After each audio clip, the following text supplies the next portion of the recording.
I discovered that a student used sign language to discuss breaking into my home and had been emotionally and sexually assaulted. I'm gonna try to keep this as short as possible. I'm not sure if this is the right place for this story, but I need to tell someone this story. English is not my first language. I'm an art teacher in the Netherlands. I have an amazing class with 21 kids. The majority of them are really sweet, but there's this one kid, let's call her Jane. She has autism and she seems to like me a little too much. She would do her best to be extra nice to me and would defend me whenever one of her other classmates weren't listening or being rude. As far as I know, she doesn't do this with her other teachers. She has a friend group of about 3 others which she always sits with, and whenever they talk there is always one of them that looks at me. It gives me the feeling that they are talking about me, which is kinda creepy, but I guess as a teacher you can expect it. I have always kind of got the feeling that Jane likes me. For Valentine's Day she bought a rose for me. Anonymous, but I know it was her because of the handwriting on the card. On Monday, she was always earlier to class than the rest, 5 minutes earlier than class started, and she would be slow with making her work on purpose so she could stay after class with me. She would also always tell me stories about things at home that she doesn't like about her family and other stuff. She would also very often come into class with bruises and other injuries, but that might be for another story, and she would just be overly nice to me. I would never call her out on any of it because I thought that maybe I was just delusional and it was just her being different, but here comes the actual part on why I'm writing. Last week I was teaching them and Jane and her friends were speaking in sign language. Usually they would just be talking, but Jane was sitting alone on the other side of the classroom because she and her friends were being quite annoying. I know sign language because my brother is deaf, but I never told the class this so they didn't know. Apparently Jane and her friends were talking about me, how Jane wanted to find out where I lived, she does know the town I live in, and wanted to break into my home and do things to me. I can't really go into detail, but that's one thing I heard. I also found out she's stalking me on my way from work to the bus stop and on social media. She also fantasizes about me, and I heard many other things that I can't really say here. I haven't gone to work since because I don't think I can work at that school anymore. I feel bad for Jane that she doesn't see me in class anymore, but I don't want to risk anything. What do I do? Should I go back? I have no idea why I'm even posting here. I'm just so creeped out and I have no idea what to do. Edit. I have seen people complain about my spelling and some other things. I'm 21, Jane is 12. I was writing this on my break with my other job, so that's why a lot of things are a little weirdly written. I have also never posted on Reddit before, so that's also why. Edit 2. I'm gonna talk with her tomorrow at school. Edit 3. No, I'm not gonna talk to her alone. I'm asking 2 others to join us. I could update you all tomorrow. But seeing as many people refuse to believe that my story is true, I'm not sure if I'm gonna do that. I'd rather not get more hate. Last edit for now. Best I can do is update in 2 days. Tomorrow I'm gonna talk with Jane. Thanks to everyone. Relevant comments. If this is real, then you have an obligation to report it and the bruises. I have reported things that have happened to Jane's mentor. Let's just say that her mentor isn't exactly the best person ever. I am reporting it, but Jane's mentor doesn't really care for her students and refuses to do anything. From OOP, not trying to be rude, but I didn't say I was a male teacher. I'm a woman. Update. Hi everyone, here is the update. Once again, thanks to all the support. This is written late at night and I'm tired, so it's once again very poorly written, but I will try my best. So I talked with Jane, her mentor, and someone else from school. I talked with them alone before we talked with Jane so they would understand the situation better. Jane's mentor was the one to talk the most because I wasn't sure what to say, but when Jane's mentor, let's just call her Maya, asked why Jane did all of this, Jane started crying and didn't want to talk anymore. Maya wanted me to leave because she believed Jane didn't want to talk because I was there, so I left. A little bit later I was called by Maya. She wanted me to come and talk about what happened and what Jane told her. Like a lot of you already thought, Jane had a rough time at home and was indeed being abused, not physically by her parents but emotionally. Her parents constantly favored her younger sisters over her and, in Jane's words, don't care about her. Her older sister would regularly bring multiple boys home while babysitting Jane and her sisters, which is probably one of the things Jane learned about sexual stuff. A lot of others in the comments thought Jane was being sexually abused at home, but that's not what is going on. Jane told Maya that her other classmate, Luca, editor's note, I chose a gender-neutral name as we do not know anything else about this person, who is 2 years older, due to having to repeat a year, sexually abuses Jane. Jane says that Luca claims that this is what love is, and that's why Jane thought that it was okay to say those things about me because she loves me. Jane explained to Maya that she didn't mean it like that and that she wouldn't want to hurt me. Apparently Jane had the feeling that she was in love with me and told this to her friends. They taught her that the things she said, like stalking me and potentially breaking into my house, are part of being in love, and that's why she did it. I saw another comment saying that Jane acts like this towards me because I'm one of the few nice people in her life. I'm not sure. Jane did not say anything that would prove that, although I think that's probably what's going on and that's why she thinks she's in love with me. I really can't think of any other reason why a 12-year-old would like me. This is all I know now. All happened today, although I don't think I'm gonna get more updates on the situation. Maya is, like I mentioned in a comment, not one of the best people ever. So I doubt she will involve me further, but if everything Jane says is true, I hope she gets some help and possibly a new home. I would love to update further, but that's only if I get updates myself. Have a good night to everyone still awake. Am I the asshole for not trying harder to inform my ex about our son's passing? Now I'm being accused of hiding it out of spite. I apologize in advance for any formatting issues as I'm on my phone, and this is a throwaway account since my ex follows my main one. My partner and I, both 28 at the time, had been together for 4 years when I found out I was pregnant. Initially, I didn't want to go through with the pregnancy because my job had promising opportunities for advancement, but after many discussions, we decided to have the baby. At around 20 weeks, just after finding out the baby's gender, my partner disappeared. He stopped answering calls and messages, and I eventually found out through his mother that he had moved back in with her, feeling overwhelmed by the situation. Although he continued to contribute financially by transferring his share of the bills, I had no contact with him. I even tried visiting him, but there was no response. By the time I was 27 weeks along, I gave up trying to reach out and accepted the reality of becoming a single mother. I prepared for the baby on my own, buying everything necessary. At 31 weeks, I started experiencing pain but dismissed it as Braxton Hicks contractions. Shortly before 32 weeks, my water broke and I went into labor. My baby was born prematurely and was immediately taken to the NICU. I tried to contact my ex and his mother again, but there was no response. Less than a week later, my son passed away due to complications from his early birth. Once more, I attempted to reach my ex and his mother, leaving voicemails and messages, but still heard nothing. The following weeks were a blur as my parents helped me arrange the funeral. They also tried to contact my ex and his family without success. Eventually, I stopped trying. I felt broken and couldn't bear the weight of trying to reach out any longer. After the funeral, I told my family not to bother with any further attempts. 5 months after our son's birth and death, my ex suddenly appeared at my flat. He let himself in while I was out, and when I returned, he immediately became hostile, demanding to see our son. When I told him what had happened, he became extremely upset and stormed out. Shortly after, his mother and other family members bombarded me with angry calls and messages, accusing me of deliberately withholding the news of our son's death out of spite. It has been nearly 3 weeks since this confrontation, and they continue to treat me horribly.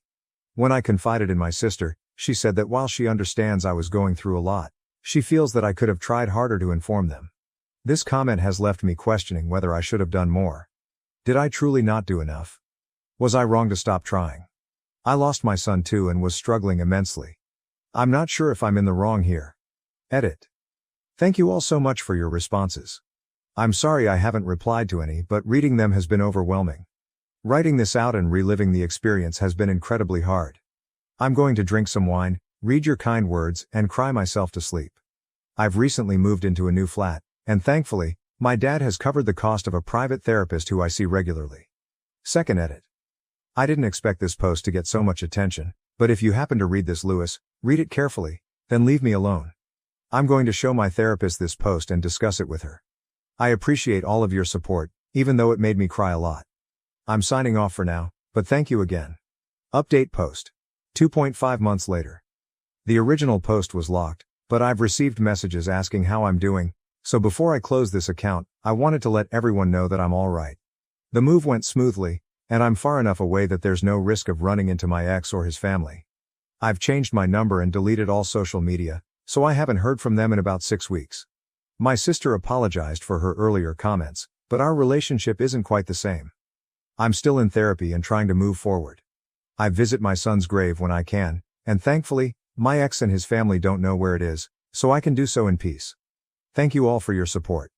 I've found myself revisiting the previous post many times over the last few months, and it has helped more than I can express. This is my final update, and I'm leaving this account now, but I want to say thank you again. Relevant comments. When asked to clarify what her sister said or was thinking, my dad was very upset when he found out what my sister said to me. She claimed she didn't realize how much effort we had put into contacting my ex and thought I had just given up like when I was pregnant. However, this seems like an excuse because she was aware of our attempts.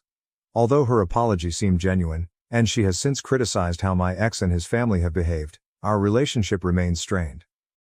Final update. 8 months later. I had forgotten about Reddit until I was clearing out some apps for phone space, so I thought I'd give one final update before saying goodbye. I wish I could say everything is amazing now, new job, new partner and all that. But it's nothing quite that exciting. I moved into my new flat last year and it's nice, though I had forgotten how expensive it is to live alone. I'm managing though. I did get a new job, similar pay and role to the old one, but my ex doesn't know where it is. There was no dramatic encounter or anything. I just wanted a fresh start along with my new home. As for dating, I haven't felt ready to get back into it yet. I'm taking things one step at a time. My relationship with my sister remains limited, LC. Although she apologized for what she said, I still feel hurt, especially knowing she occasionally still talks to my ex. It's not some dramatic revelation, she just chats with him if they bump into each other, but it still stings after everything that happened. I'm still in therapy and even doubled the length of my sessions around the 1-year anniversary of my son's passing. Thankfully, my ex didn't show up at his grave when I visited, or at least not when I was there. That visit was incredibly painful, and I spent several days afterward just crying and drinking. It was a tough time. My dad has been my rock throughout all of this. I'm still paying him back for all the support he's given me, though he waves it off whenever I mention it. We've developed a lovely Sunday morning routine of drinking tea, catching up and maybe watching some F1 together. It's simple, but it means the world to me. Overall, life is calm, which is a relief. No drama, no contact from my ex or his family, and no major life changes, just one foot in front of the other. I reread everything I posted last year and revisited many of the comments, and I want to say thank you again.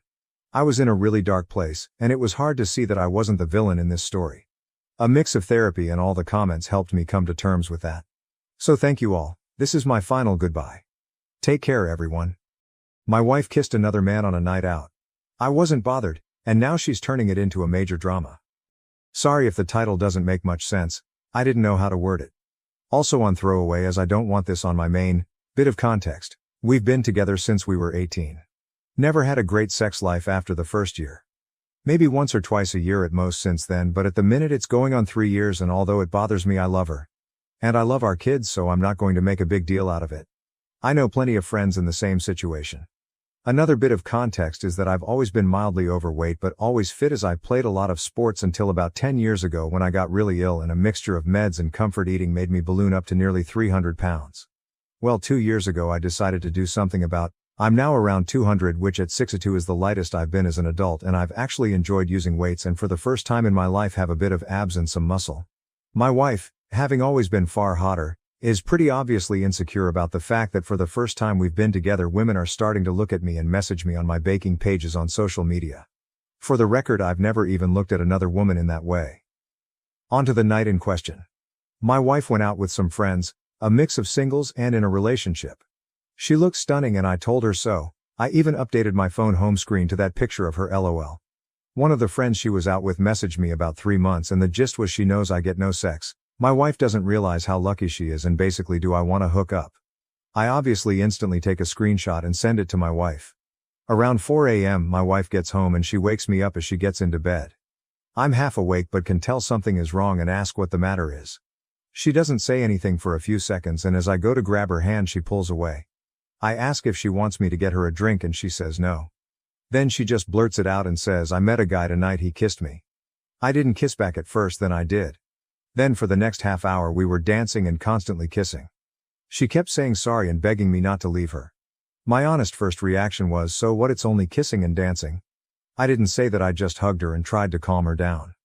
An hour or so later, once I got the right words in my head, I said, I know you feel really guilty, but please don't. I'm not going to leave you and break up our family over some kissing and dancing, and I don't love you any less than I did yesterday, and this isn't something that's going to grow and cause an resentment.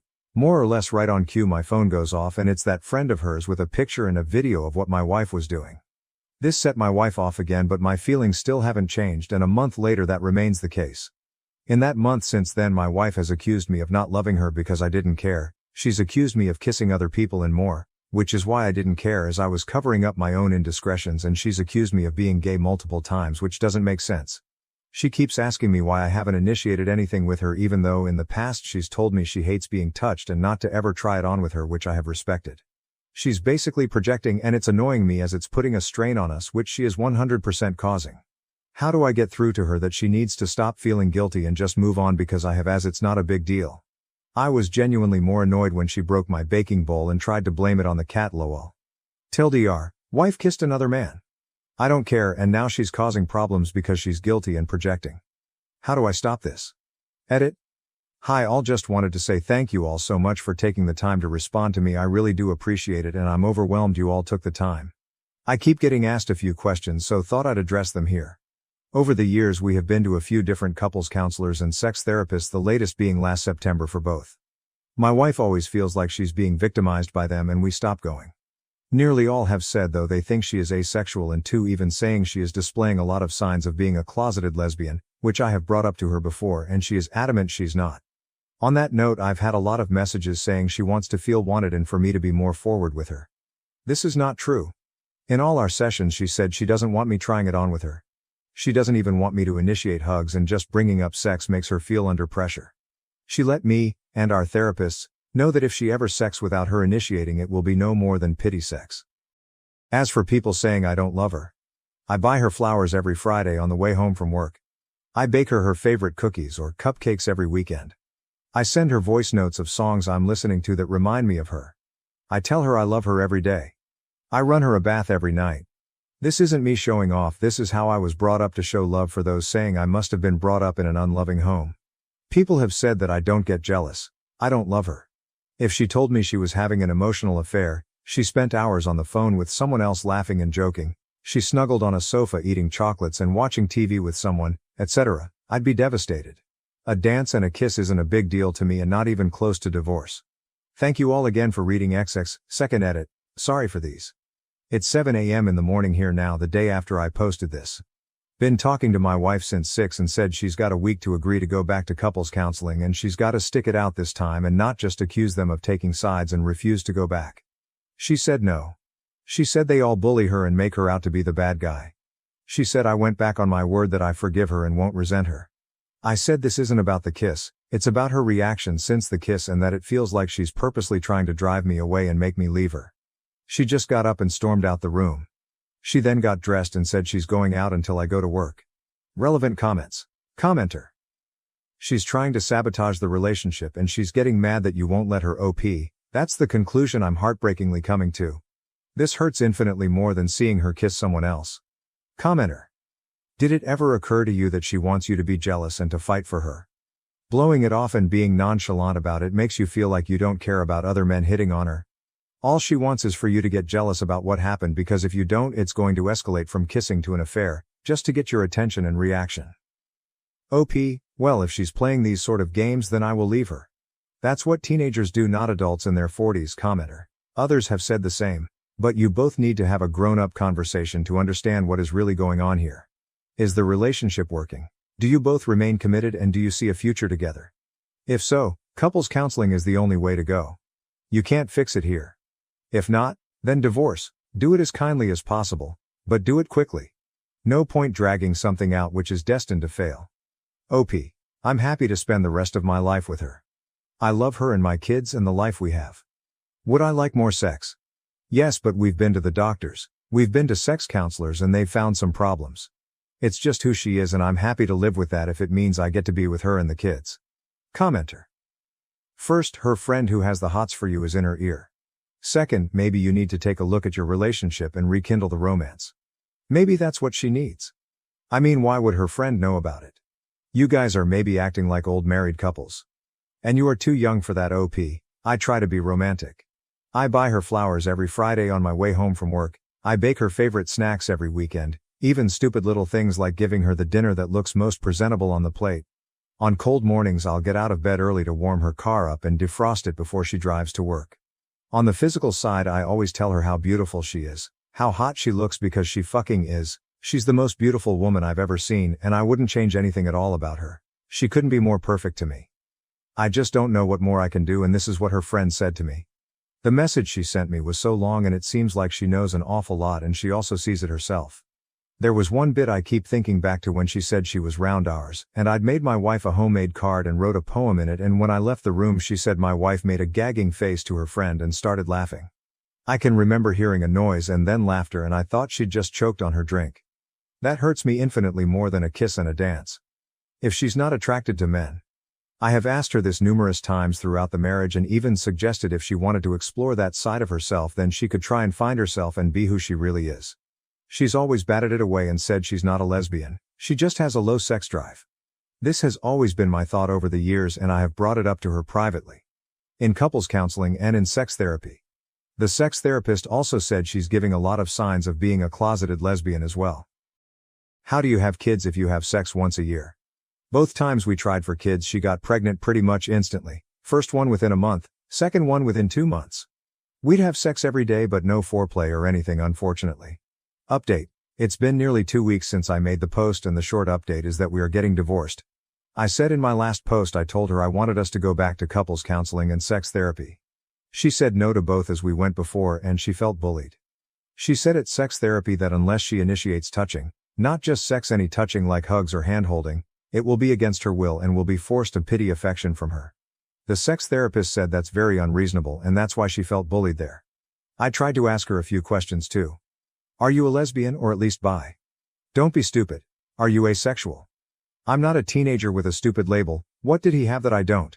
I just wanted to do it. Why don't you ever want to do that with me?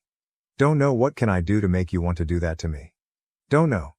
Do you want me to take the initiative and try it on with you more? Fuck no, I'll tell you when I want it, don't guess. So she refused the therapy and gave me no straight answers. She has also said I've gone back on my word about not letting the kiss split us up because now it is. I said it's not the kiss, it's your behavior since then that has caused me to want a divorce. She said as it's my decision to divorce and it's all my fault then I should be the one to tell our kids and she will have no part of it. That was hard. As soon as they were told my wife left for her sisters and in the 3 days since I haven't heard anything from her. I've tried speaking to her about the kids as they miss her but she reads my messages and ignores me.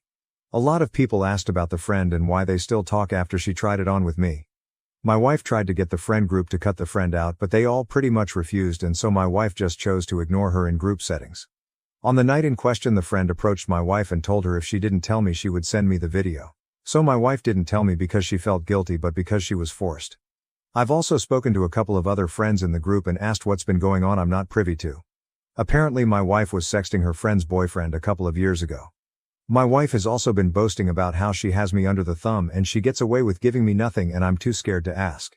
The friend apparently saw me out shopping one day and decided I was now more fuckable, and thought she'd try and exact some revenge on my wife. So she didn't really want me. I was just a pawn in this weird friend group, one of many internal beefs with each other which I've found out about in the last few days. Basically they all seem to hate each other and mess with each other's partners. I'll be honest now and I feel incredibly guilty about it but when she left my body and soul seemed to take a massive sigh of relief. It was like a black cloud that was dripping eggshells on the floor for me to constantly avoid. I feel terrible for feeling this way but I feel like I'm 6'2" height now rather than a browbeaten 3 foot who was scared to even say anything for fear of being told I'm wrong or insulted or ridiculed. It's like the blinkers have been taken off. Spent the day today baking with my kids, eating Easter eggs and watching cartoons and I haven't stopped smiling all day. I haven't winced or broke out in a sweat worrying I'm about to be told off about being too noisy or watching the wrong thing on TV or there's a wrapper on the floor etc. Thank you everyone for your support on my last post. I appreciate you all XXTLDR. We are divorcing. Relevant comments. Commenter. You sound like a good person who just wanted to save your marriage. Glad you now realize no woman is worth being treated like you've been treated. It will be a rough time for a while but you're gonna come out of this stronger. And never date or marry cold basic women again. OP, it is rough and I do feel like a failure for not being enough for her but at the same time I genuinely feel 2 feet taller and 100 pounds lighter since she left. It's a really weird feeling. I now know I'd rather live alone under a bridge than in a household like that again. Commenter. You didn't fail her, you failed yourself by believing all this toxic abusive shit she was feeding you. And that's understandable, abuse creeps up on you until it's under your skin. It sounds like she had you convinced you could do nothing right. You deserve to be treated with respect, kindness and honesty. These things cost absolutely nothing, they're baseline standards for human interaction. At least if you're dealing with decent people. OP, that's exactly how it was. I was scared to even offer an opinion on something and I still am now. My kids asked yesterday what film I wanted to watch and I found myself scared to give an answer thinking whatever I chose would be rejected and I'd be ridiculed. Commenter. She doesn't want to take responsibility and is trying to manipulate you into the bad guy. You want to improve the situation and improve yourself from outside help. She wants the status quo to remain and is blaming the medical professionals for making her confront the way she treats you. Covert narcissists. Look it up so you don't fall into that trap again. It may suck now, but your sanity should come back to you.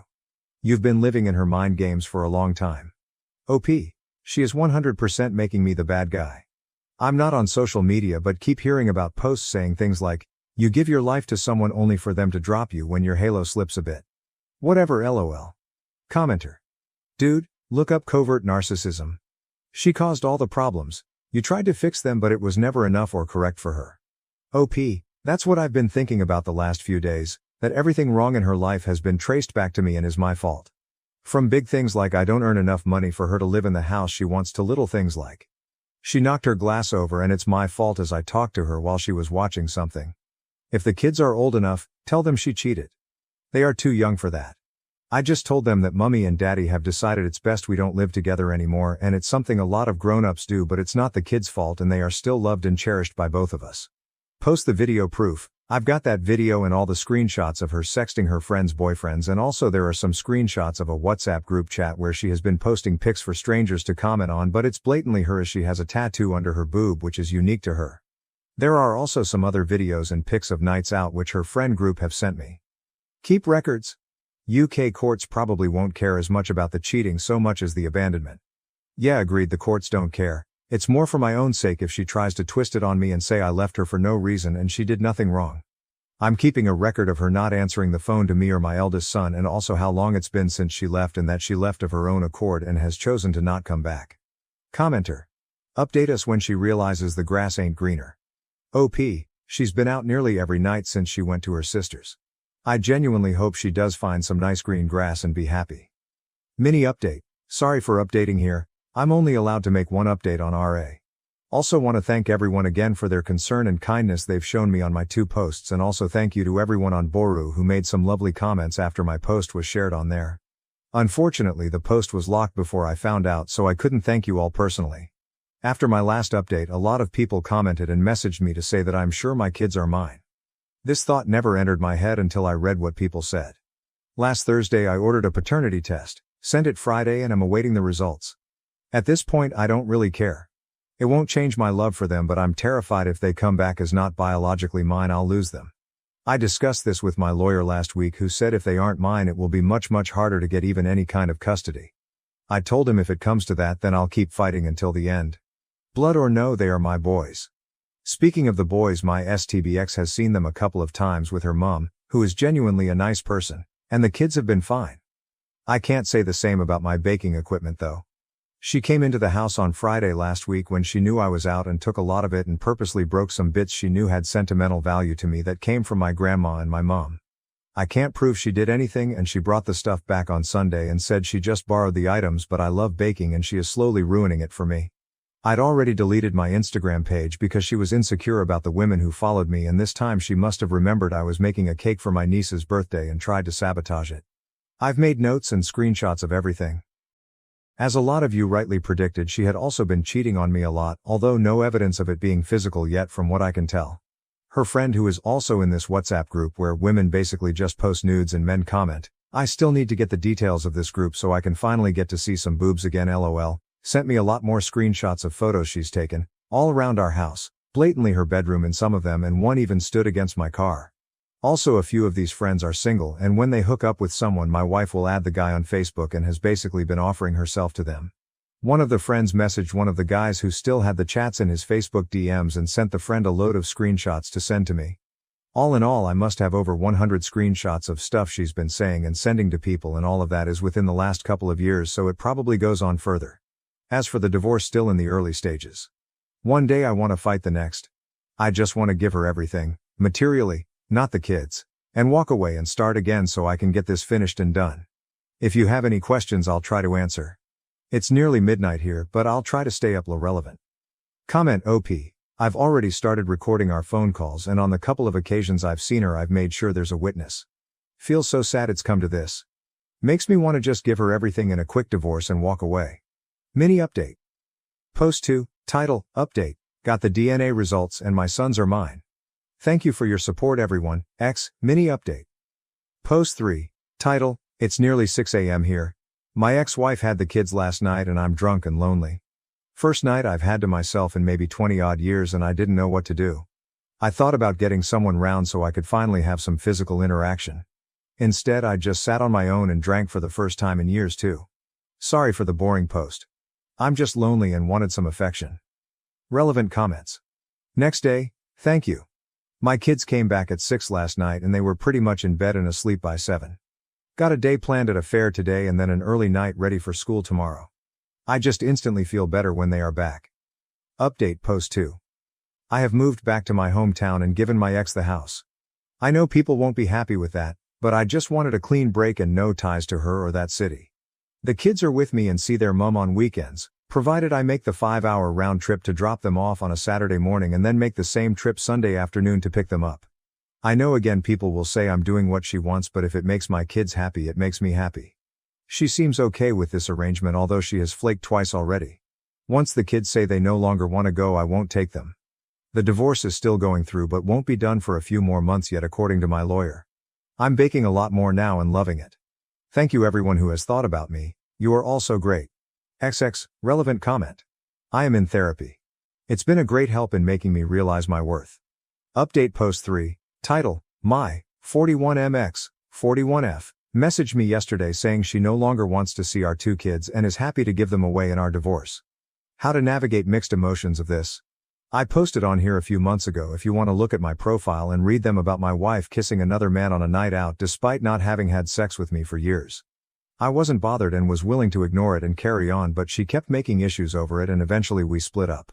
I moved back to my home city about 2 hours away and the kids came with me. My ex-wife said it was too far for her to travel to have them at weekends, so every Saturday morning I've been driving them up to her and then picking them back up Sunday evening so they got to see their mom. We'd make fun trips out of it and would take snacks, play audiobooks, have sing-alongs etc., but I'd noticed they always seemed happier to be picked up than taken there. I just always assumed it was because all their stuff and their main home was with me. My ex has started to cancel these weekends a bit recently, 3 of the last 5 she's canceled. She started to say things like, they don't like me anyway, and you've poisoned them, which is not true. I have never said a bad thing about their mum to them or in front of them and never would. Plus I make 2 4-hour round trips every weekend so she can see them and they can see her. I'll be honest, every Saturday after I drop them off I cry all the way home. I miss them so much. They are my little best mates. Every night after dinner we will all do our chores and do a different activity. Sometimes it's a walk in the woods behind my house, or we bake or have movie nights, or read books together. I'm quite good with my hands and love making and fixing things, whether it's baking, cooking, DIY or car repairs, and they have started to take an interest too, so we have a couple of projects on the go like building a kind of Wendy house for them, but it will have games consoles, a fridge for their drinks and snacks etc. Plus we are also building a couple of petrol go-karts from scratch for them to race at a nearby track when they are done, which they are designing themselves and we are building together. Basically my life is taken up with them in the week, and then at the weekends I feel like a lost zombie until it's time to go get them. Then yesterday I received a short text from her saying she no longer wants to see them, all they do is ask for me anyway, they don't have fun there and they basically get in the way. I was absolutely heartbroken for my boys and I rang her straight away. I'll be honest, I started crying as I felt so bad for them and she genuinely acted like I was annoying her for wanting to get to the bottom of it. She then said, sounds like you don't want them either and are just trying to palm them off on the weekends, and hung up on me. I don't even know how I'm going to tell them this. Do I just say she's cancelled for a few weeks and see how it goes? Do I tell them the truth? How do I say it in a way that kids will understand and won't absolutely crush them? Then I've got the conflicted selfish emotion of pure joy that I'll have the whole weekend with them. It's so selfish of me I know, as they are going to be sad while I'm happy. Has anyone been in a similar situation from my side or the kids' side? How do I handle this? TLDR, ex-wife said she no longer wants to see the kids. I'm sad for them and happy for me. How do I handle this? Relevant comments? Are kids in therapy? I got them in therapy as soon as we split up because everyone in their life is attached to this one way or another and they need an outside voice to help them understand it and someone they can be truly honest with without fear of hurting feelings. Have her give up her parental rights. Why, talk to a lawyer. I spoke to a lawyer today and showed him everything, which was then emailed over to him, and he sent a letter to her divorce lawyer saying that I want sole custody. Commenter, don't forget, child support. I hope you're receiving and getting it adjusted based on the new custody agreement. OP. I don't need her money. I make enough to look after us as is. If I ever was to receive anything, it would go into savings for them. To a longer comment accusing him of making everything up. So men can't be abused and made to feel worthless and unloved. She can keep the house. It's worth about £140k, so £70k is a small price to pay to be rid of her. We don't have alimony here in the UK. Once you are divorced, you are done. We pay child support, but that goes to the main parent, which is me, and she can keep her £25 a week. I don't need it. I've got plenty of anger and resentment towards her, trust me, mate. If she was on fire, I wouldn't piss on her. But I'm not going to show that anger and resentment in front of the kids, am I? Because I'm not a fucking psycho.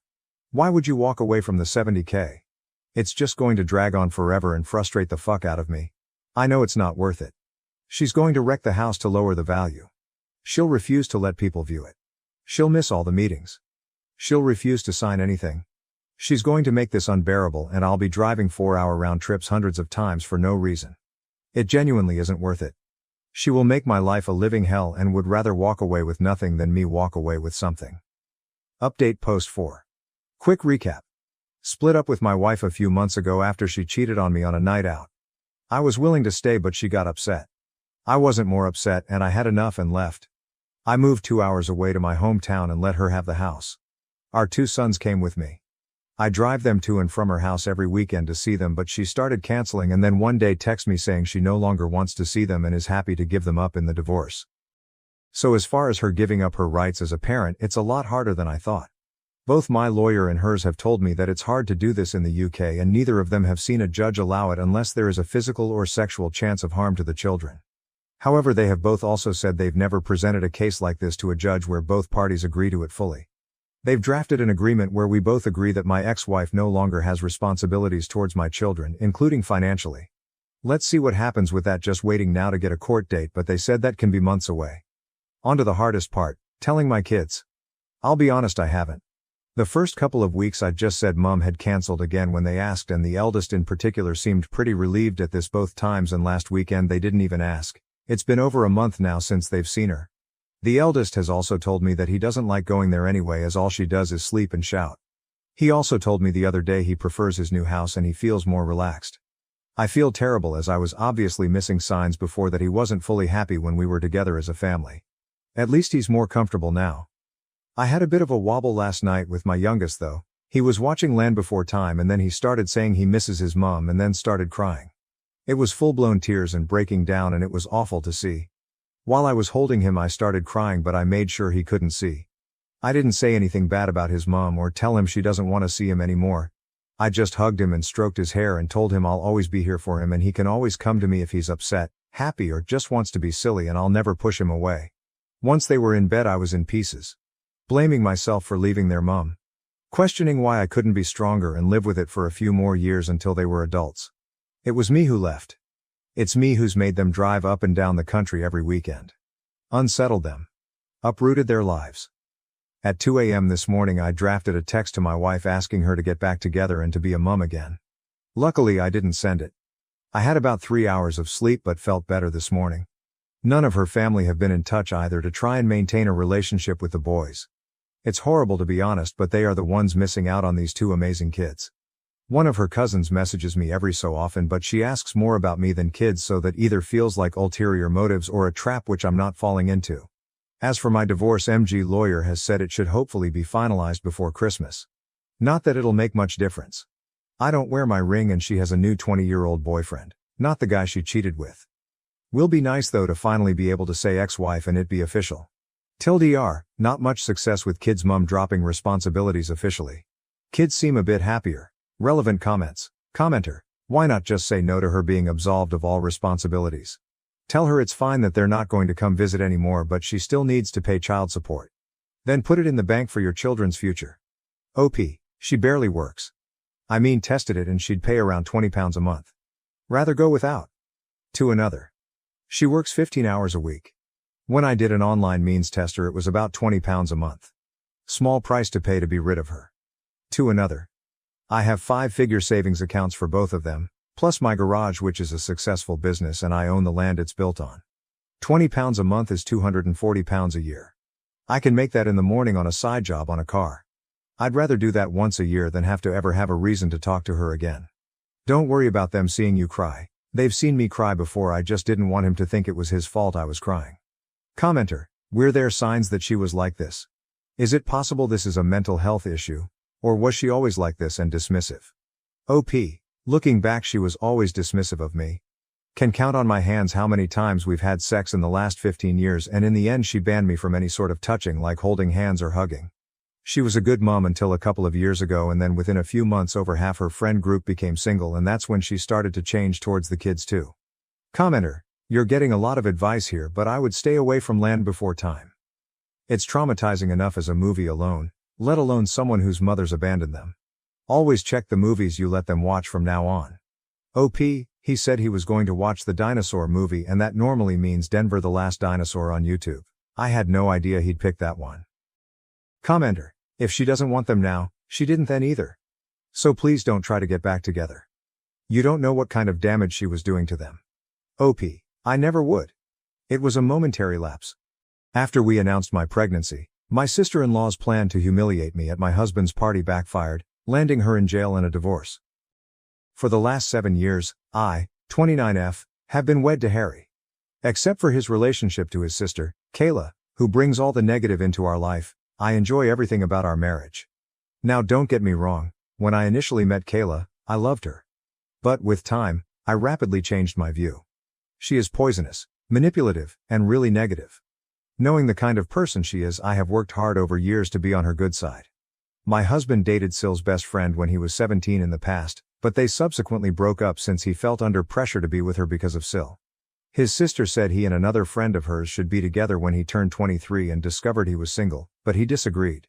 She went crying to their parents about how she wanted him to wed someone she felt comfortable with, but his parents hardly really listened to her throughout their great battle. While my husband and I were meeting and falling in love, his parents were quite encouraging, but Syl always treated me coldly. She would always bring up Harry's exes for no apparent reason whenever I was present, reminding him of how well they were doing and suggesting how he could get in touch with them. This continued for some time. Harry also thought this strange and would ask her to stop bringing up his exes. I was not the only one who saw this. Then Syl would get enraged and start mocking me, claiming I was jealous and Harry shouldn't be with someone like me. Syl would deliberately invite one of Harry's exes whenever his parents would call us for supper, saying she had inadvertently come across them that day and had to ask them politely. She doesn't follow me, but she checks my Instagram constantly as well. Since I have a public account, I observed she is usually the first person to see my stories. Should a man comment on my photograph, she would then go to her brother and grumble over how I was sharing indecent images of myself. Harry and I would actually chuckle at her claims. She persuaded Harry to split off with me when he and I agreed to live together, telling him I had many defects as a woman and that she could find someone far better than him. Since I had been just friendly to her all along, this comment really wounded me. Sadly, SIL's treatment of me got even more bad as soon as Harry and I were engaged. Everyone started applauding Harry and me as we revealed our engagement, but I observed Kayla was somewhat quiet. Then, startled everyone, she sprang up from her chair and left our gathering. Later, she called Harry, sobbing and yelling about how she didn't value receiving the news with everyone else as she felt she was the closest to him and deserved to be the first one to know of his engagement. Later on, she messaged me nearly borderline threateningly, advising me on how I should treat her brother as she had always been the only female in his life. I nearly shuddered over the strange message. I left her message on scene, which I know must have offended her even more, not even bothered responding. Every time Syl saw me, she started to progressively ignore me. She stayed involved in all the wedding preparations for whatever reason, like when I went dress shopping and had my bridal shower. Though both my future mother-in-law and fiancé called her out on it several times, her criticism of the wedding reached a whole new level as she freely expressed her unhappiness with my decisions. Her actions persisted. One day, Kayla overheard me talking about the centerpiece with my future mother-in-law. She started to make fun of me right away, stating how my decision had no class and how this was why she wanted her brother to wed someone better. For me, that was the tipping point and I lost control. I made it plain to her that she was no longer invited to our wedding and yelled at her that I could not stand her continual taunting and criticism anymore. Shocked and gasping in surprise as if she had never expected me to challenge her, Kayla was infuriated even by my mother-in-law, who backed me. Later on, Kayla contacted Harry, moaning about how I embarrassed her and insisting he should control me since I would be his wife. Harry insisted strongly that he supported my choice and that she would not be invited to the wedding should she not atone. She grudgingly texted me a sincere apology. I saw it and, once more, left on read. I was already tired from getting ready for my wedding, and I wanted nothing to do with her drama. She did visit our wedding in the end since I wanted her to not criticize us afterward. Everyone, including the guests, seemed to have no issue following the pink tones and pastels chosen for my wedding. But Sil arrived looking as though she were attending a funeral, a black floor-length gown with a veil. To put it mildly, we were stunned. Sael visited everyone sharing her grief at losing her brother to another woman. My husband approached Sael about her discomfort with her wedding attire at the reception. Saying that she had the right to wear whatever she chose and that I was too domineering, she sought to portray the victim. When her non-stop scene-making persisted, my mother-in-law and father-in-law ultimately ordered her to leave. It was embarrassing for me. Ever since that day I avoid her. I forbade Sil anywhere near our kid when I delivered my son Nate. She tried to oppose it, but my husband's parents had my back. They supported my choice and knew exactly why I wanted Sil far from my infant. Sil suffered a miscarriage with her then-boyfriend Jamie 2 years ago and it totally shattered her. For everyone, that was indeed a depressing period. Given our already childbearing status, Harry and I felt bad for her. We chose to be somewhat more lenient following her miscarriage. She could connect with our kid Nate, so we would welcome her to our house. Despite her behavior with me, she has been rather lovely to our son, really shocking. She looked to have changed at first, but with time she returned to her former self.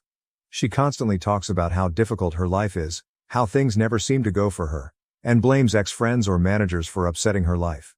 I have found over time that she is never wrong in her thinking. She is always attempting to get people on her side by playing the victim card and hardly acknowledges any flaws in confrontations.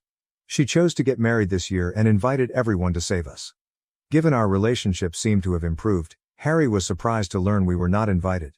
She began to explain how she won't let me come since I would cause disturbance to her wedding when we questioned her about it. Having never done anything to her, I phoned and asked her why she would think something like that. Kayla began to tell how she had deliberately dressed in all black for our wedding, so now she was worried that I might do the same and this was why she wanted me off-site. I informed my spouse straightforwardly about how manipulative she was, outraged about it. After discussing with his parents, Harry decided to let Sil know they would neither be attending the wedding nor would they pay for it.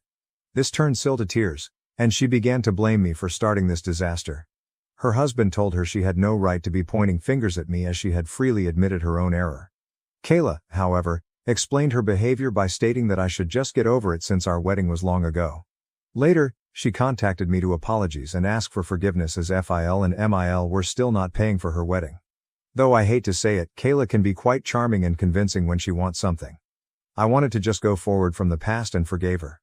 Her wedding to Jamie went perfectly. We all showed up and had fun. Not even 6 months later, Kayla appeared at our door grumbling about her marriage failing.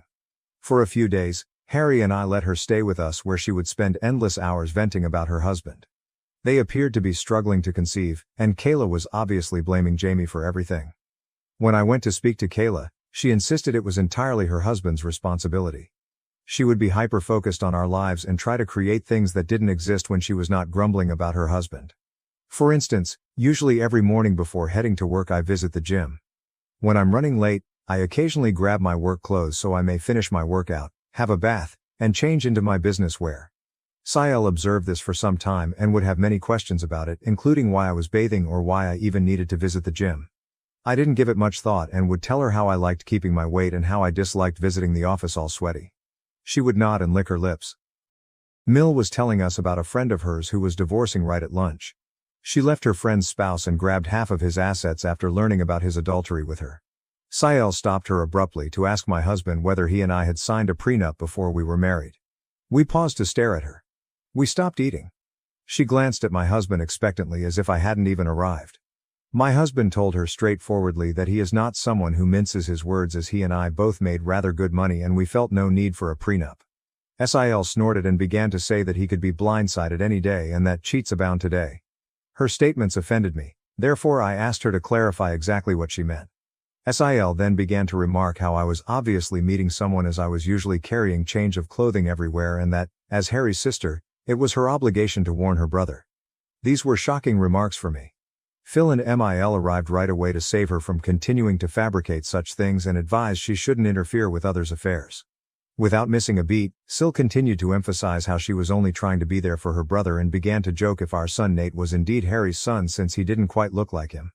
I swear I watched the redness of wrath on my husband's face. In my life, I never had seen him this enraged. Looking Kayla squarely in the eye, he informed her that she was not a mother yet as she did not deserve to be one and that her child would be better off in paradise than with someone like her. Kayla's lips hung in stunned disbelief. Mil and Phil simply watched silently as my husband left Kayla complaining about her being a shameless person trying to ruin everything since her life had nothing to offer. She was merely a loser, he informed her, doing nothing all day while her husband worked nonstop. He kept saying that since she was plainly projecting, she should focus on her own marriage instead of pointing fingers at me and asking about prenups. Reduced to tears, Kayla began to wail. Expecting comfort, she turned to Jamie, seated just next to her, but he never spoke. My husband never has this kind of mental collapse. She eventually got up from her chair and dashed into the toilet. My husband was boiling over. I stroked his hand and Mil arrived to cool him down. Understanding just how annoying she could be, I nodded as he apologized for what his sister had said about our son. Having taken enough from Kayla over the years, I was somewhat relieved that my husband stood up for me so publicly. He apologized to Jamie but totally ignored Kayla once he cooled off. That day following lunch, we returned to no interaction with Kayla. Her actions were impacting my husband in addition to me. We simply barred her from everything so she could get in touch with us. After lunch, Mil and Phil spoke with us and decided Kayla had gone too far this time. They could see how their usually quiet son had gone wild after Kayla had persisted in pushing him. We last spoke with her a year ago, and everything has been running without problems. 2 months ago I discovered what I was expecting. Given our lack of effort, this was quite unexpected. To welcome another family member makes my spouse and me blessed. We decided to let everyone know on my husband's birthday since we were waiting for the proper moment to do so. Wanting to honor Harry, Mil and Phil were throwing a great celebration in their lawn. Invited were our close friends and relatives. Sil chose to show her face after hearing about this from others. When we saw her, my husband and I staggered. Coming to hug Harry, Sil told him how much she had missed him and how sorry she was for their last talk. Taking my hand, my spouse advised his sister to be apologetic to me because she had pointed fingers at my character. Sil nodded, looked at me, then apologized. She informed me how she had been attending therapy for the previous few months and came to see how inappropriate it was for her to treat me like that. Though I disagreed with everything she said, I nodded as I wanted to be polite to her in front of everyone. Since this was a gathering for my husband, Mil and Phil checked in on us and informed us that should we feel uncomfortable, they would kick her out as they had no knowledge she would be arriving. Harry, however, insisted on not creating a scene, hence we decided to leave this go. It seemed strange as Sil was laughing and socializing with everyone during the celebration. She mentioned visiting a therapist, so I wanted to provide her the benefit of the doubt even though she appeared overly optimistic, completely not her nature. Harry spoke movingly about how he thought he was the luckiest man on earth, appreciative of yet another year spent with a lady like me, when it came time to cut the cake. His remarks made me flush with delight. As we were when we first started dating all those years ago, I couldn't help but value the fact that my husband and I were still intensely in love. Then Harry and I made the decision to let everyone know some fantastic news. Grinning, we said we were having a baby and everyone paused to consider before yelling in delight. My mother rushed up to hug me and started to cry. As Phil saluted Harry and myself, tears streamed down his face. Everyone was eager to know whether we had chosen baby names and was clearly delighted for us. Sil was the one sore thumb that caught out. She seemed stunned. Her mood changed and she simply turned away from us, appearing irritated, so I assumed maybe she was processing things slowly. Though I was a little concerned, thinking she would ruin yet another party for us, I was sidetracked with other individuals approaching to chat. I got up to assist my in-laws carry lunch, but Rick and my parents begged me to stay seated, telling me I should not even move at this point. Sil approached me beaming as I was calmly waiting for my husband to bring me a meal. Lively saying that she personally wanted to offer me dinner, since she was so excited about my pregnancy, she handed me a dish. She even said as she passed me the plate about how she wanted to make it up to me for all the times she had been nasty to me in the past. I nodded and politely approved. She then turned to go. I was ready to start digging when I fortunately found she had put shrimp on my dish. I know I am quite allergic to shrimp, hence I was surprised Sil even brought me this. Disappointed, I shook my head and got up to get my own lunch. Jamie approached me at that point to wish well on my pregnancy. After a little conversation, he asked me why I hadn't been eating. Jamie reassured me not to worry and removed the dish from my hands after I pointed out how Sil had served me shrimp, probably by error. Since he enjoyed eating shrimp, he told me he could have this dish. I could buy a fresh plate for myself. I nodded, grinned, then turned aside. Jamie began to puke and retch across this dish 5 minutes later, not even 5. Concerned, everyone stopped eating and watched him stagger to get out of his seat. Concerned Harry and Kayla hurried towards him. Jamie gestured at his plate, then at his throat. Our eyes grew wide with amazement as we realized what he had eaten definitely made something wrong with him evident. Jamie passed out, then everyone gasped in amazement and worry. Kayla hurried over to examine his dish, and her eyes grew shocked. She turned to stare at me and inquired whether I had handed her husband my plate. I nodded. Someone called for an ambulance amid the tumult, and he was hurried to the hospital. Through all of this, Kayla was sobbing nonstop and was staring angrily at me. Jamie had been poisoned, we were told later on. Knowing that the plate belonged originally to me, I nearly passed out upon hearing this. Jamie consumed may have poisoned my baby and me. Not yet known to Harry, Mil, Fel, or my parents is this. Since nobody knew what was in the food he consumed that had caused him to faint in this manner, the police were summoned to get evidence from it. Jamie is still in recovery in the hospital while I'm typing this. Kayla stayed with him overnight. Relatives calling to find out what happened to Jamie and who might have poisoned him have my husband and I fielding calls. What has transpired shakes Mil and Fel. They are sleeping over at our house since they are terrified to return back to their house. Nobody knows what happened abruptly while everything was going so nicely. Tell everyone that the plate originally belonged to me and how Kayla had come and presented it to me makes me terribly afraid. Should this evolve into an inquiry, I will have to tell the cops the truth. Though most importantly I am now rather concerned about what my Sil could do to me, I feel quite awful about what has transpired. I don't want to be around her, nor can I bring my kids anywhere close to her as she obviously has no restraints about trying to poison me. I feel bad about handing Jamie my meal and maybe contaminating my bill. Update 1.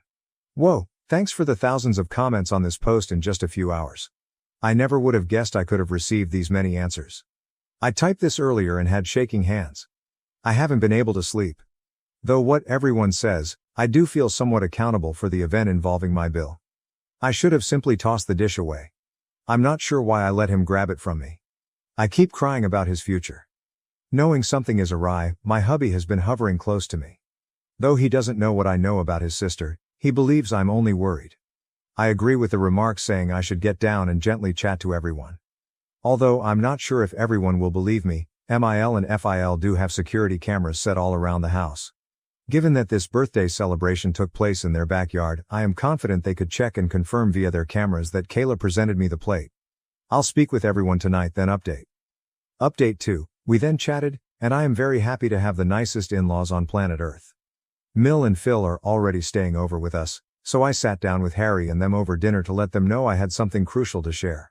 I began by inhaling deeply, the weight of the circumstances slumping on my shoulders. Everyone gathered around. I related the birthday party's events, including how Sil had handed me a plate of prawns and Jamie had unintentionally consumed it, causing his sickness. Their shock and incredulity reflected my own as I spoke. Mil and Phil looked at each other, clearly worried. Harry's face transformed from uncertainty to rage. I went on expressing my concern about Sil's intentions and past attempts to hurt me.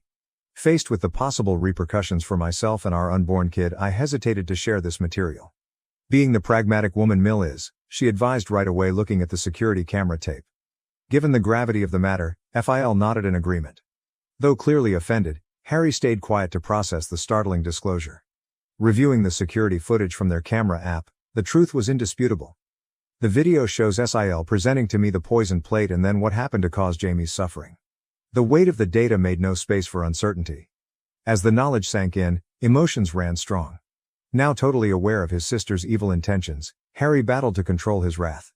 Their daughter's activities horrified Mil and Phil, who also found the extent she had gone to cause disturbance shocking. Stunned in silence, we tried to figure out why she would act in such a manner. Given this is a very serious issue, my in-laws have opted to forward this material to the police following this disclosure. Jamie is the one who has to lodge charges on Sil, hence Phil and my husband will be visiting and meeting him after he recovers. I want to cry every time I consider how I let Jamie have my poisoned dish. I have no idea how Jamie will react. I am very anxious about him, so I cannot eat anything right or sleep. I will let you know about anything noteworthy. Update 3. Alright lads, I'm back with an update at last. Although I know it has been a month since my previous update, right now I'm a pregnant woman experiencing a lot. First things first, she was detained after seeing the proof. My in-laws handed the recording to the police. Kayla admitted everything right away and did not even dispute the claims. She started crying. Jamie was as startled as any of us when my husband approached him about what had transpired. Tell him he would always be a part of our family regardless of what he decided to do. My husband advised him to press charges against his sister since this was such a wicked thing to do. Once Jamie recovered, he not only chose to prosecute charges but also sought divorce. Emotional and begging them to pardon her, Kayla called Mill and Phil. As it happens, Kayla is pregnant herself. She tried to control them by telling them they should do this for the benefit of their granddaughter, begging them to bail her out. Phil strongly advised her, nevertheless, that she should at last learn to own her acts and that they were done coddling her.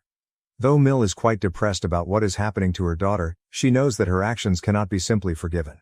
The cops discovered proof she had tampered with the meal, meant to damage me, which backfired and resulted in injury to her husband.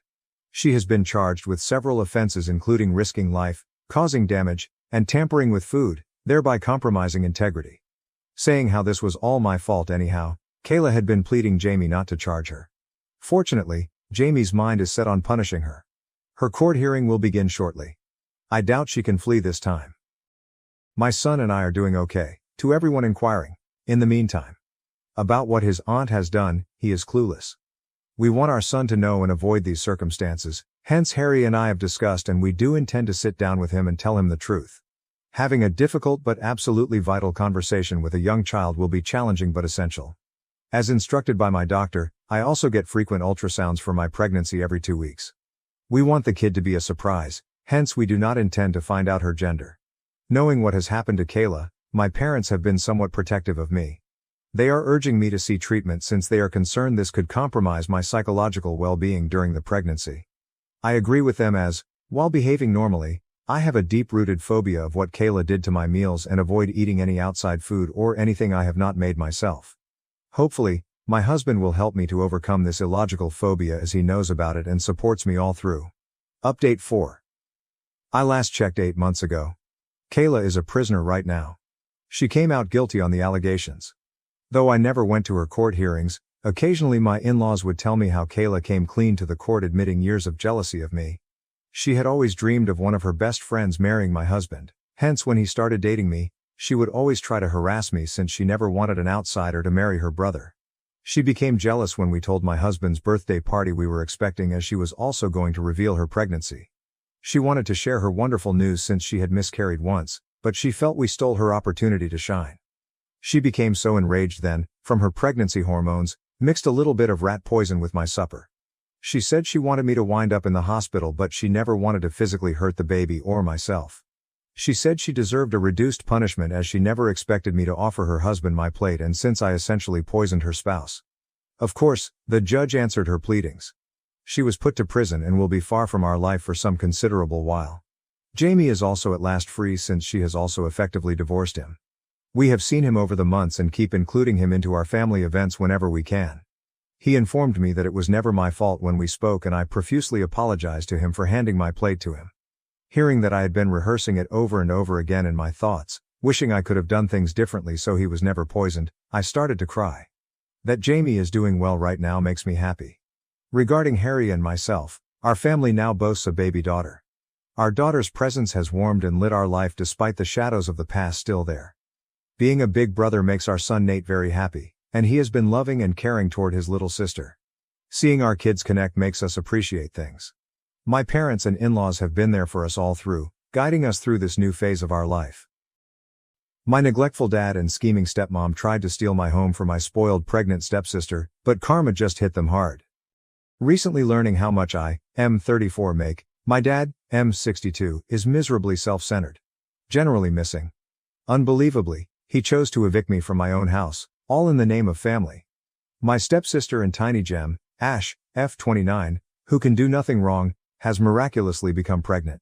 She struggles to find herself a place to stay as her highly self-reliant aspirations are those of an escort and an OnlyFans model. Now Dad wants everything fixed, and I am the fixer. I regretfully had to part from my house and my hard-earned money with this woman since she made all the wrong decisions. The man my dad openly turned off as a duty several times is me. Ever since he learned about my new residence, job, and shockingly low income though, he has become somewhat sensitive about our shared blood. Although I'm not thrilled with him constantly telling me who my father is, he also wants to deepen the ties I have with his wife and her daughter. She is my dad's child as well, but I was banished far too early to establish any type of relationship with the woman. I'm glad I didn't since I would have been somewhat let down. I simply want to remind everyone before you all start that I'm here to let out my feelings. I have ideas, opinions and sentiments to put down. Though you may disagree and they might not sound good to you, I am just letting you know regardless since, to be honest, I have no one else to tell. Now let me present my half-sister Ash, short Ashlyn. She is literally making her dad proud. She is about 5 years younger than I am. Dad is delusional as this woman is out there only serving as an escort, sleeping with a bunch of OnlyFans, and my father calls her his pride. You did really read correctly. I suppose he is not familiar with the major deal. Someone is going to tell him. Though I'm not too conservative, I try to concentrate on my morals and profession. When I have the time to get to know them better, I court women. There is occasionally a spark, but other elements also play a role including vast distance and availability problems. Other times, one finds absolutely no understanding. I try not to spend random nights sleeping with anyone. I ought to wait for the proper woman. I get sick looking at a large body count. Guys displaying it like a medal is repulsive. I'm not sure why. Still, this is what I live by in my own life. Unfortunately, my sister holds the reverse view. She most certainly no longer counts her physical partners. She is now an escort, which personally repels me. Moreover, it is quite harmful as well. Certain guys enjoy performing odd activities for escorts. I have no idea how someone would view working like that as being acceptable. She then posts indecent movies and pictures of herself on the internet in order to profit from it, but she finds little success there. She most likely lacks knowledge on how to start the traffic, but for whatever reason it is a flop. From what sources am I aware of this? Here is an awkward story. My friend mentioned it to me. Ash asked him if he wanted to have fun after texting him once following their drink meeting. Hearing the narrative, I had already warmed up a little when the man left with my sister, but, he said it was only after he realized she was my sister. He told me she had emailed him the URL to her page, and he showed me too. I'm not sure whether he is speaking the truth. She breaks constantly and begs Dad for money, hence I believe she isn't doing very well. I never told Dad either. I couldn't even bring myself to question her about it straight. I observed her answering a call then seated in the car with an old man another time. He left her flowers and headed off. She would sneak back into the house at strange hours through the window. This became evident when I used to return home over holidays from college. Though I'm not sure if she is still at it, I do not want to be involved in any of it. I'm glad about having a respectable post where I work. At last, I haven't lived much with the new family since my dad was disturbed enough to send me away any opportunity he could have. But I have seen Ash close enough to claim she follows her mother, Marissa, F58. Marissa thought she was really the icon in her heyday. She was really beautiful to men like my dad and used to be a flight attendant. If you know what I mean, she is now a regular botched face Karen. She runs the sort of neighborhood childcare and has hands like those of a claw, nails longer than her lipstick. Odd how parents would leave their children with someone like that. She could point out a child's eye with such long nails. She is, nevertheless, exactly as pokey as her nails. She loves to create trouble in other people's life and opinions about anything. She has more plastic in her body than the sea and a quite terrible voice. She is as real as phony leather. She affects Dad for the worst. She didn't want to raise a child that wasn't her own, hence I think she was a big factor in my dad not thinking twice before sending me 8 years to boarding school. Let me then introduce you to my dad. Actually, he is more the main cause of all this. Having lived a complete life, he believes anything he does in life is justified even if it is far, far from it since he understands better.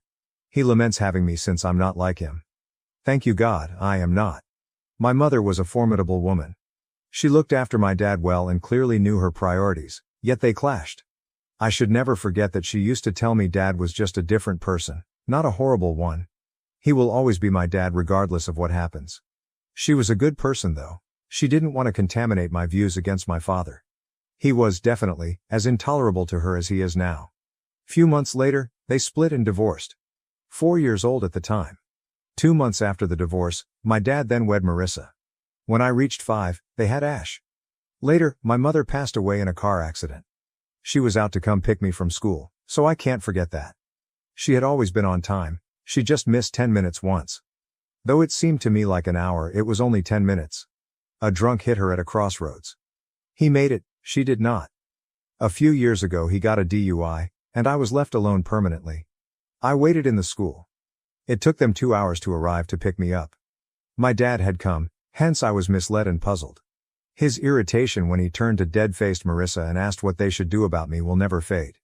She answered, "Your kid, your problem." Specifically, Dad. "You cannot now come and tell me I will have to look after your spoiled child. At last I have steady work and oversee some side enterprises. Since I turned 15, I have been earning and have worked quite hard. I started boarding school, then moved to college, only visiting over the holidays, so I started living alone 8 years ago. I recently bought a property after working very hard to reach where I am. This is a wonderful modest house, far better than the apartment I had with buddies. I felt I would never be able to reach this life aim. Actually, I just moved in last month. Although I might not like my family much, fundamental politeness was to involve them in a moment this significant, thus I asked them to the housewarming as well." Watching his response was quite depressing. As he inquired about the furniture, the architect and the interior designer, he seemed jealous, to be honest, a bit annoyed.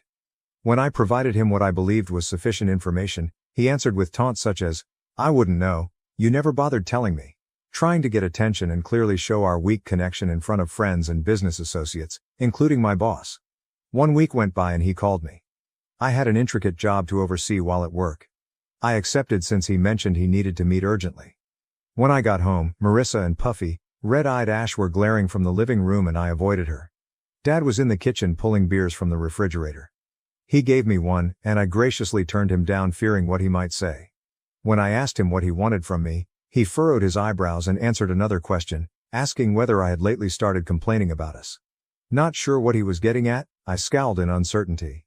He invited me to hang in the living room with Ash and Marissa. I nodded and turned to settle on a couch across from the two. Ash folded her arms. Marissa rolled her eyes. Dad came in and sat with them facing me. Leaving his beer bottle on the sofa table, he leaned back. Then he wanted to know whether I was blind. There was a pause, probably bewilderment on my end and rage on theirs. He said before I could reply that I either choose not to notice things that ought to be seen or I am blind. He stated I had most likely become somewhat proud ever since I bought a property and avoided looking at the individuals who really mean something to me. I groaned and asked him what he meant by all of that, wanting that he would be more explicit. He blew sarcastically, then informed me I wasn't disturbed by the dire circumstances in the room. He stated I had elected not to offer or be of any kind of assistance and that I had chosen not to notice the family was in risk. I obviously asked him what risk he meant. Glancing across at Ash, who rolled her eyes and declared she was pregnant. Like any other person, I wanted to congratulate her, but she started crying before I could. Marissa hugged her and advised me to be concerned enough to find out what's happening at home. Dad stated Ash recently discovered she was pregnant, and the lad who caused it had broken up with her since. Marissa also mentioned that Ash has decided to maintain it, hence our basis for next decisions should be based on that. Can she afford it? All I could say. Ash and Marissa stared death at me. To be honest, I meant good. I was worried. I was actually ready to help her, but in my thoughts I had already imagined perhaps they wanted me to contribute financially. Dad then got up and moved over to my side to sit down with me. That's why he called me, he stated afterwards. He added that although maybe my mother neglected to educate me how to be a good brother, brothers would throw their life away for the comfort of their sisters. He said he is a nice parent to his daughter. I ask for your effing pardon. I'm not dying for her, but I know my financial input is required. I sighed and asked him what action he wanted me to take about it. He said, "That's my good boy," grinned, rubbed my back. I forced a phony smile, which vanished the instant Dad said, "You're giving Ashlyn your house." "No, I am not." Dad answered straight away. "Yes, that's what I said." Dad scowled and asked me why not. I told him I could help with some cash, but the house is mine. Until she can afford it, I can let her share a room free from rent. Dad got up from his chair then said, "Nonsense. Dad, it makes perfect sense to me." He insisted nevertheless, That I not only offer her the house but also move out and buy another for myself. I contended that if Ash is unemployed and expecting a kid, she cannot even afford to run the house or pay the expenses. Those, Dad informed me, would also be my obligations. Apologize to me? Hell to the number one. Though I was enraged, I had to be polite.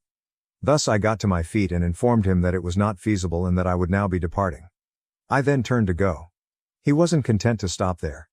1 week later, he turned up at my place when I was at work. I'm not sure how he entered or where he picked the keys from, but when I returned home I observed men loading boxes loaded with my belongings outside the house. Hurrying inside, I asked them what they were doing and they informed me the house owner had told them to toss the goods. I said that they should go right away and that I owned the house, they should get my belongings back inside. I lost my composure. Coming home, this was the last thing I would have predicted seeing. When I went inside to see Dad and Ash, they still stood there insisting I follow what brothers ought to do. They ignored my advice to leave, thus I informed them I will contact the police. They went at last, badmouthing me, applying curses and things. Though I know this is a lot to read, it was much worse in person. 1 week has gone by and I'm posting here since I kind of feel horrible about it. Was I in error? I feel like they need me and I shouldn't cut them off like this, but I also feel like my actions for them have limitations. Growing up, their disconnection and lack of concern for me infuriates me. Today, they ask me to lay my life down for them. Bit much, not sure what you mean here. Tell me, let me know. I couldn't even get my buddies involved in this. Right now you are all I have. Update. Hey everybody. I hope every one of you is good. I posted 1 week ago, and to be honest I didn't expect the attention it attracted. As the comments arrived, some made me doubt a number of things. Not too long afterward though, I decided not to break off my family completely. This came about via Ash calling me. I welcomed her by telling me she wanted to see me. She wanted to tell me a few things, therefore she asked to meet at my place, but I was still getting used to the scenario made last time. I urged us to meet somewhere else. She was first somewhat nervous when we visited a coffee shop.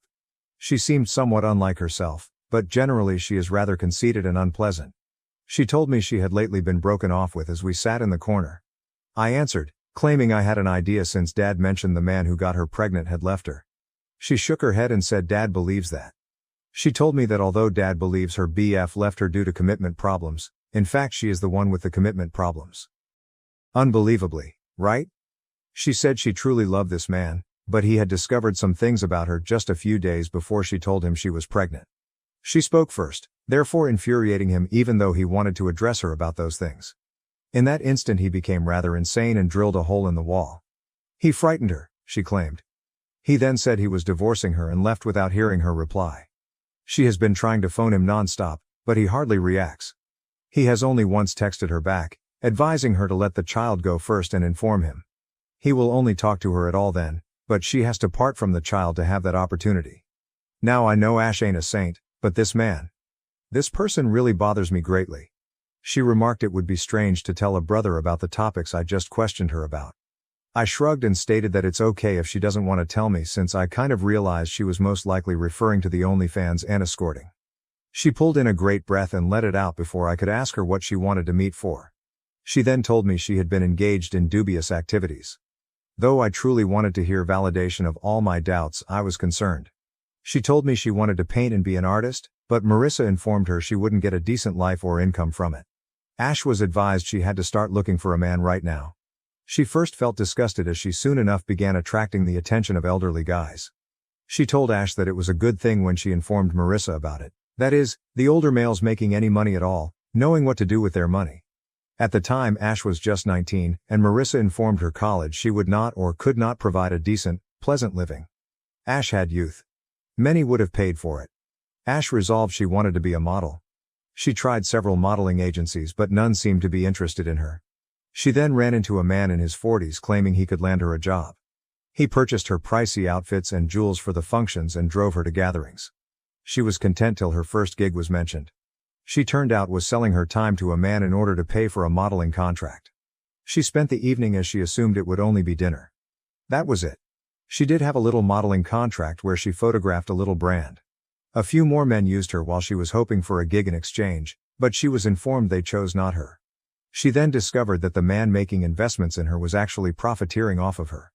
She was terrified he would have her killed, Hence she considered it foolish to face him. She then informed him she was fine with low pay and that she no longer wanted to pursue modeling. He fortunately let her depart without any problems.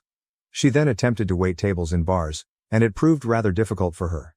Ash, hard-earned money is exactly what that is. Still, she also mentioned that Marissa would make fun of her for opting for those little tasks. Marissa would explain that women should be taken good care of.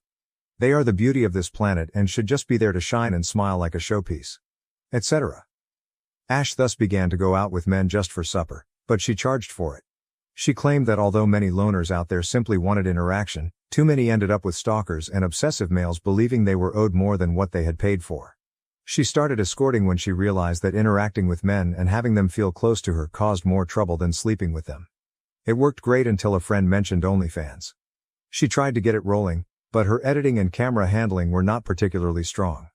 She wasn't social enough, thus that didn't work either. It takes a lot of effort. She next ran across her lover, BF, an ex-coworker. He returned often because he worked as a barista. Though he was too clingy, she really liked him. He also lacked trust in her and was a bit possessive.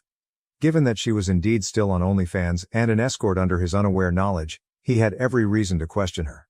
Her BF started looking after her with the meager income she made when she stopped escorting and left OnlyFans totally. She seemed good with it, Marissa wasn't. She then fell pregnant, and her boyfriend discovered everything. She mentioned that a couple of the individuals on the list might be possible fathers. Every one of them donated money to help the child and her. One of them had even proposed to her, but she knows all of them are doing since they believe they are the only ones there, which is silly given she is an escort. She does not, however, tell them straight out that she pays her expenses and most likely helps with the kid. She said she decided to tell me all this since she couldn't tell Dad. Dad believes she has only been modeling here and there, makes little money, and that she had one man in her life who left her. Marissa mostly understands when he should have stayed. She advises Ash to wed the man who proposed and let him believe he is the father. Ash doesn't know, though, what to tell Dad. She also doesn't want to let anyone believe a lie and wants not to wed the guy since he is strange and ancient. She mentioned that some financial support would be great and that she wanted me to make up with Dad. I asked her what she wanted me to help with. She advised me to consent to what Dad asked and then spend some time away. I could then return when things are less contentious. How then is that a solution? I politely turned down her offer and informed her I could only provide some money. Nevertheless, I wasn't comfortable leaving my own residence. She then informed me I lacked the least bit of decency to assist her out, that she exposed her entire existence to me and that I was selfish thinking like way. She stated, even then, Dad was correct about me and I deserved to be sent to an orphanage instead of taken in when I needed somewhere to live. She stood up and stamped off. Though I believe my response was not too severe, is it selfish? Actually, what do you believe her side of the tale tells? Does it support her expectations? Should I trust her? She seemed to be speaking the truth, but does it follow that I should follow her advice? Tell me, everyone. Update. Right now, this is what is picking at my brain. A few things have transpired after another week. I assumed I would hit the keys and notify you all about it. I appreciate your help on my earlier update, gentlemen. Having folks back up my ideas for once is rather relieving. Still, Dad called me once I met Ash. He wanted to meet with me at the pub to sort out a few things. Interested, I agreed and went to see him. He mentioned he knew how much I was making as we sat at the counter. When I questioned him about why it mattered, he stated he knew I could afford to buy another property in a few years. I shrugged and said I already had a house, thus this conversation ought to be quite over. He maintained that since I didn't yet have a family and that single women find it more difficult to raise a child. That child needed a safe place he could call home. I reminded Dad then, that Ash had been living with them long enough and that nothing seemed to be an issue. A small child won't harm.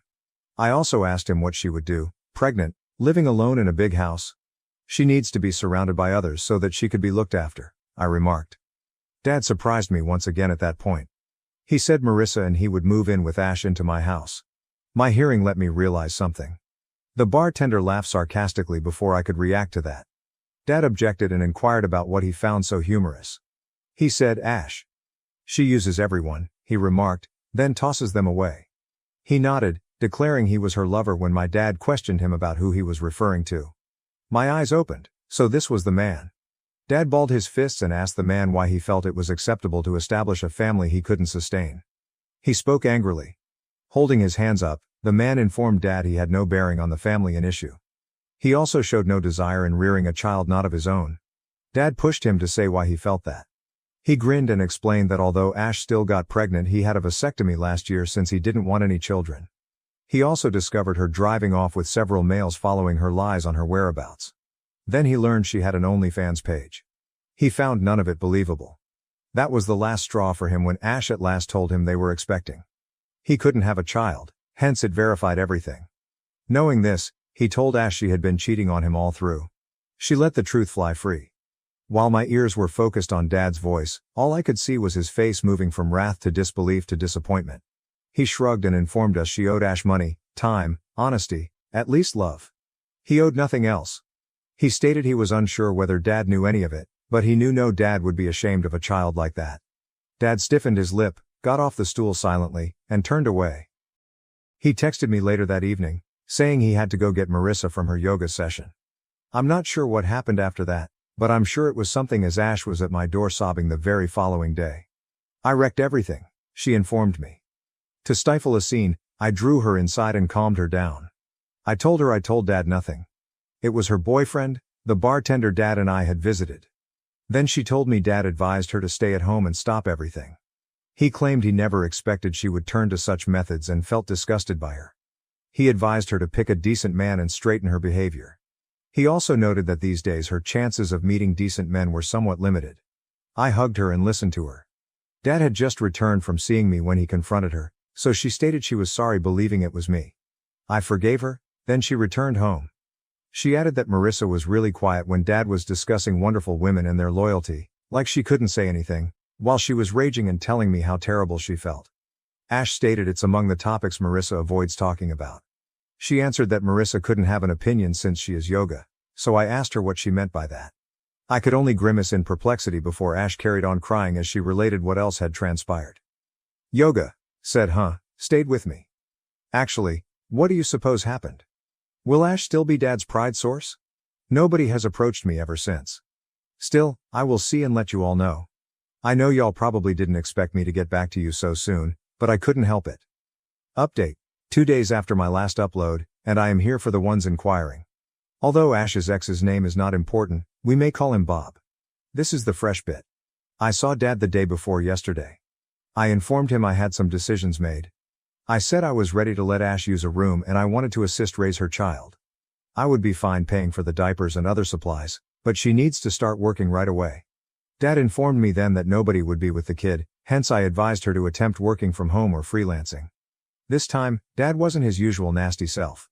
He stopped and then let out a sigh. Telling me he felt I despised him, he settled on the couch. He was correct, but I probed him about his reasoning. Mom despised him too, thus he said, which was why. She never said that. I told him fast. Instead, she constantly stated Dad loved me and worried about me. I told him the only reason I felt let down at all was how inaccurate my view of Dad was. Mom told me all that. Then from Dad I sensed only absolute neglect and lack of caring. Rubbing his eyes, he confided in me he loathed himself for many ways. He stated he liked Mom, but they hadn't known enough to determine whether they were really each other's type. He sighed and added he had to marry her since he got her pregnant. Though he never felt the spark between them, she was a good wife to him. He next crossed paths with Marissa. I could feel my insides tingling at that. I remained motionless. None of this was known to me. Dad told me Marissa sparked a flame in him he never knew he possessed. He caught emotions before he knew it. He was quite delighted with her.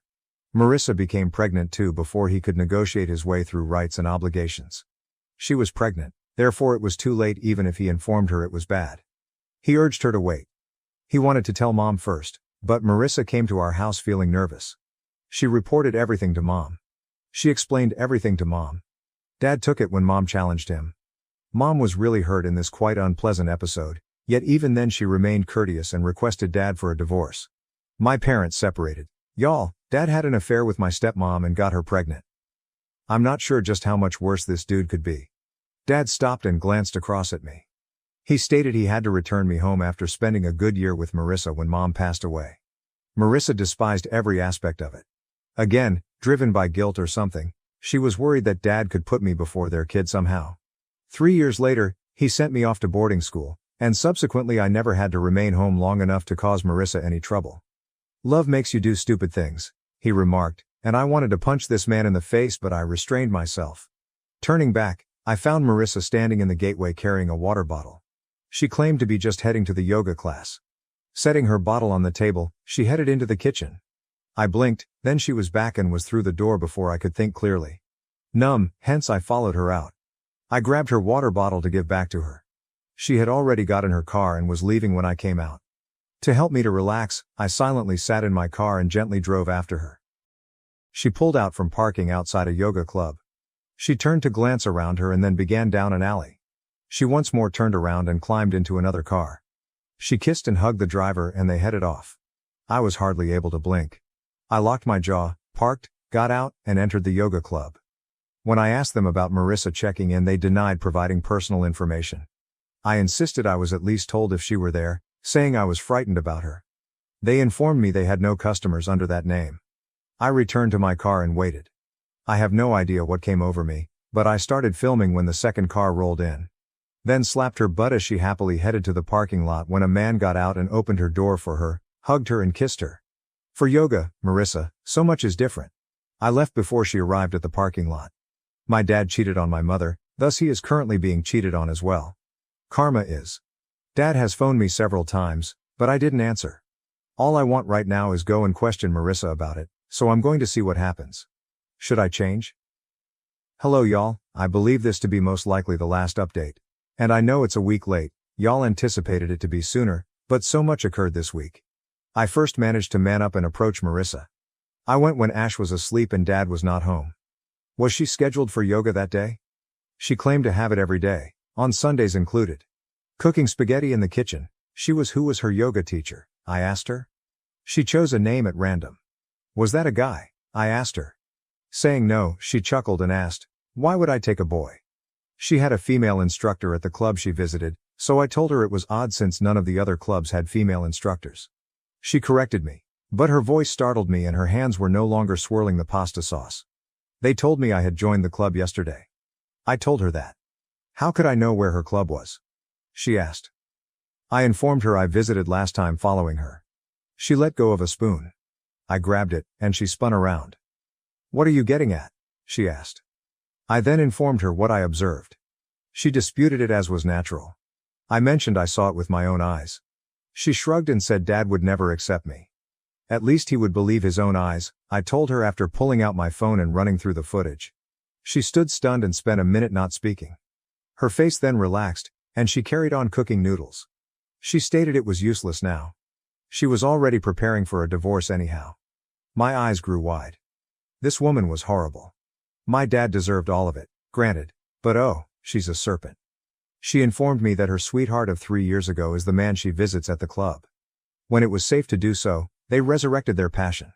She stated they had fallen in love long ago, but at the time he was wed to another woman whose father had employed him for his business. Though there was a lot at risk, Marissa and her boyfriend decided he should keep his marriage intact and handle his money. He would then split from his wife and live with Marissa. But Marissa became pregnant and, as women should, she was trying to pin a man down for support. She made that decision to hang around Dad. They were seeing one another on and off, but Marissa chose Dad and told him he had to act when she met her boyfriend and got pregnant.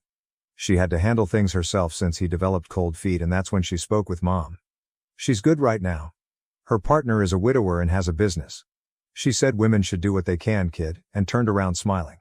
Her smile stopped though, as she peered over my shoulder. The next instant her smile vanished. I turned back to see Dad in the gateway with flaming eyes and clenched hands. He was shaking. Dad awakened Ash then and carried her to the kitchen. Who was her father? He asked. She shook her head and glanced across at Marissa. She assured him she always recognized him to be her dad, thus she didn't give blood any thought. Pacing the floor, he ran his fingers through his hair. Marissa and Ash were instructed to leave his house 2 days later. The divorce is underway. At a shelter are Ash and Marissa. Dad has requested me to locate him as a therapist, and he has been rather quiet since. I pardon him every single time. Regarding Marissa, her boyfriend didn't bring her in. He disputes having ever spoken with her. Marissa has begged me for the proof, I have it. She even begged me to consider Ash through her pregnancy. And what can I say, Marissa? Your child, your challenge? From what standpoint should I act? Either destroy the footage or hand it up. I'll let others know in the comments soon later. I appreciate you joining me and for your ideas and encouragement. It means a great deal. I exposed my wife's secret affair with my friend by printing every hidden message they sent each other. For the sake of the narrative, let's call her Mia. My wife, 26F, cheated on me, 27M, with a friend of mine, Jack. Background: we met at another friend's wedding when I was 22. She was the bride's friend, and I was the groom's friend. Therefore they seated us at the same table hoping we would cross paths. I was quite surprised by her beauty when I first saw her. We discovered we shared a lot when she sat down and we started to chat. We clicked right away. After supper, we lingered for a little before heading to the dance floor. Throughout the evening, we drank and danced. We ended up kissing in the center of the dance floor, and when we broke off, our friends, the bride and groom, came over to ask what was going on between us. Playing matchmaker made them really happy. We basically ignored it and proceeded on through our evening. We parted without sharing numbers, but approximately 1 week later I received a text from her asking me out. The bride had supplied my number. Of course, I answered yes and developed a relationship out of it. The relationship was excellent. Apart from little disputes, we never truly battled and it was never anything major. About 2 years into our relationship, I finally asked her to wed me. We were married less than a year later. Just before our first anniversary, we were married for a little more than a year when everything collapsed upon me. I could find small irritations in anything. Her phone got more guarded, girls' nights grew more frequent, and our sex life nearly non-existent. I had brought this up several times, but she dismissed it, saying I was letting my fears control me. She would carry on as though what I sensed and tried to express had no relevance to her. I grew much colder as a result. We seldom spoke unless it was something vital. I stopped kissing her goodbye as I headed to work. I grabbed her phone and laptop one night while she slept, skimming her texts, emails, and messenger apps but found nothing. Inspired by stories on this site, I decided to investigate her car. I noticed a second phone as I reached for her keys and glanced in her car. Though I knew right away what was happening, I wanted all the proof for when I called her out. She should not have spoken anything like that, something which had only happened once or anything dumb like that. Searching the phone, I discovered just one number. I linked the phone to my computer, went over every note and printed every message along with every picture. I looked at divorce lawyers late tonight. Reading profiles of lawyers for hours in my home office, I came upon one that appealed to me and emailed him. But because it being a Saturday, he wasn't at the office. Then I wanted to find out who the guy was, so I grabbed my phone, entered the number and was prepared to claim I was from Spectrum since who doesn't have Spectrum? Jack's contact then suddenly showed up though. It took me a minute to arrange 2 and 2 together, but I blew up when I did. In my workplace, I was screaming and berating. My wife entered the door to check on me. Upon seeing her, I advised her to get the fuck out. She went to our room and locked the door. I had never raised my voice over a reasonable level or cursed at my wife. I silently raged from my office all day, just staring at the wall. I asked if he would come with me after phoning one of my friends, the wedding's groom, to let him know I needed to get a drink. He inquired whether I was all right, so he must have detected something in my voice. I admitted to him I truly wanted a drink and I wasn't. I gathered all the printouts silently and headed to the bar. Arriving first, I ordered 4 Jack pictures along with a beer. As my friend Ted came and inquired about what was going on, I was on my last shot. Mia was cheating, I told him right out. He showed me sympathy. I inquired whether he wanted to know with whom. He seemed clearly agitated when I told him it was Jack. He was the one first introducing Jack to me, all he could say was "I'm sorry," over and over. Jack and I have never been quite close. Although we wouldn't invite one another to hang together, we were friendly if we happened to run across each other at a get-together. Having just discovered this and hadn't even spoken to Mia or a lawyer yet, I advised Ted not to discuss this with anyone. If his wife questioned what was wrong with me, I advised him to tell her I was having trouble at work. He concurred. Most of the evening we drank and chatted, then at approximately 3 in the morning, I got an Uber and headed home. Since I phoned Ted, it was the first time I checked my phone. There were missed calls and a lot of texts from Mia, asking where I was, when I would be home, and whether I was okay. When I got home she was curled up on the couch napping. I simply went to sleep walking up to our bedroom. She was in bed when I woke up, so I got ready and left the house. I went to pick up my car, head to my office and buried myself in work for the day. About 10 o'clock, I headed home. My wife surprised me by showing up to welcome me and mentioning she had dinner. "Would you like her to heat it?" she inquired. I turned her down and went to bed. Not far behind, she questioned me about what was wrong. I said I wanted to sleep and she should leave me alone. She persisted till finally I snapped and cried, "Mia, stop. I should be asleep right now. Leave." The attorney emailed me the next morning requesting a later in the day meeting. I confirmed and prepared for my day. Mia had made breakfast and asked to chat when I walked downstairs to head out. I prepared a small plate and settled in. She began by noting that I had been acting differently and then went on and on mentioning my changes and asking why. I informed her that work had been demanding and that it will soon be all done. I told her I had to go after finishing. Counting down the minutes till I could see the lawyer, I headed to my workplace. I informed my assistant I was leaving to lunch with a customer. I left as my wife occasionally would call my work. The legal meeting went smoothly, and I turned over all the material I had collected on her. "Well, I'm sorry for all that's going on," the attorney said. "But I'm glad you acquired all this material. You see, most of your money your wife has no claim on since we live in a no-fault state." I told him I had not given that any attention. I was only thinking I should divorce her right now. He insisted on keeping the proof, but I told him I would rather he simply create duplicates as I hadn't told my wife yet and I wanted to avoid hearing her justification. He agreed and had his assistant copy made. "When would she be served the papers?" I asked. He advised me it would take 2 weeks. I thanked him then and headed off. I headed home to face my wife. She wasn't at home when I got there, so I phoned. None of it. I got back on the line. No response. I texted her, "If you're with Jack right now, I don't give a fuck. Arrive home. We must have a conversation." Not a minute later, she called me, not sure what I was talking about. I told her simply, "Get home now." About 15 minutes later, she showed up. I said to her, "Wow, look at that. 15 minutes? That's around the same distance between here and Jack's, not sure exactly." She turned to face me, stunned. She was just staring at me after I gave her a minute to calm down. "Well?" I asked. "Not much to say here." I let her carry on while she tried to gaslight and deny me. She got herself up and began to disparage me. To silence her, I pounded my hand on the table and drew out the proof. "Look at this mountain of things I've gathered on you," I remarked, showing it to her from the side. I then went through one printout at a time showing her. She told me to stop immediately and started to cry. She told me she loved me and tried to apologize. "Honey, what happened to that energy you had before? Just a minute ago, you were rather determined about denigrating and attacking me." I put my hand out and said, "Don't touch me," as she wanted to hug me and apologize. She suggested we could go to the bedroom and do whatever I wanted. Looking her squarely in the eyes, I said, "Sweetheart, I will never touch you again. Who else has these pictures and messages? You wish to know? My attorney. I am divorcing you. Now get a bag, sort your clothes and leave my house fuck free."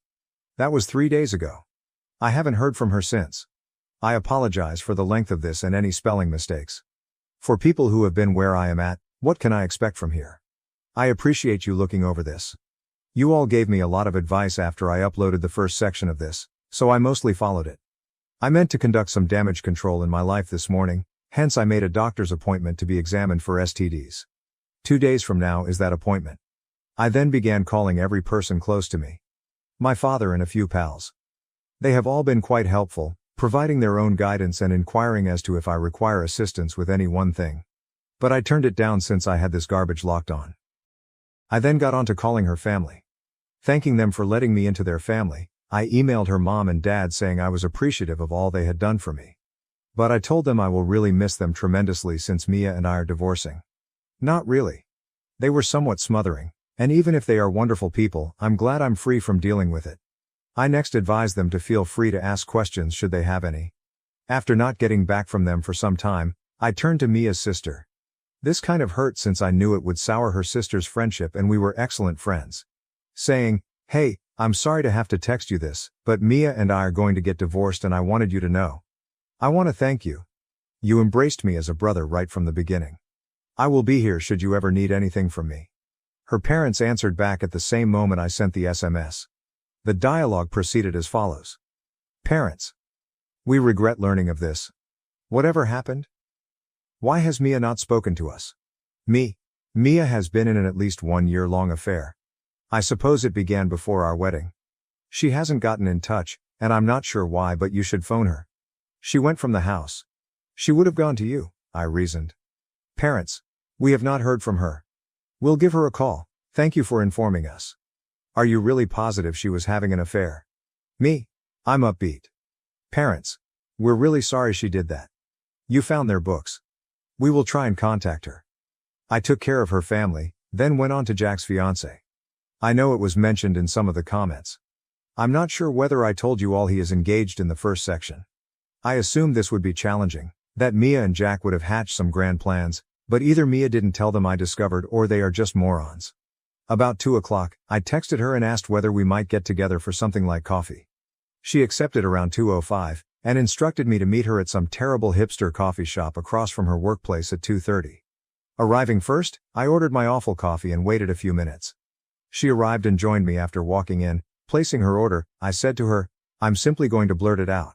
Jack has been cheating on you with my wife. There's no simple way to say what I'm about to tell you. It has been going for almost a year." She seemed clearly startled, so I told her I'd only learned a few days before. I know I ought to have told her then, but I had a divorce to start and my own pity to cope with. She inquired about my source and I responded with everything covered in the first piece. Then I brought out a binder and asked whether she would want to view the material I had collected. She took the binder, quickly went over the photographs and notes, and then began to weep softly. She is more than welcome to grab the binder. Extra copies if she wanted to confront Jack with it or check whether he would lie. She thanked me, got up, picked the binder and let me know whether she needed anything from me. She nodded her head and left, obviously demoralized. I know you all advised me to keep a level head, stay sober and whatnot. Yet my world collapsed on top of me. This week I'm going to sit on my rear porch, drink, smoke cigars and blare music. I'll stop feeling bad about myself after this week and resume my regular calendar. More positively, I have already packed most of her belongings, clothing, jewelry, etc. I also threw every picture with her in our wedding book into the crates. I want her here no more than she needs to be should she return for her items. Besides a few picture frames, nothing is shattered. Before you ask, no, I didn't ruin her clothes. Right now, nothing else is happening. I told everyone I ought to have told. 90% of her stuff is in boxes. My doctor's appointment is set. My lawyer is hard at work trying to get me out of this crap. I truly have no idea what remains. Should she stay out of my life, this may be the simplest divorce ever. I appreciate you looking over this. One values advice constantly. Update 2. Hey everyone. I'm sorry I missed in action for a little and didn't reply to comments and mails, but I believe I caught up now. Regarding the update, I have been enjoying my pity party. Drinking, and even more drinking since the previous time. Since I discovered everything and can't really put into words how I feel, this is probably my first semi-sober moment. I suppose numb is a good word. I told everyone all I informed them in the last post. The only one not responding was Mia's sister, from whom I was rather close.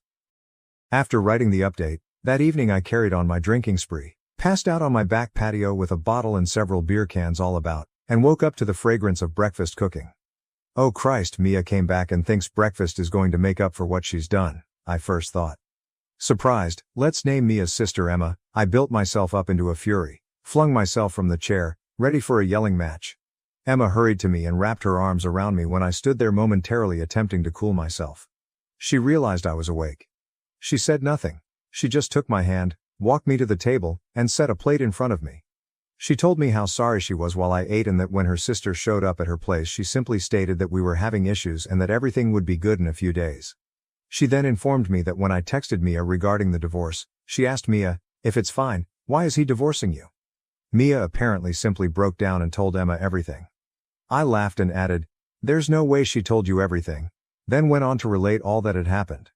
Emma informed me Mia had indicated it was only one time and I was exaggerating it. Emma was here wasting her time since I told her I had no intention of getting back together with Mia. I also advised her to let Mia know she should get a lawyer if she gets in touch with her.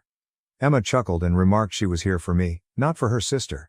She told me she would be there for her sister naturally, but that she and I are friends and she wouldn't forsake me, particularly if I did nothing wrong. I got up, moved to her side of the table and just gave her a hug. Hearing her say that made me feel so much better since I was so concerned that all this crap would sour our friendship. Emma left this morning as I was getting ready to head to my cabin. She remained with me for 2 days in the guest bedroom. I had it before the marriage, thus Mia cannot touch it. She asked if she might join me as I was assembling my hunting and fishing gear, but I told her as much as I would want. She should most likely go check on her sister. She hugged me, agreed, and walked off.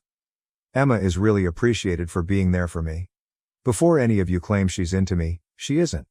She is also 20, and for me that is far too young. Simply said, It's a very close friendship. I nearly forgot to mention that I visited a doctor, underwent tests, and should get results on Monday.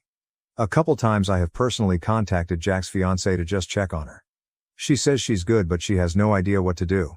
I'm more than happy to listen if she wanted to meet any time next week so she could rant.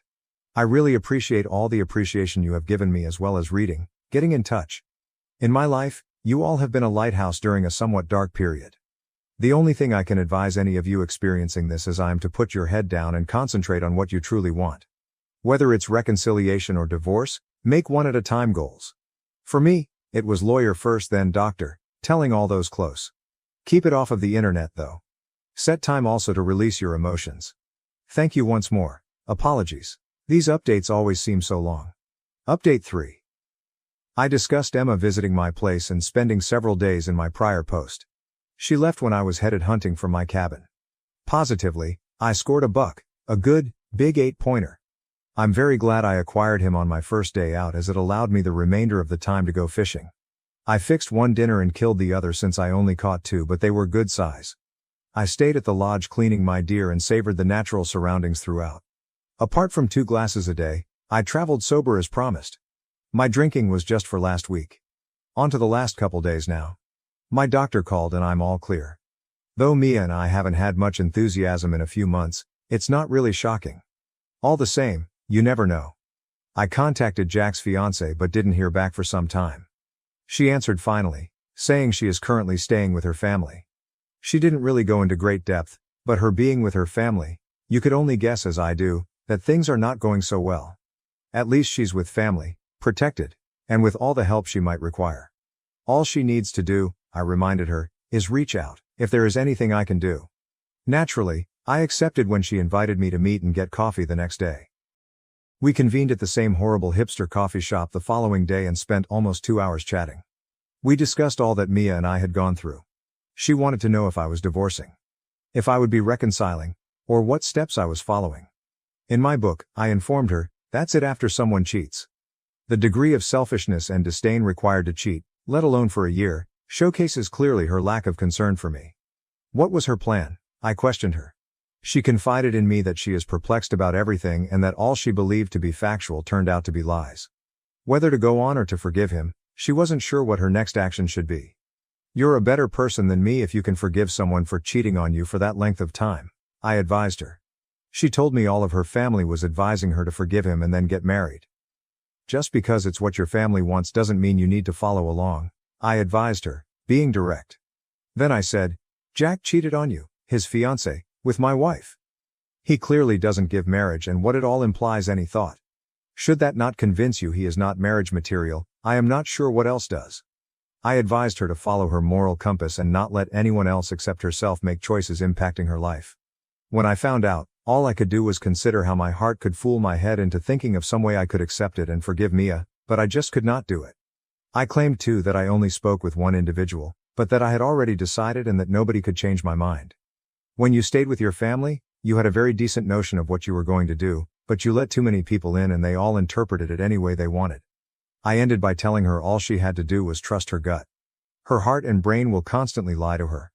If her gut senses something is odd, 9 out of 10 times her gut is most likely accurate. She said thanks, and we headed home separately. My lawyer messaged me the next day saying Mia had been served successfully at her place of employment. I appreciated all of his work, particularly in relation to the timescale he has achieved. Emma called not long after that to inform me Mia has stayed in her room all day and is crying in bed. Mia was served, and she is most likely realizing how terrible she screwed up. Emma wanted to know whether I had anything and how the cabin was. I told her all I did and how my stay went. We spoke for a little then hung up. I then got ready and cleaned my house for her response. Given her recent serving, I reasoned that she will burst shortly, given that she has time. I am thus calmly waiting for it now. I have Advil on hand for what I would guess to be a little headache. When I informed a friend he nodded. Should Mia show there, he would dash over to act as a witness, should all else fail. I'm writing right now, awaiting Hurricane Mia to rip through my house.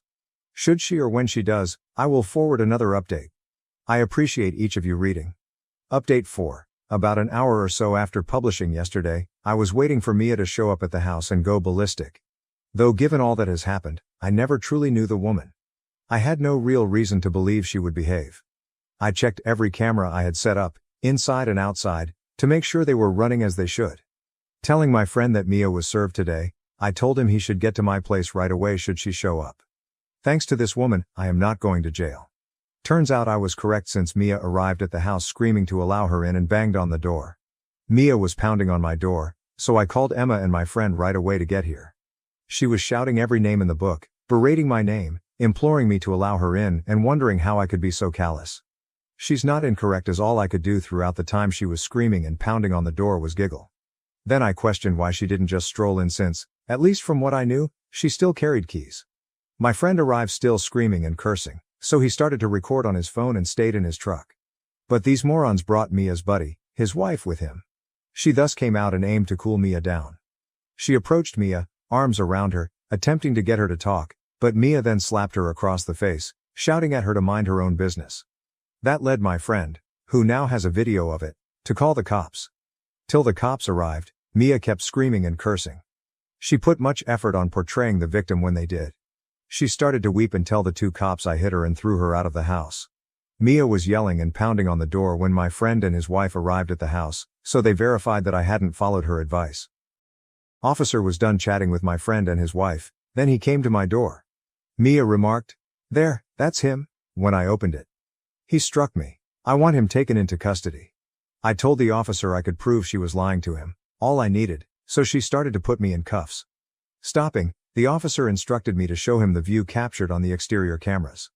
Having seen the video, he said he was sorry for presuming I was the one in error and for drawing snap judgments. I told him I didn't blame him, but he then informed me my neighbors had called them 15 times overall, and allegedly Mia had yelled out, "He hit me," during her outburst. Thus the cops had rendered their decision already. Mia spent around half an hour dealing with the police before being charged with disturbing the peace, public intoxication, and a DUI and being placed in handcuffs. Emma showed up and came to me inquiring what had occurred as the cops drove her to the car. I played her the entire video on my phone. Then the officer came up to give me some extra documents and the case number. Emma started to probe the charges, so I returned inside. Emma came right behind and sat behind me. She informed me she had left her house for 10 minutes to run to the store, but when she returned Mia was no longer in the living room, so she assumed Mia had gone to bed after too much alcohol. After some time of conversation, Emma requested whether she might spend the night with me. She was always welcome whenever, I said. She informed me Mia had to stay the night in jail. I'm not sure why, but they may get her released early in the morning. Emma doesn't have that type of money, thus she told me when I returned inside she called her parents to let them know what was occurring and to see whether they could bail Mia out. We shared a beer and shortly went to bed. Emma had already left to see her folks when I got up in the morning. Though I haven't heard from Mia, Emma, or their parents, I wouldn't find it to be a lively discussion. Update 5. Since that evening, I haven't heard from Mia, but my lawyer received calls from hers informing him he will be representing Mia. At last we may begin this process. I also asked Jack's fiancée whether she had any updates on her front. We only chatted back and forth, but she informed me she kicked him out of her house and had her father and brother pack everything and drop it at his house.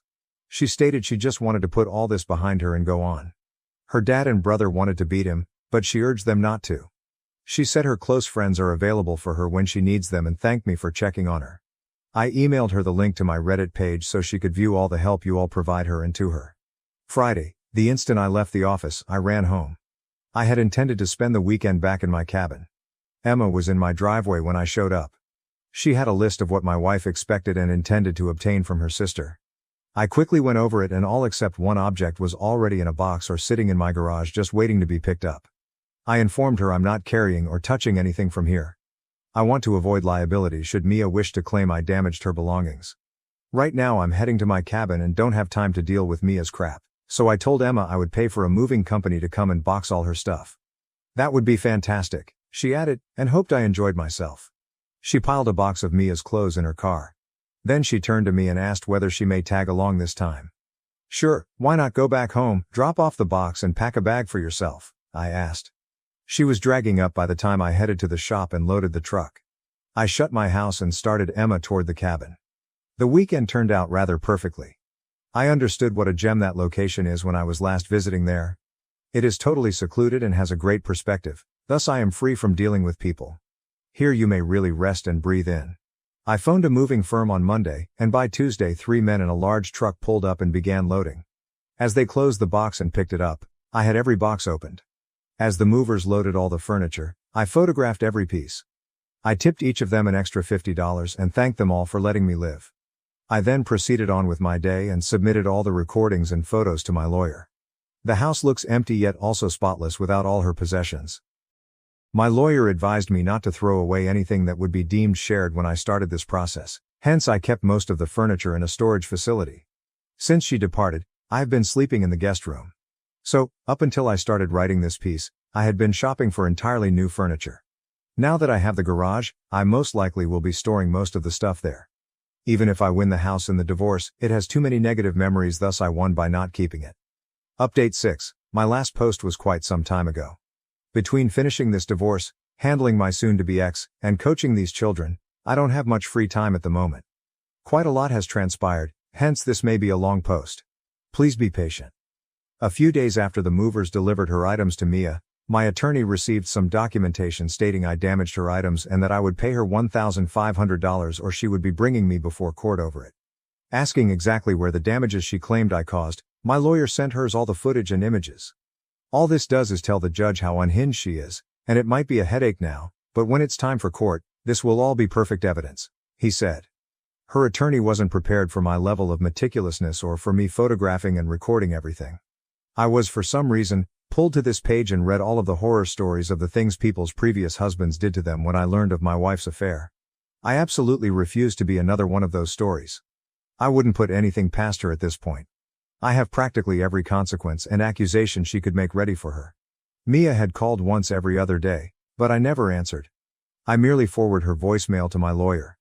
I don't bother listening to it if she left one. Every time I forward my attorney something, he always tells me, "You are a wet dream for a lawyer. You pay attention to everything I say. On your own, you compiled a mountain of proof." I have not yet had a customer that has done so brilliantly. When I mentioned, he says that every time, he wasn't exaggerating, but it makes me smile. Having that confidence from him that I'm doing everything right helps me to feel somewhat better about the whole circumstances. My lawyer informed me roughly 2, maybe 3 weeks ago that we have enough proof to bury her outside of court.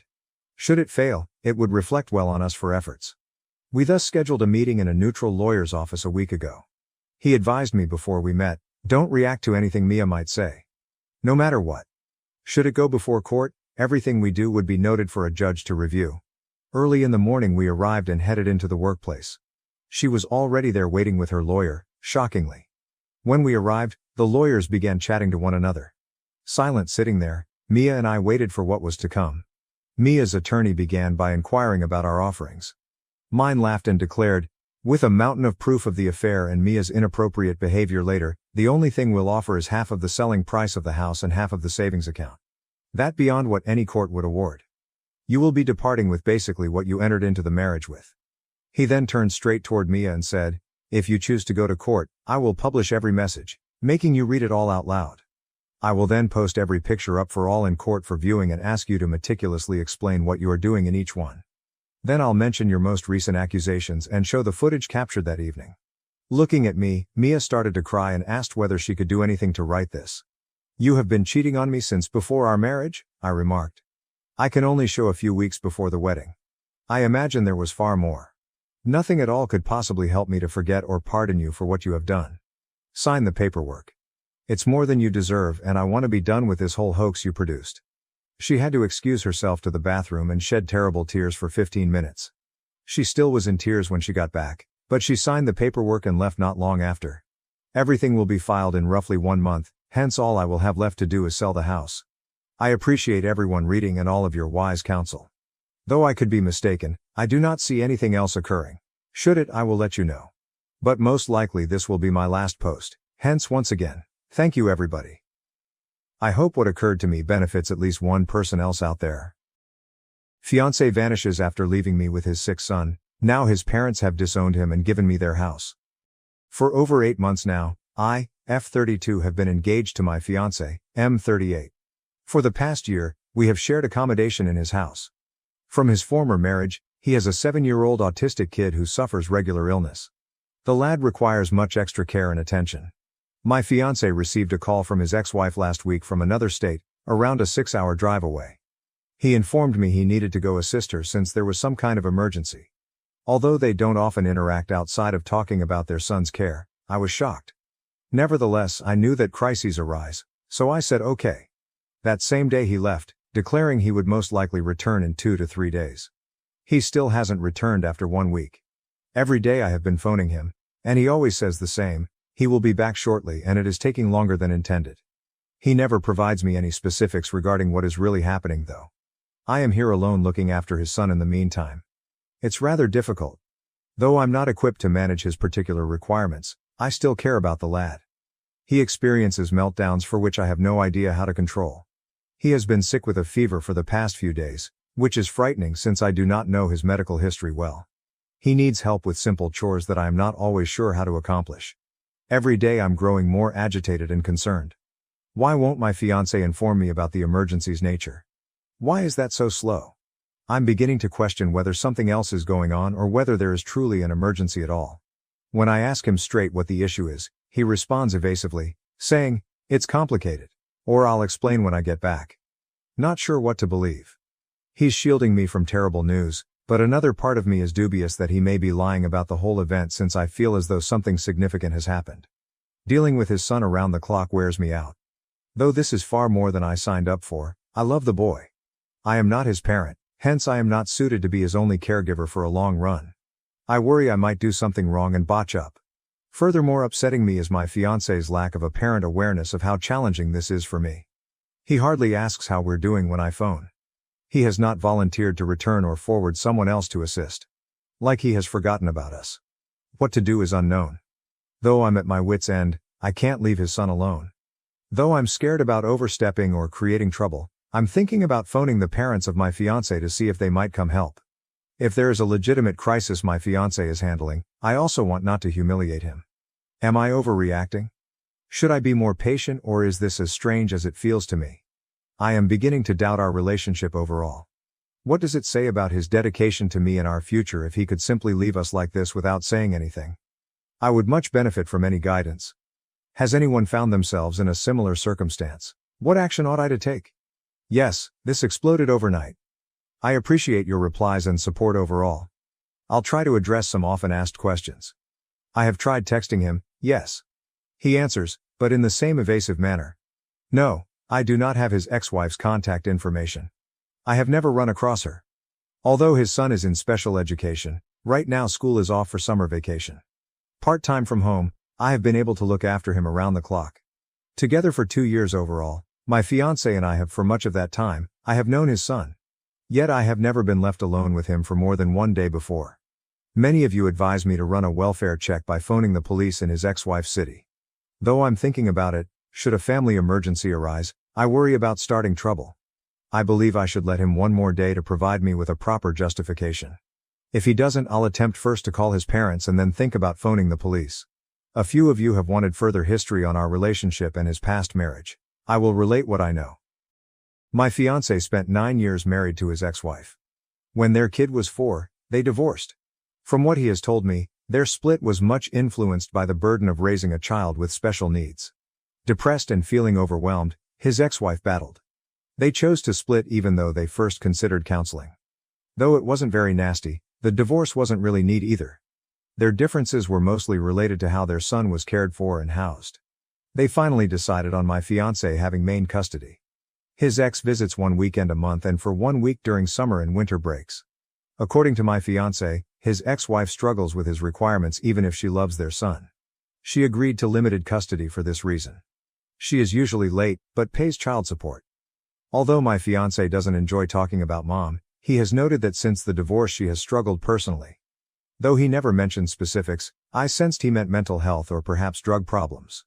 My fiancé had been divorced roughly a year when we first met. He told me straightforwardly that he had a special needs child and made sure I knew what I was entering. I respect his top focus, his son, as I have always known about it. I enjoy one of his qualities most of all. He is a fantastic, committed father. Our relationship grew really rapidly. Following a year of dating, we moved in together and he proposed 4 months later. Things have been rather decent generally. He treats me kindly, is diligent and is, until now, We had few big difficulties adjusting to life as a blended family. That's why this situation is so confusing and damaging. He leaving us like this and being so quiet are absolutely against his nature. I kept thinking whether I missed any red flags or indicators along the road. Since many have inquired, a few more specifics regarding his son. He is 7 years old. Mostly using a tablet software and some simple signs, he speaks when his schedule is thrown off or he becomes overstimulated. He is prone to meltdowns. His many dietary allergies and sensitivities call for a specific diet. He also has epilepsy, which is largely under control with medication but still causes sporadic episodes. He physically is tiny for his age and exhibits some motor skill deficits. He needs assistance with restroom use, dressing, and bathing.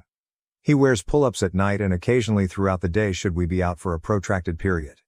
During the academic year he attends a special education program offering speech therapy, occupational therapy, and other services. Usually, he needs continuous supervision even at home. He regularly wakes up several times a night and struggles to fall asleep. I have before assisted in his care, but always with my fiancé at hand. Being totally accountable for him is the first thing I have done, and it is taxing. Doing something incorrectly or neglecting a sign indicating he requires medical attention terrifies me. Some have advised me to ask his therapist or doctor for guidance. That's a good suggestion. I'll probably do that today. I'll compile a list of all his doctors and try to find some direction. About the following actions with my fiancé, I'm not sure. Though another part of me feels like this is unforgivable, regardless of the cause, another part of me wants to provide him the benefit of the doubt. I'll fall asleep on it and decide whether to call the cops or his parents first thing in the morning. I appreciate once more all of your guidance and encouragement. When I get additional data, I'll update. Update 1, though not fantastic news, I have an update. This morning, I broke down at last and phoned the parents of my fiancé. They knew he was even out of town, but not that startled, they drove right over to assist their grandson. I made the decision to bite the bullet and call the police department in his ex-wife's city to ask for a welfare check while they were en route. The cop I spoke with indicated they would send someone to her address and was quite sympathetic. About 1 hour later, the cops phoned me back. They claimed to have corresponding contacts with my fiancé and his ex-wife. Both are good. No emergency exists here. Privacy rules prevented the officer from providing additional specifics, but he stressed that there was no proof of any crime or threat. My fiancé called at last as I was organizing this information with my future in-laws. He stated he was going home right away to personally explain everything since he understood I must be angry and perplexed. He advised me to wait to make decisions until we could personally discuss things. Not sure what to believe. Though I'm glad he's all right, I also become enraged and offended. With this kind of abandonment of us, what possible reason could there be? Like me, his parents are equally perplexed and offended. They have volunteered to stay with us till he returns, late tonight. Although I appreciate their assistance with their grandson, I am dreading the upcoming conversation. Our whole relationship seems to have been brought into doubt. Once we talk, I will update once again. I appreciate your help during this insane scenario. Update 2. For hours I have been looking at my desktop attempting to come up with the correct words to describe what happened. I promised to let you all know, so here goes. My hands are shaking as I type this and I still find it difficult to believe it's real. Rather than arriving home as promised last night, my fiancé phoned. I replied right away, relief flooding me at the sight of his name on my phone. That kind of relief was fleeting. I'm not coming home, he said with a strange calmness. I'm staying here with Sarah. The woman he'd claimed required emergency assistance, his ex-wife. I thought of myself as having been stabbed in the gut. What do you mean you're not coming home? I was able to choke out. What about your son? What about us? He stopped long before speaking once more. We have decided to attempt our marriage once more, Sarah and I. After our past week of reconnecting, both of us believe this to be the appropriate course of action. I found it difficult to breathe, it cannot be occurring this way. But your son? I said, stuttering. She requires you. He has autism. He depends on consistency and schedule. You cannot just walk away from him. Still another wait. His voice was lower, almost embarrassed as he spoke once again. We have discussed it, and while we are repairing our relationship, we believe it would be too challenging to look after a child with such great requirements. For now, we believe he would be best staying with you and my parents. I came upon crimson. The man I knew, the committed parent I had grown in love with, would never say something like this. Would not forsake his child, particularly one with special needs. Your autistic son is inconvenient for your new life plans, You are leaving him? I snarled, anger replacing my surprise. Who are you? Right now I hardly know you at all. I wasn't listening while he tried to defend his behavior. I told him precisely how disgusted and damaged I felt. I called him a liar, a coward, a horrible father. I informed him I would be letting the authorities know his son had been abandoned. Weakly protesting, "You cannot do that." I grabbed and hanged "Watch me." My head whirling, I sat there in startled quiet for a few minutes. Then I turned behind me and heard a little voice. "Where's Daddy?" I turned to find her fiancé's son clutching his iPad at the doorway. My heart started to break once more. How would I approach explaining this to him? I got him back to bed using hazy assurances that Daddy would be home shortly. Though I had no other to say, it felt like a lie. I phoned my fiancé's parents once he was asleep. Arriving an hour later, they looked perplexed and frightened. I told them everything and got them seated. While I spoke, his father's face grew redder and redder, his mother broke down crying. When I finished, his father thundered, "What about his son? That would be too difficult, too challenging? I'll demonstrate the challenge." Tears flooding her face, his mother was shaking her head.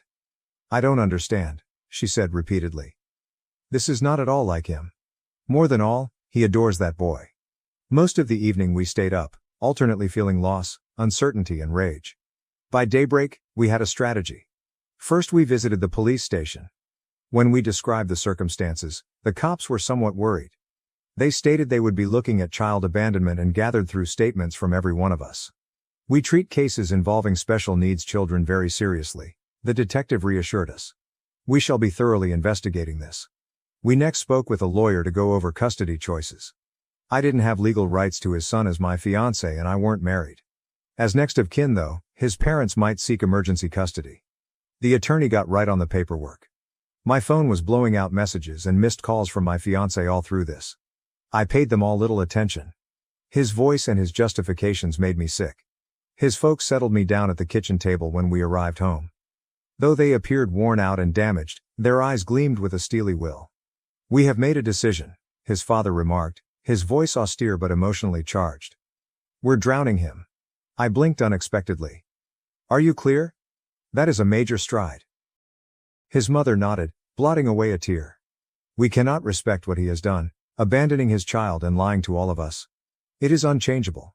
Even though he is our kid, we want nothing to do with someone who would do that.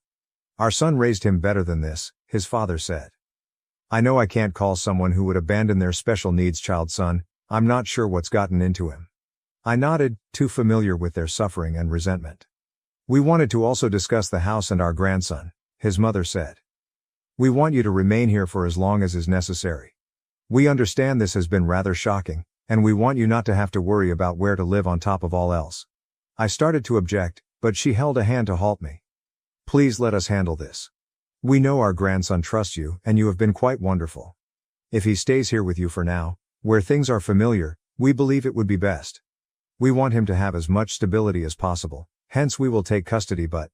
Tears welling up in my eyes made sense. Particularly in the middle of their personal suffering, their generosity was astounding. "Thank you," I managed to whisper. The following several days passed as a haze of activity. We visited social workers, spoke with lawyers extensively, and had many sessions with the kid of my ex-fiancé attempting to explain what was occurring in words he could grasp. Seeing his uncertainty and anguish was terrible. Not understanding why his dad wasn't returning home, he kept asking for him. Though we did our best to console him, how would you explain to a 7-year-old autistic boy that his father had left him? My ex kept text messaging and calling. At last I read some of his messages. They combined requests for understanding, apologies, and defenses. He said he still loved his son but felt this was for the best. He mentioned that Sarah and he were intending to start over in another state. Saying it would just complicate matters, he urged me not to notify the authorities. I ignored all of it. Instead, I forwarded every correspondence to the investigator working on the matter. The days stretched into weeks, and we adjusted to a different schedule. Parents of my ex visited daily to assist with their grandson. Knowing how vital routine was to him, we cooperated to keep his calendar as nearly perfect as we could. I put myself into studying all I could on raising an autistic child. I visited with his doctors and therapists, joined internet support groups and read books. Though at times it was overwhelming, I was resolved to do right by this small child who had gone through so much. Through it all, his grandparents were really outstanding. They were there for every minor triumph, Every sleepless night, every meltdown. Though I knew they were still working through their own loss and resentment over their son's behavior, they never grumbled.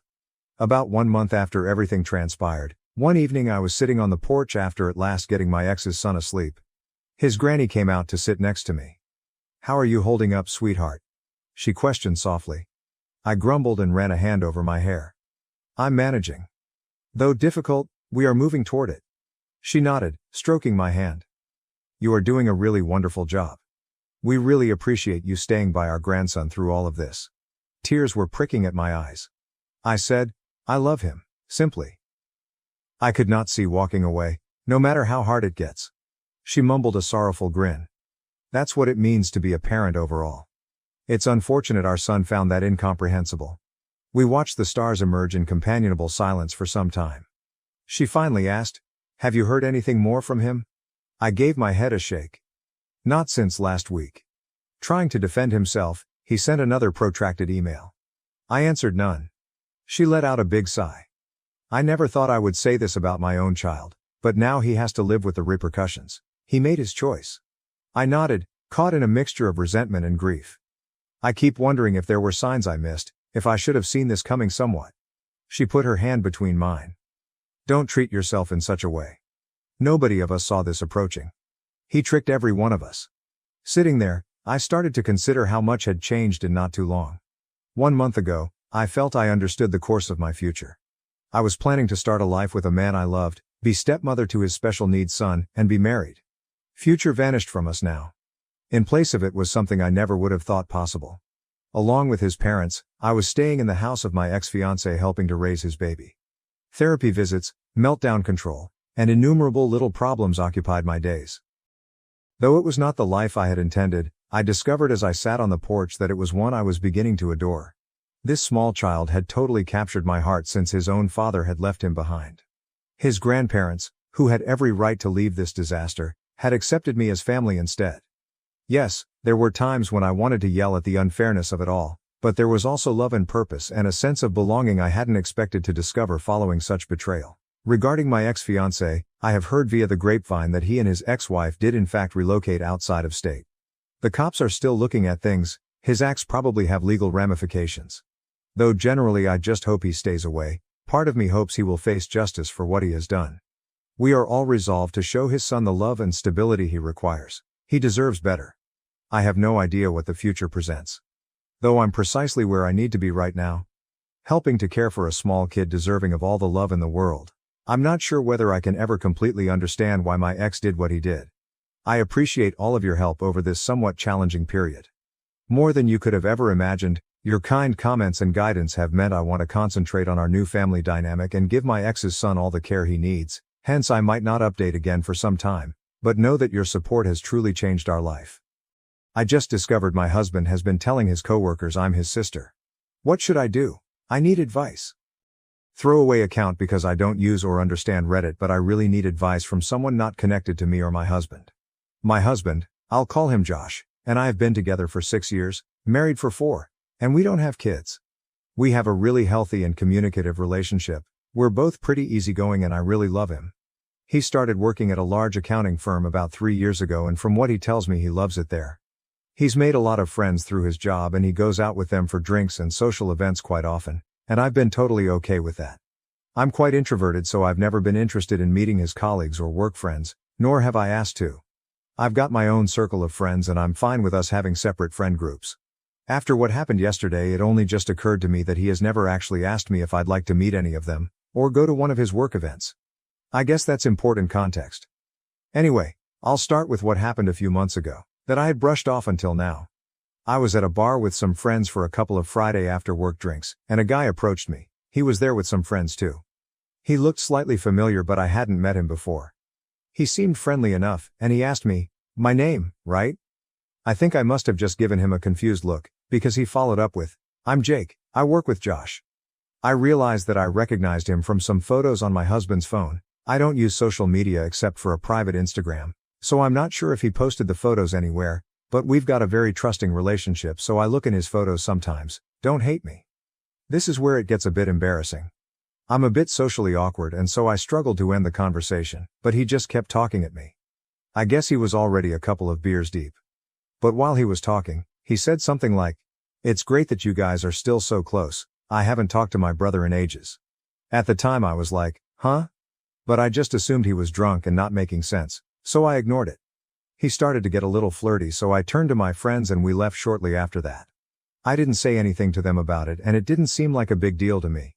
I also decided not to tell my husband that I had met his coworker Jake. Not to hide it, but because I figured the guy wouldn't even remember talking to me, and I didn't want to make it awkward for Josh at work by telling him his colleague tried to hit on me. I just thought no harm no foul. But yesterday morning, I was out walking our dog, Monty. He's a cross between a few breeds and has very unique markings. This matters, I promise. And was on my way to my regular cafe, which is in town. I was waiting in line to order, and the guy in front was an older man. He got his coffee and turned around, but stopped and looked at my dog and goes, "Hello, Monty." Monty was super excited to see him, apparently, and so I guessed that the guy was another colleague of Josh's, because Josh brings the dog to the office a couple of times a week. I thought it was sweet, to be honest, so I smiled at him and said hi. He introduced himself. I guessed correctly that he was a colleague, but then he said something like, "Aren't you a good sister," walking his dog for him. I was so confused that I didn't even know how to react at first, so I stumbled on my words and just said, "It's my dog." I regret it, but I genuinely couldn't bring myself to correct him and say that I'm Josh's wife and not his sister. It was just too awkward, and I just wanted to leave because I think was suddenly dawning on me what might have been going on. He asked me something about sharing a dog, but I was able to escape the conversation by being next in line to order my coffee, and he left. I seriously don't know what to do, because what the fuck? Do I even ask my husband about this? Part of me is just assuming or hoping that it's a mistake, that he doesn't talk about me much at work and they assume we are related because we both have brown hair. But the thought that he has been telling his coworkers that I'm his sister, and evidently they have seen what I look like, so they must have seen photos, makes my stomach churn. I don't even know how I would broach the subject with him. I need some help. What would you guys do in this situation? I have only told one friend what happened because it's so weird and embarrassing, and she has jumped straight to time to plot his downfall. Because she's my ride or die, love her, but I don't want to immediately assume the worst, or ruin my marriage over something that could be nothing. I'm sorry for the long and rambly post, but I would really appreciate any and all advice. Edit, holy fuck. Thank you everyone who commented with some advice. I haven't read all of them, but I really appreciate the suggestions from you guys. A small update, Josh came home at about 2:30 a.m. last night, but he was drunk so he just went straight to sleep, which is fine by me because fuck having this conversation in that state. I've just woken up but he's still sleeping. First thing I just want to clear up. I've seen a lot of people suggesting I have crippling social anxiety, or am severely introverted, which I suppose you could glean from the way I explained what happened, but I'm not. I meant that I'm slightly introverted and that I'm not the most eager to meet lots of new people at once, especially a bunch of finance bros whose weekends consist of unending sports bar beers, where I assume I would be mansplained everything until my ears bleed. Prob a negative assumption, but I'm sure some of you know what I mean. I suppose you could say that I'm confrontation averse, in that I'm quite laid back and prefer to keep a conversation easy and positive. IDK. I don't like it when things are awkward, and correcting when people misrecognize me is one of those things, but I'm not terrified of confrontation. Also, my husband and I do share some mutual friends. I didn't explain that well, but our lives are not entirely separate. The way he acts towards me around our mutual friends is extremely affectionate and normal. It is only his work friends that I have never interacted with. I've also seen some people suggest that what is going on is equivalent to my husband beating me and me hopelessly wondering whether I should break up with him. Or that I'm stupid for thinking my relationship was healthy when it clearly isn't. Like, damn, cut me some slack. I'm a real person and this is an entirely alien and bizarre situation for me. My first reaction wasn't to assume the worst, but I do appreciate that you all have made me certain that it is a big deal. I guess I needed confirmation that the things that happened are enough proof that Josh has been purposefully lying, and they weren't just mix-ups. I'm going to talk to him today and ask him directly why he's telling his coworkers that I'm his sister. I followed the advice of writing my points down so that they don't get lost if I get emotional, lol. I will do my best not to let him slither out of it, and I hope he has some proof that his colleagues know I'm his wife. I know that's not the theatrical confrontation you guys were hoping for, but it's a Saturday, and I can't wait. Wish me luck, thank you all. Update 1. Hi everyone, I just wanted to say thank you for overwhelming amount of support and advice. I'm blown away and it really means a lot and has kept me grounded. I'm sorry for the slow update. I know a lot of you were interested in what happened. I actually tried to update on Saturday, But it turns out this subreddit doesn't allow me to post an update until 48 hours after my first post. I'm also only allowed to post one single update, so I'll try to fit as much as I can here. Sorry for how long it might end up getting. I'll just get right into it. On Saturday morning I woke up earlier than my husband. He was very hungover, so he was like sleeping a rock. But you guys will be proud of me, because I followed some advice and decided to look through his phone properly while he was sleeping. I have been on his phone so often just pissing around on it that I had never thought to check anything very deeply. I know his passcode by heart. I checked all the expected things like Instagram DMs, Facebook Messenger, his iMessages, etc., and I didn't find anything that set off alarm bells to me. But I know from some comments that people who are cheating are good at covering their tracks and hiding messages, so I kept looking around. I saw he had a folder called Work, and so I looked in there, and he had a couple of Microsoft apps, Outlook, Authenticator, OneNote, etc., but he also had MS Teams. So I opened that up and had a look around. It did feel like I might have been breaking laws looking at his work messages, but I obviously had to. Anyway, I was already upset to see that he had a bunch of one-on-one chats with several female coworkers. Which, at first glance, is obviously not an issue, because everyone works with people of the opposite gender and are required to communicate with them. But a couple of them were vaguely flirty. Nothing I would call egregious, but there would be the occasional message between them with some playful innuendo or a wink emoji. These upset me, obviously, and they did send me into a bit of a spiral, but I didn't find anything that suggested he was having an out-and-out affair with any of them. Still, I followed someone's suggestion of screenshotting the messages and I airdropped them to myself. I still wanted some evidence of the lie though. Some proof of Josh telling someone that I was his sister directly. A commenter suggested that I go through his messages and search for keyword sister. I wanted to reply to your comment and say thank you for the idea, but the post was locked, so I couldn't, but thank you. So I searched for sis on his MS Teams, hoping to find results for both sister and sis. A bunch of messages from all hands group chats or one-on-one chats came up from other people, all unrelated and about their own sisters or whatever.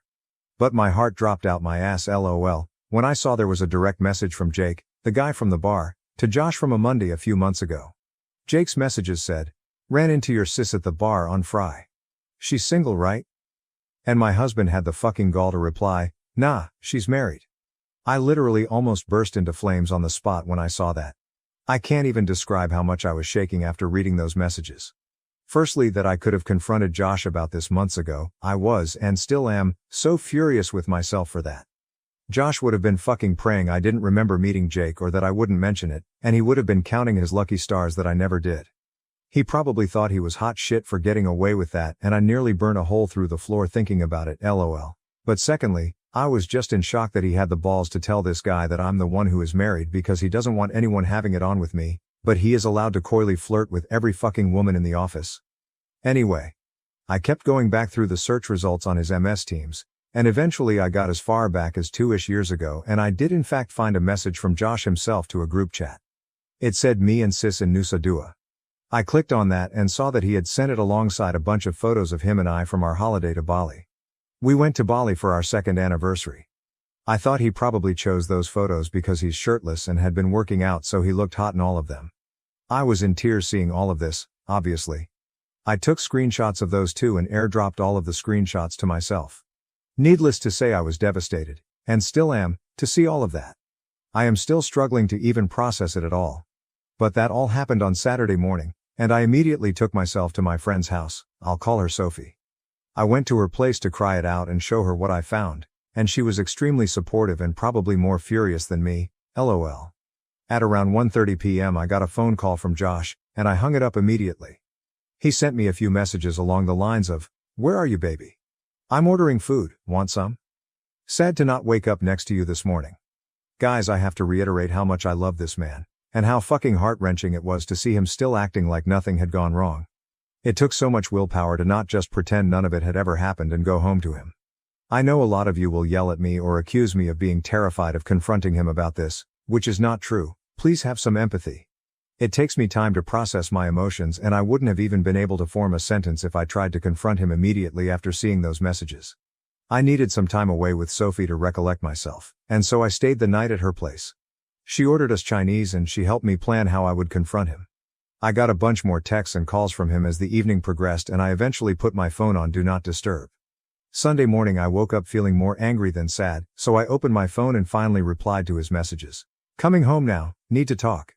I kept it cryptic to make him squirm, to be honest. Because I was fraught with emotions, I can't remember the entire conversation word for word, but I'll try to replay it as best I can.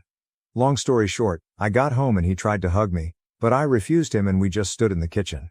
I did confront him like someone suggested. I just said, "Why have you been telling your coworkers I'm your sister?"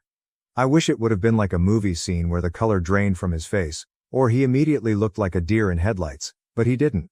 It was like he had been girding himself for this confrontation for a while, because he just frowned at me and looked flabbergasted. He just said, "Huh?" This made me so angry. How are you going to pretend to be stupid after 3 years of lying? I basically said, "Don't play fucking dumb, 2 of your coworkers have greeted me as your sister and I have proof of you telling them. And I know you're pretending to be single." Essentially, I asked him what he had to say for himself. He still played stupid. He became moderately defensive and just kept saying, "I don't know what you're talking about," or, "Why would I lie about you?"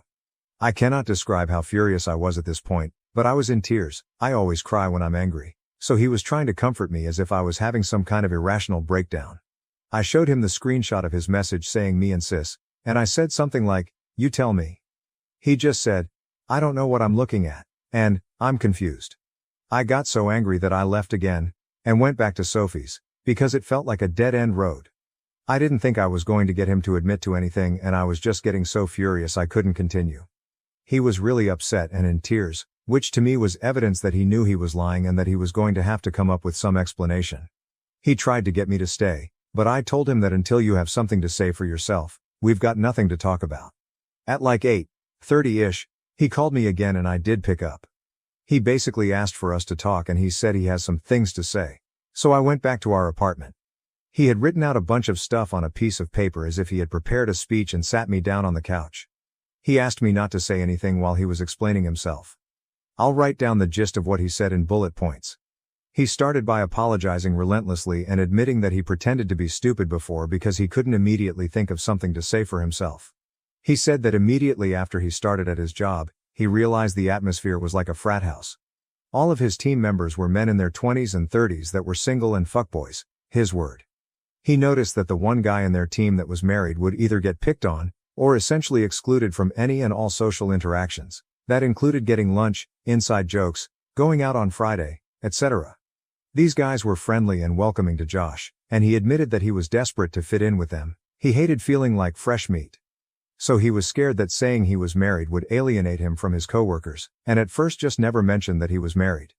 He said he did wear his wedding ring and that they had just never pointed it out. A few months in, they were all out drinking after work. He admitted that after one of his workmates saw a picture of him and I on his lock screen, they asked him who I was, and in a moment of panic he said, "My sister." He was really apologetic at this point, and he was crying a lot. He couldn't even look at me and he was just reading what he had written down. Anyway, he said that from then, he basically dug himself a deeper and deeper grave, because they kept grilling him about me and wanting to see more pictures of me. He said he had let it go on too long and that he didn't have the balls to admit to the lie. They would always bring me up and ask shit like, "Did you give her my number yet?" Or joke that they had slept with me, etc.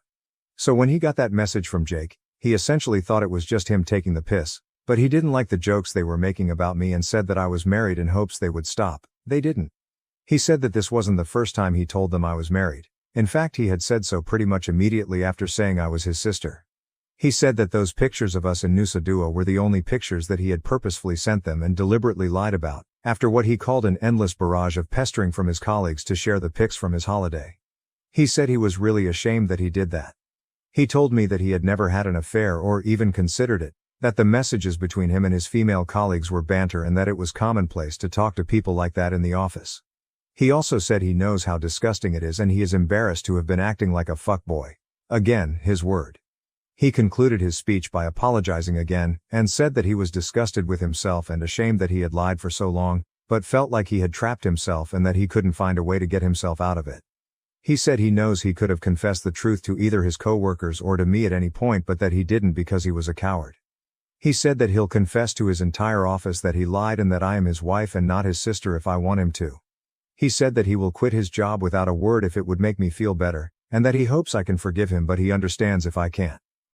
Anyway, I couldn't really think of anything to say at that point.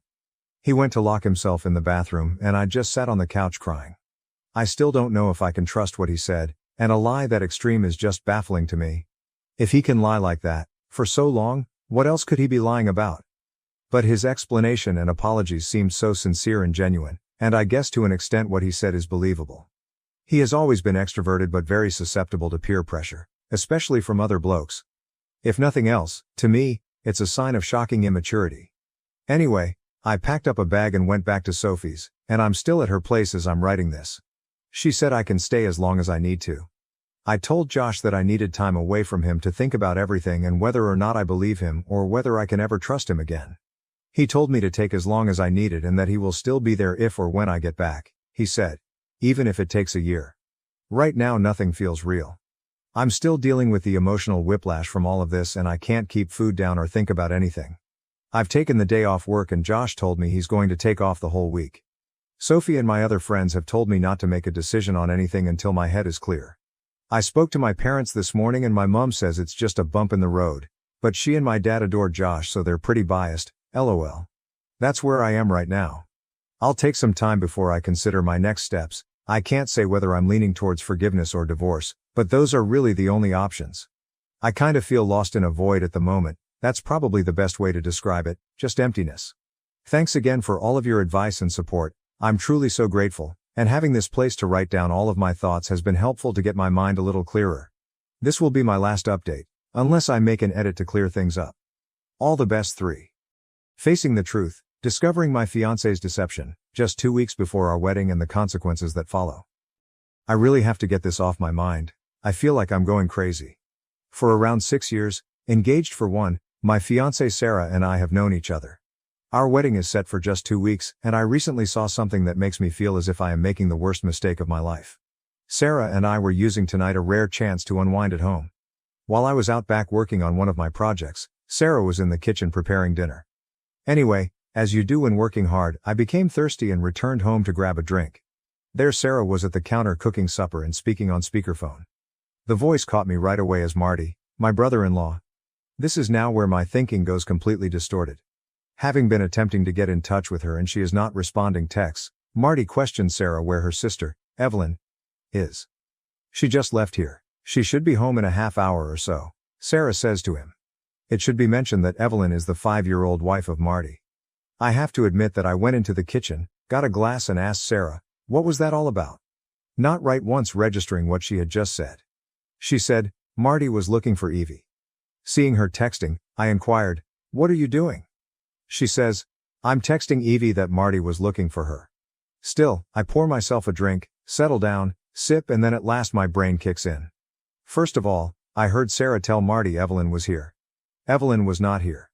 The last time we saw her was yesterday when she visited to work on some last-minute wedding decoration with Sarah.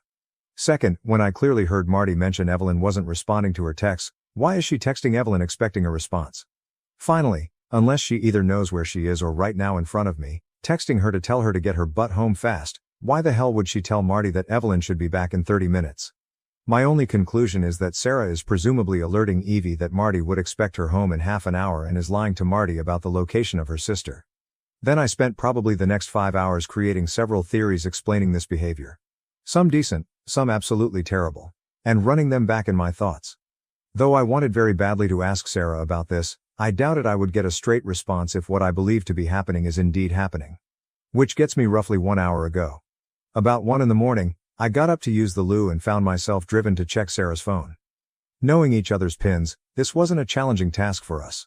Still, I took the phone, went to the restroom, unlocked it, and yep, exactly what I was terrified of and most likely what most of you were hoping for. For approximately 6 months, Sarah's sister Evelyn has been having an affair with a coworker. Sarah has been helping Evelyn hide it for practically that whole period. Between them, there are literally hundreds of books covering sex, the coworker, even quite embarrassing topics about my brother-in-law, just stuff that makes my stomach turn.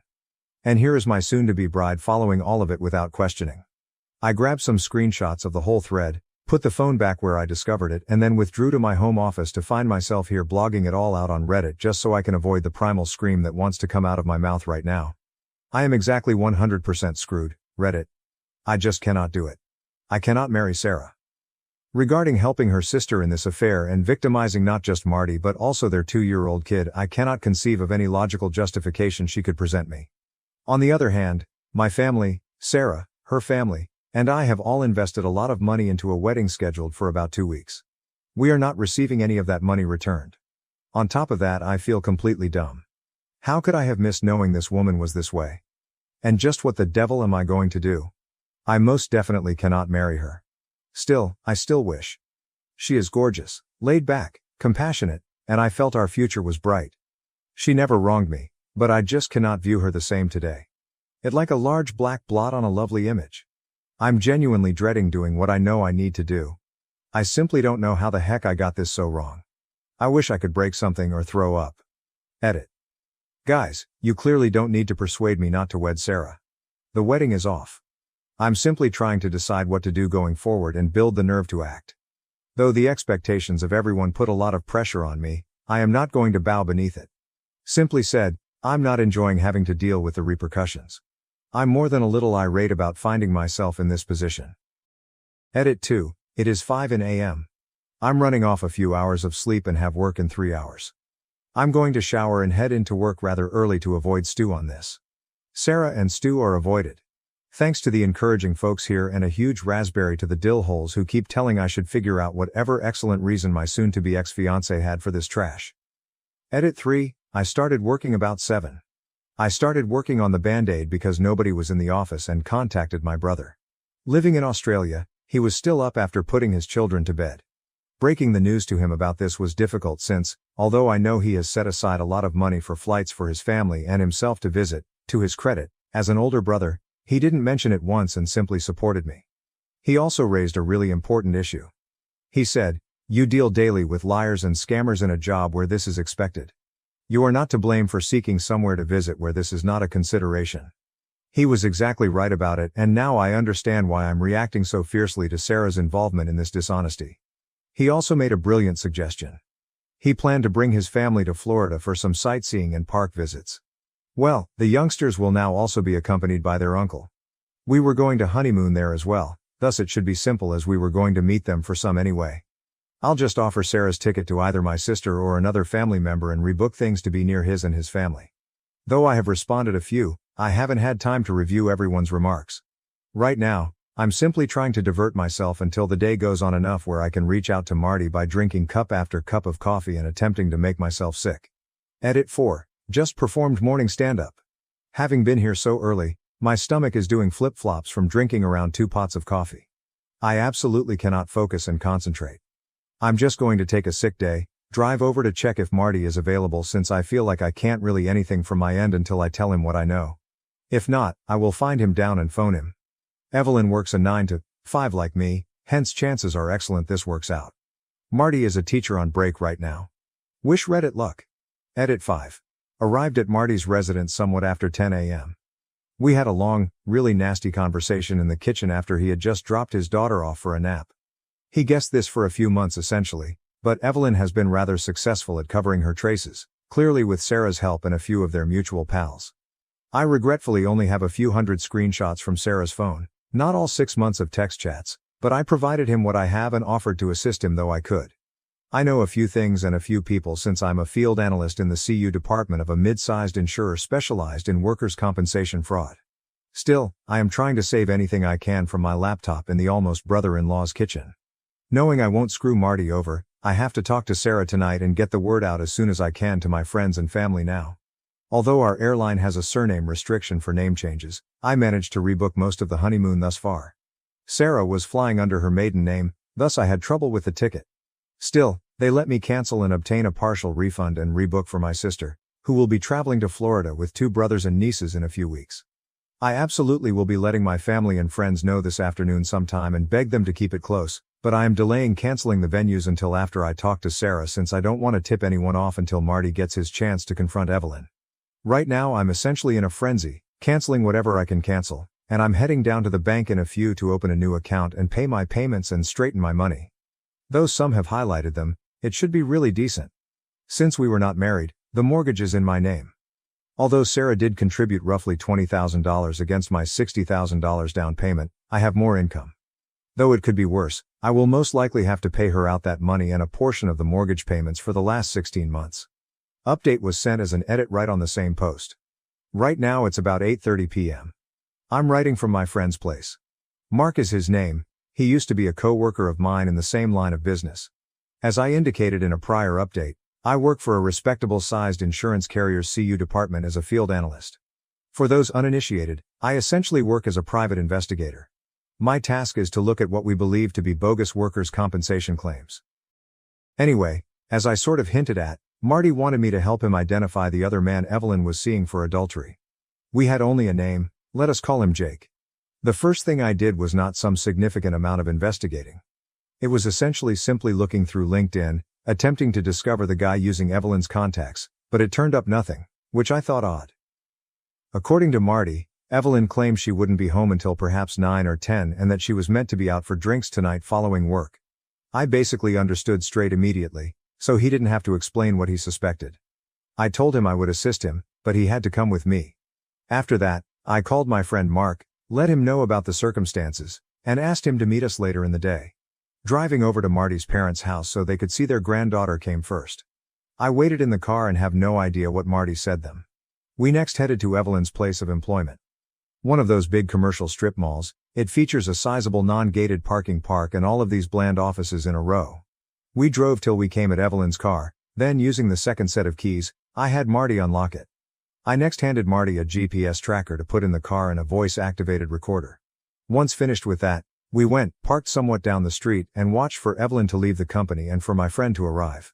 About 20 minutes later, Mark arrived, climbed in the car with us, and about an hour later Evelyn emerged from her workplace carrying two of her pals along with a tall, younger-looking man with sandy blonde hair.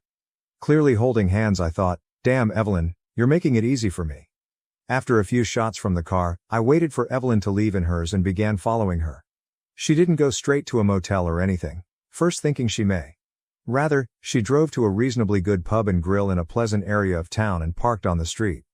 I drove by her as she got out of her car and into the building, then located my own parking space and headed over to the factory. We first dispatched Mark since nobody knew him. He essentially had two jobs. First, try to find any compromising photos of Evelyn and Jake. Second, provide my alibi. After about 20 minutes in the car, Marty and I received the first in Mark's series of text messages. These images show Evelyn and Jake making out in front of their two female colleagues. Captured Marty's misgivings were correct. They were enabling Evelyn to keep the affair from him. He was clearly really agitated and offended. One of the colleagues apparently is married, and as a couple they get along well with Marty and Evelyn, both of whom have children around the same age. When I asked Marty whether it was sufficient for him, he stated he still genuinely wanted to know who this guy was. We could find out later, I tried to tell him, but at this point he was nearly begging me, so I begged him to wait, texted Mark that I was on my way, and then I went inside the pub myself. Evelyn and her gang were laughing and drinking at one of those big circular tables close to the front window. First thing I saw. I halted as I came in, acted to be startled, then yelled out to Evelyn, "Hi, you're doing here?" Clearly startled to see me, everyone surrounding her stiffened up right away. Evelyn stated we were being married in 2 weeks and fast introduced me as her sister's fiancé. Everyone was congratulating each other really extensively. I thanked them and then reached out my hand to the blonde man, introduced myself using my entire name, thinking he would react in same manner. He did. I was a little surprised since he wasn't named Jake. I greeted everyone else and then told Evelyn I was going to see a coworker. I waved to Mark then excused myself. Once I walked over to Mark, I told him the guy's name. We both grabbed our phones and headed to work. We located him not too long ago. He has social media profiles and a few court case rulings against him. When we learned Jake was his middle name, everything almost came together. At this point, I'm basically happy Evelyn isn't cheating on Marty with two other colleagues. Jake is 26, married, and has a 1-year-old daughter, turns out. This simply gets better and better. Anyway, I instructed Marty to wait a few more minutes after texting him the guy's name and decided I wanted to challenge myself. I was essentially watching over children here at the bar. I could see out of the corner of my eye that nobody was especially delighted about this, and my presence was seriously hurting the evening. I was clearly visible to Evelyn and her crew. Excellent. About 10 minutes later, I informed Marty to text Evelyn saying he was spending the night at his parents' house with their daughter. Not long after that, I found Evelyn pulling out her phone to show Jake, then everyone decided to pack up. Good night. Evelyn came over to me and asked whether Sarah and I wanted to visit for dinner this weekend. I grinned and wished her and her colleagues a happy night. That sounded like a terrific idea. After Mark and I paid our payment and ran back to the waiting Marty, we watched them go. Here there was some uncertainty since we were unsure of Evelyn's actual behavior. I had thought she might have already reserved a hotel room and was on her way, which would have greatly reduced my options and complicated everything. It turns out though, that tonight was most likely meant to be just drinks at the bar. It wasn't until Marty chose to spend the evening at his parents' house that it became anything more. Evelyn headed straight home, and we trailed behind her, parking down the street and keeping out of sight. Not long after that, another car drew into Marty's driveway. We watched Jake get out, approach the door, knock and be met by Evelyn. They entered together. At this moment it's roughly 7:30, and tonight I have personal business to attend to. As a friend, I believe I have done rather nearly all I could have for Marty. He can manage the remainder alone. I mean, I feel awful for the guy, absolutely, but I don't want to participate in this drama any more than I already do. Given my circumstances, it seems excessive for me to be the wingman for him facing his cheating wife. Marty says it's good, he will do the rest himself. Evelyn, perhaps he is more of a man than you could have imagined. He visits Evelyn's automobile, picks my equipment, and we say farewell. That was practically 2 hours ago. My phone hasn't been blowing, hence I'm not sure what's going on with Evelyn. I did get one text message from Marty indicating it was done and he was heading to his parents' place for real this time. Ever then, I have been at Mark's. That sums up my role in Marty's narrative essentially. He entered the house recording with his phone if he was wise and followed my counsel. Later on I will find out. Still, my first focus is getting home to tell Sarah the wedding is off. She almost certainly will take it poorly, there is no way she won't. But as I mentioned, right now I simply cannot get married to her. Though I'm not sure what the future holds for us or whether we will live with each other or not, most definitely we are not getting married anytime soon. For those who keep repeating, why didn't you speak with her first? Why did you not face her? Are you folks dumb, I have to ask? She stone cold lied in front of her brother-in-law, whom she has known for roughly 10 years and allegedly believes to be a truly wonderful husband and father. I'm not wired that way. Maybe you are foolish enough to believe that someone can lie that ruthlessly to someone they should care about and then give you the truth. I never had cause to doubt Sarah or not trust her until that point. She was physically unreliable in front of my face and I should let it go or expect her to be honest with me. You probably have no idea what it's like to have your whole perspective of someone change suddenly. It's confusing and, quite honestly, a little panic-inducing. Since it brought me to the truth, I'm actually surprised I kept my head and followed my instincts instead of rushing her right away. If she had lied to me and then deleted those text messages, I would never have read the terrible things she said, never seen how crafty and two-faced she could be, and never learned how little I really knew about her. It would have been shockingly simple for her to lie to me and then erase those texts. I'm headed home to chat to Sarah. I will notify everyone later with the official result. Not expecting it to be a nice one. Here's still another update for you folks. I suppose there is plenty to cover and that much has transpired. If I'm honest, most of it hasn't been that outstanding. Actually, it has been quite shoddy, but I will get to that. I started off somewhat late that evening leaving Mark's residence. Though she had no idea the company was really her sister's affair, Sarah already knew I was out talking business with him. Still, it was approaching an irrational hour partly because I was trying to muster the strength to go home and confront her. Following 2 or 3 pep talks from Mark, I finally got off my keister, texted Sarah that I was heading home, and drove away. As I mentioned in the last report, I was really taken aback when I arrived since Evelyn was sobbing on the couch with Sarah when I stepped into the house. This was most likely the last thing I expected since Evelyn's car had disappeared from the driveway when I returned home. I stopped momentarily and almost spun around and left. I thought Evelyn's presence would make a terrible scenario a million times worse, so this was not how I expected this to be going down. Still, I had plans for which I wished to advance. The symbolic clock was running in the back of my mind. I had friends to tell and wedding plans to cancel. Both Sarah and Evelyn glanced up at me in thanks when I walked into the room, but the litany of charges never materialized. I just looked back, questioning my eyes. The moment passed. Evelyn returned to crying. Sarah returned to consoling, and I let the awkward half-minute hang in the air as I considered. Marty seemed to have neglected mentioning my help with Evelyn's affairs discovery. Not for any other purpose than to watch how Sarah responded, I chose to play dumb. I settled on a reclining chair, dropped my laptop bag, and pulled my phone from my pocket. I pretended to be fidgety with it, then asked them, "What's going on?" Evelyn simply kept crying, but Sarah turned to look at me and said, Marty is divorcing Evie. Well, certainly, I figured as much. I chose to forward with the obvious inquiry. What for? I said to her. Sarah looked at me and stopped massaging Evelyn's back momentarily. Her face seemed to twist and distort practically. Imagine the look a 5-year-old produces when you order them to finish their lima beans or eat their broccoli. Evelyn looked at Sarah a way I wouldn't have known from a sister, and there was a pregnant silence until Sarah blurted, "She cheated on him." Now, I have to admit, this answer really stunned me. I had definitely not expected this. Indeed, the more cynical readers here could believe that, well, the cat was out of the bag, so there's no point in hiding it.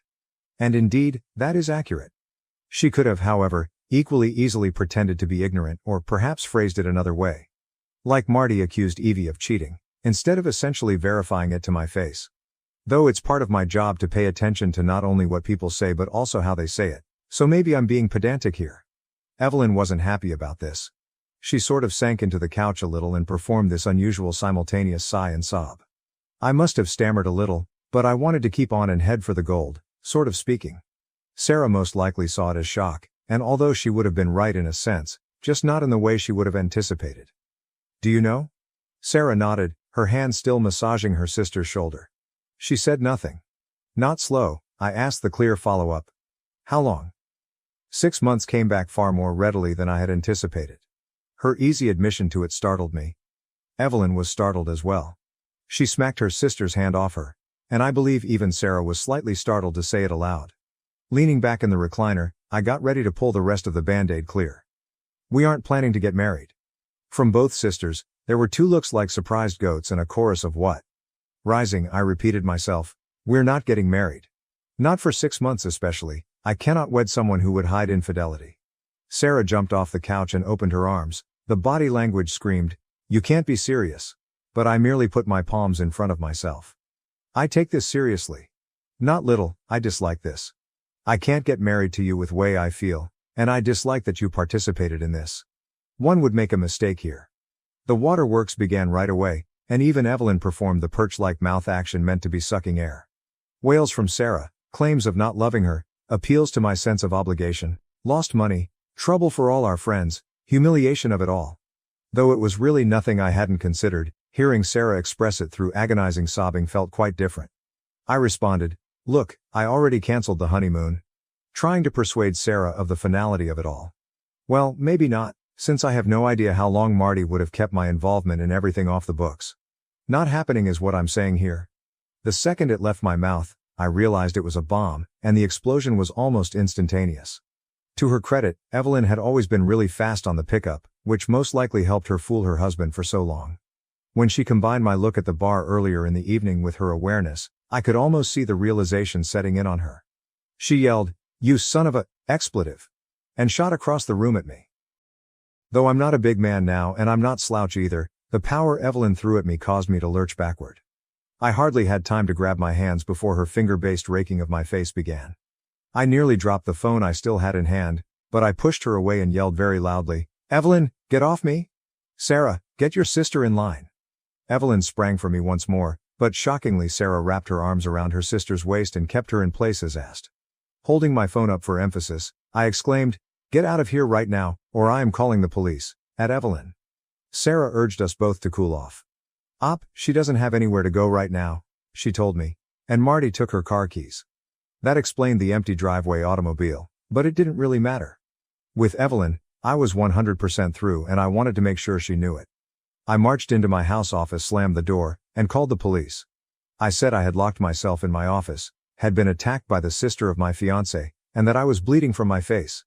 My vision was fuzzy and Evelyn had scraped me really nicely around the inside of my left eye. I was afraid for my life. I even informed them I had on my phone the whole fight captured. Sarah knocked on the door just as I was wrapping out my call through. Kindly leave. We have to discuss this. Kindly, I love you. Please, do not do this. We have no need of doing this. Even Evelyn wants to apologize. She feels guilty. Though Sarah was clearly losing her expletive, I'm rather confident last one was a lie. I ignored her, and her attempts to cajole me from the office stopped most likely just as the cops arrived at our front door. I decided to come out when I heard Sarah chatting to them. 2 men made up the cops. One of them appeared younger than me, perhaps around Sarah's age, and the other one appeared older and more irritated about life in general. I said hello, pointed at Evelyn, said she attacked me, and volunteered to show the cops the tape I recorded. The younger one questioned whether I intended to file charges. I agreed. Once more, he asked me whether I intended to file charges. Again, I answered yes. Both police glanced at each other at this time. Before the young cop could open his mouth once more, I exclaimed, "Yes, damned it, I want to press charges. I have video proof, this is going to court. Else, I'm going to ask your supervisor to come down and handle it personally." Not that we are buddies or anything, but given my line of work, I spend plenty of time engaging with local law enforcement, and I have seen most of the brass or spoken with them on the phone a couple of times in the last several years. I think they were really shocked that I recognized his name. To be honest, I was starting to get really hot under the collar at this point. Although I could see what these men were thinking, I absolutely disagree with it. Facts are what they are. Facts. Yes, I might not be bleeding on the floor, but Evelyn attacked me in my own house and I wanted her gone. Fortunately, the matter did not quickly get out of hand. The two cops detained Evelyn and placed her in the rear of the police car. She was weeping and squealing all the entire time, like some kind of gibbering crazy. Sarah wasn't any better. She merely kept repeating, "No, please no," again and over. The younger cop rounded around at this moment to ask whether everything was fine here. I simply let them know I was heading to bed. Again, he asked Sarah. She didn't reply right away, so he inquired, "Is everything okay here, ma'am?" By now he was clearly searching for something. Though I hated this man, I bit my lip. Sarah only nodded at the cop when she at last realized he was addressing her. Clearly unhappy with this, the man began to ask her once more. At which point I interrupt, "If you want to go on a fishing expedition, you might want to do it over there on the lawn where my doorbell camera isn't recording you." By now I had pushed my luck with this man one too many times, but what could I do? I believe I was most likely around 30 seconds from having the cuffs slapped on me until his teammate arrived and essentially drew him away. Presumably in his late 50s, he was an elderly man who most likely didn't want to handle two arrests straight at the start of his shift, particularly given one of them clearly would be more hassle than it would be worth.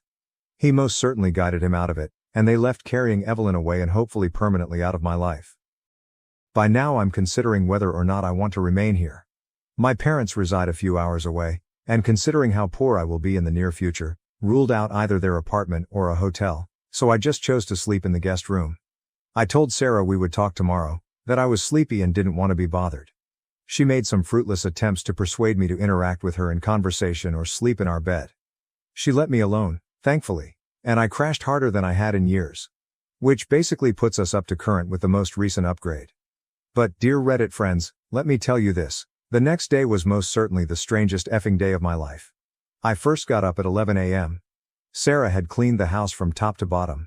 She was still home. I mean, the floor gleamed, the toilet shone. I could lick the bathroom's linoleum and it would have most likely been minty fresh. She clearly had been busy, but when she noticed me she sort of hovered out of direct range, not exactly interesting but seeming like she wanted to say something. I understand. Last night was horrible for everyone and she was most likely unsure. Did I just call off the wedding right in the middle of things? Was I treating this seriously? Was I genuinely furious? Breathing deeply, I told her we had to stop our conversation. I considered rebuffing her when she tried to seat next to me on the couch, but I didn't. We were not getting married, so I didn't have to act like I disliked her since, honestly, I didn't. Though I was mildly appalled by some of the things I had read in her text interactions with her sister, I was disappointed in her.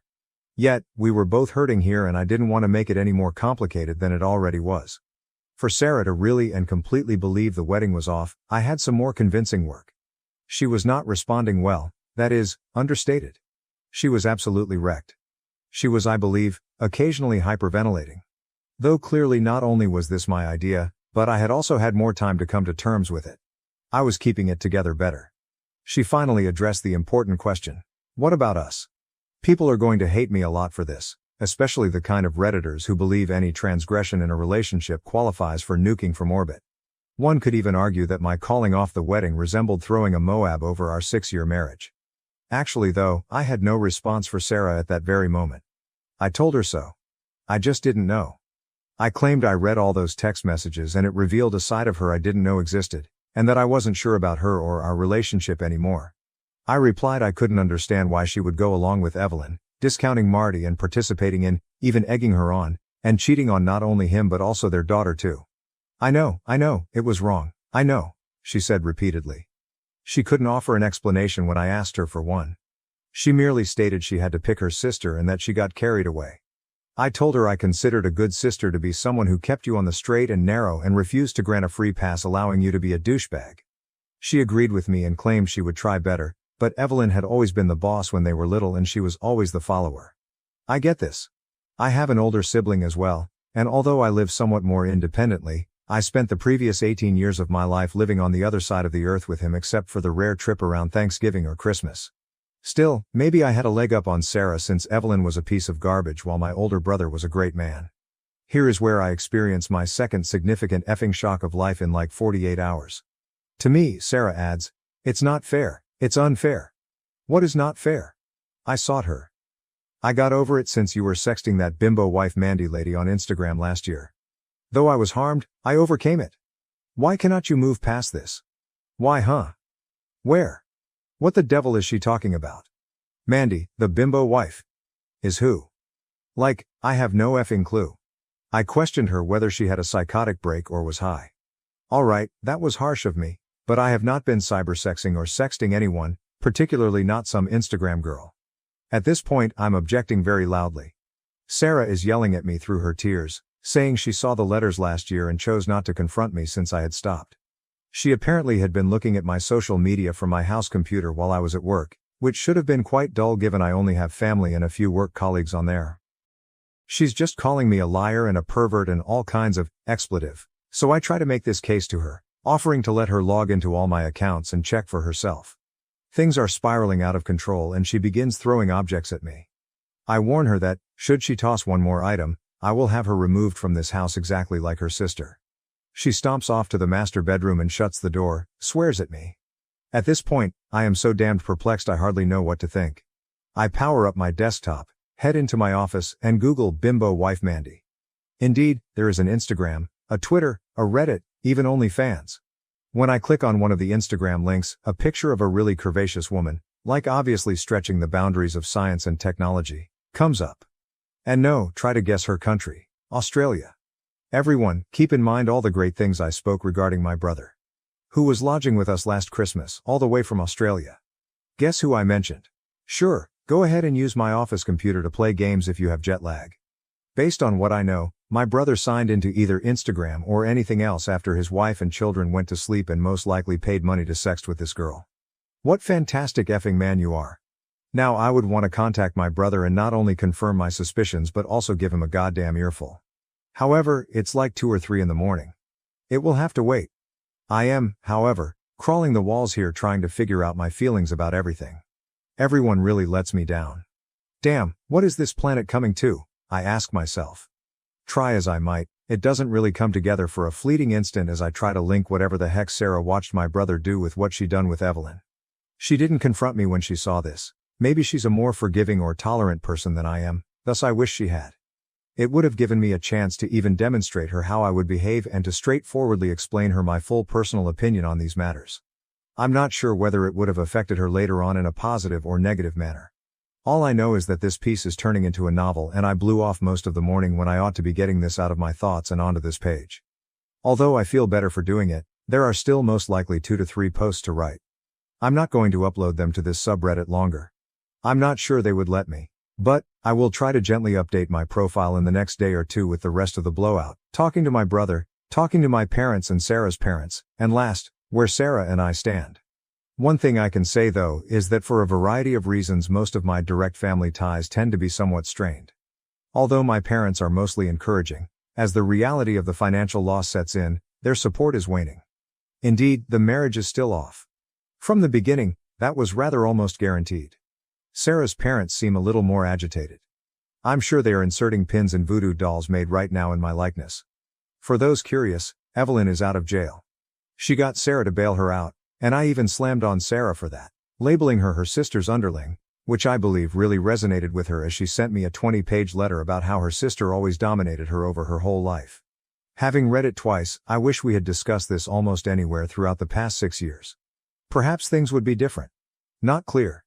Anyway, Reddit, if anyone is still interested, expect a last chapter of this tale in a day or 2 and maybe a follow-up when the former wedding date passes. This update has taken more time to arrive at than I had first planned. Many things have kept me somewhat busy over the past few days. It wasn't until today, when I had some free time following lunch, that I could sit down and get this out. I'll aim to get through as much as I can. But before that, let me mention a few things in response to last post comments. I shall attempt to be succinct. First of all, aside from what I know, Marty is still divorcing her. I know not much else about what is happening with his divorce. Clearly, nothing including paperwork exists, but the purpose is evident. Apart from that, I'm not particularly in a position to be supporting any kind of course of action Marty should follow, provide him legal counsel, or help him in doing anything to the other man or tracking out the other man's wife, etc. Growing ass dude Marty can do with the circumstances whatever he wants. As his friend, my role is only to assist him and provide guidance should he so seek. Second, this is not some kind of guerrilla marketing for an OnlyFans female. If it was, I should have posted it on the initial post, which was seen by nearly 3 million people in first page of Reddit. Given that this post became somewhat famous on Reddit, it's not really surprising that bimbo wife Mandy, another Redditor, happened to be following the narrative and spotted her name. It might have easily been any other of the hundreds and hundreds of girls using Reddit to share their photos. And briefly speaking of Mandy, I have in fact chatted with her. She looks personally really friendly, and she was really extremely helpful in verifying stuff for me. But guys, Mandy is married, clearly quite happily, for almost 2 decades. There are no romance plans here going forward. And honestly, genuinely, her husband must be cool with it. Nevertheless, she is far too much for a simple insurance guy like me to handle. With that all out of the way therefore, on to the update. Last time I wrote, I concluded it believing my brother had chatted with Mandy using my office computer, but it was too late for me to get in touch with him. Among those guys are individuals who, once presented with a challenge, have to be actively working on solutions. This is fantastic for my line of work, but in circumstances like this all I was doing was driving myself crazy. I thus made the decision to inhale deeply, wait till later and go on with what I had to accomplish, leaving everything aside. First thing first was trying to get every person from my side who I had invited to the wedding notified of its cancellation. As you may remember, I had previously told my parents and had them call my relatives on the day I made up my mind. Only Sarah and I know the full guest list, thus I had to do the rest alone. Respect for my friends drove me to choose to call rather than text, but this might have been a bad choice since every phone call usually led to a very long justification of why I was postponing the wedding. Though I could have offered some other explanation, I wanted people to know that I wasn't being lazy or perhaps having cold feet, something inane. Not just for my personal reputation, but also in order to honor the people who had pledged to demonstrate support for Sarah and me that day. This meant it was now dawn time in Australia since I just managed to get in with everyone late in the evening. Though I knew what I had to do, I wanted to be sure my ducks were all in line, so I paused in the kitchen to make a sandwich. Sarah wasn't home, I noted. When she departed and settled down to eat and consider what to do about my brother's predicament, I had no idea. For simplicity here, let's name my brother Carl. Carl and I have always been really close even though he is 13 years older than me. In my life, he was this kind of quasi-parental agent as he was already well on his way to become an adult by the time I could have long-term memory. He was always kind with his time, played with his younger brother when other teenagers would most likely have avoided such an activity like the plague, and generally seemed to me growing up to be rather mature and wise.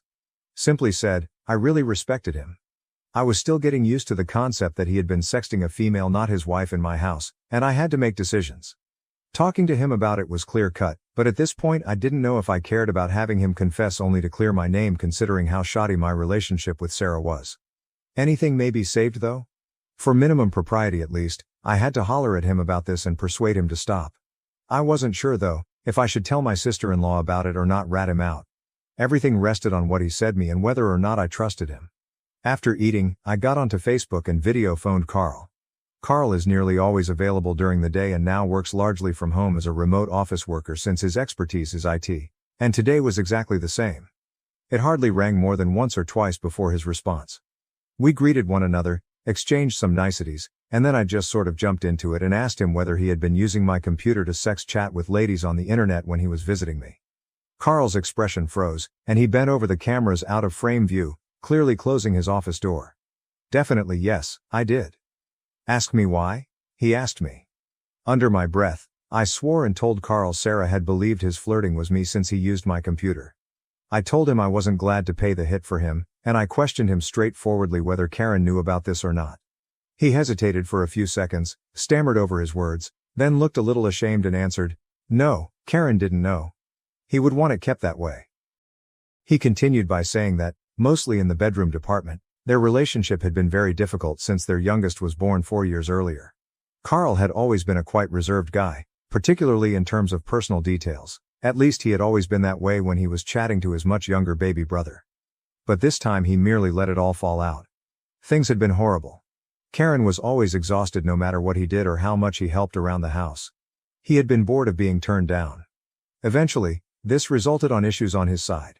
Some type of performance anxiety on the few times Karen would actually feel up for some bedroom fun, and things just grew worse from there. Basically, there's no amount of socks picked up, laundry folded, dishes washed, or time spent minding children that would get me laid. It was just not happening, he stated. So I started to spend time in my office at night working. He even used the finger quotes to convey this. Apparently, his working at night became a quite strong addiction to OnlyFans sites, which swiftly spiraled out of hand given the relative privacy he enjoyed at his office for legitimate work. When I asked him whether he was still doing it, he swore up and down saying he wasn't. When he said it, I thought I believed him. He seemed to be honest, but I just got this niggling sensation in the back of my mind that something was wrong.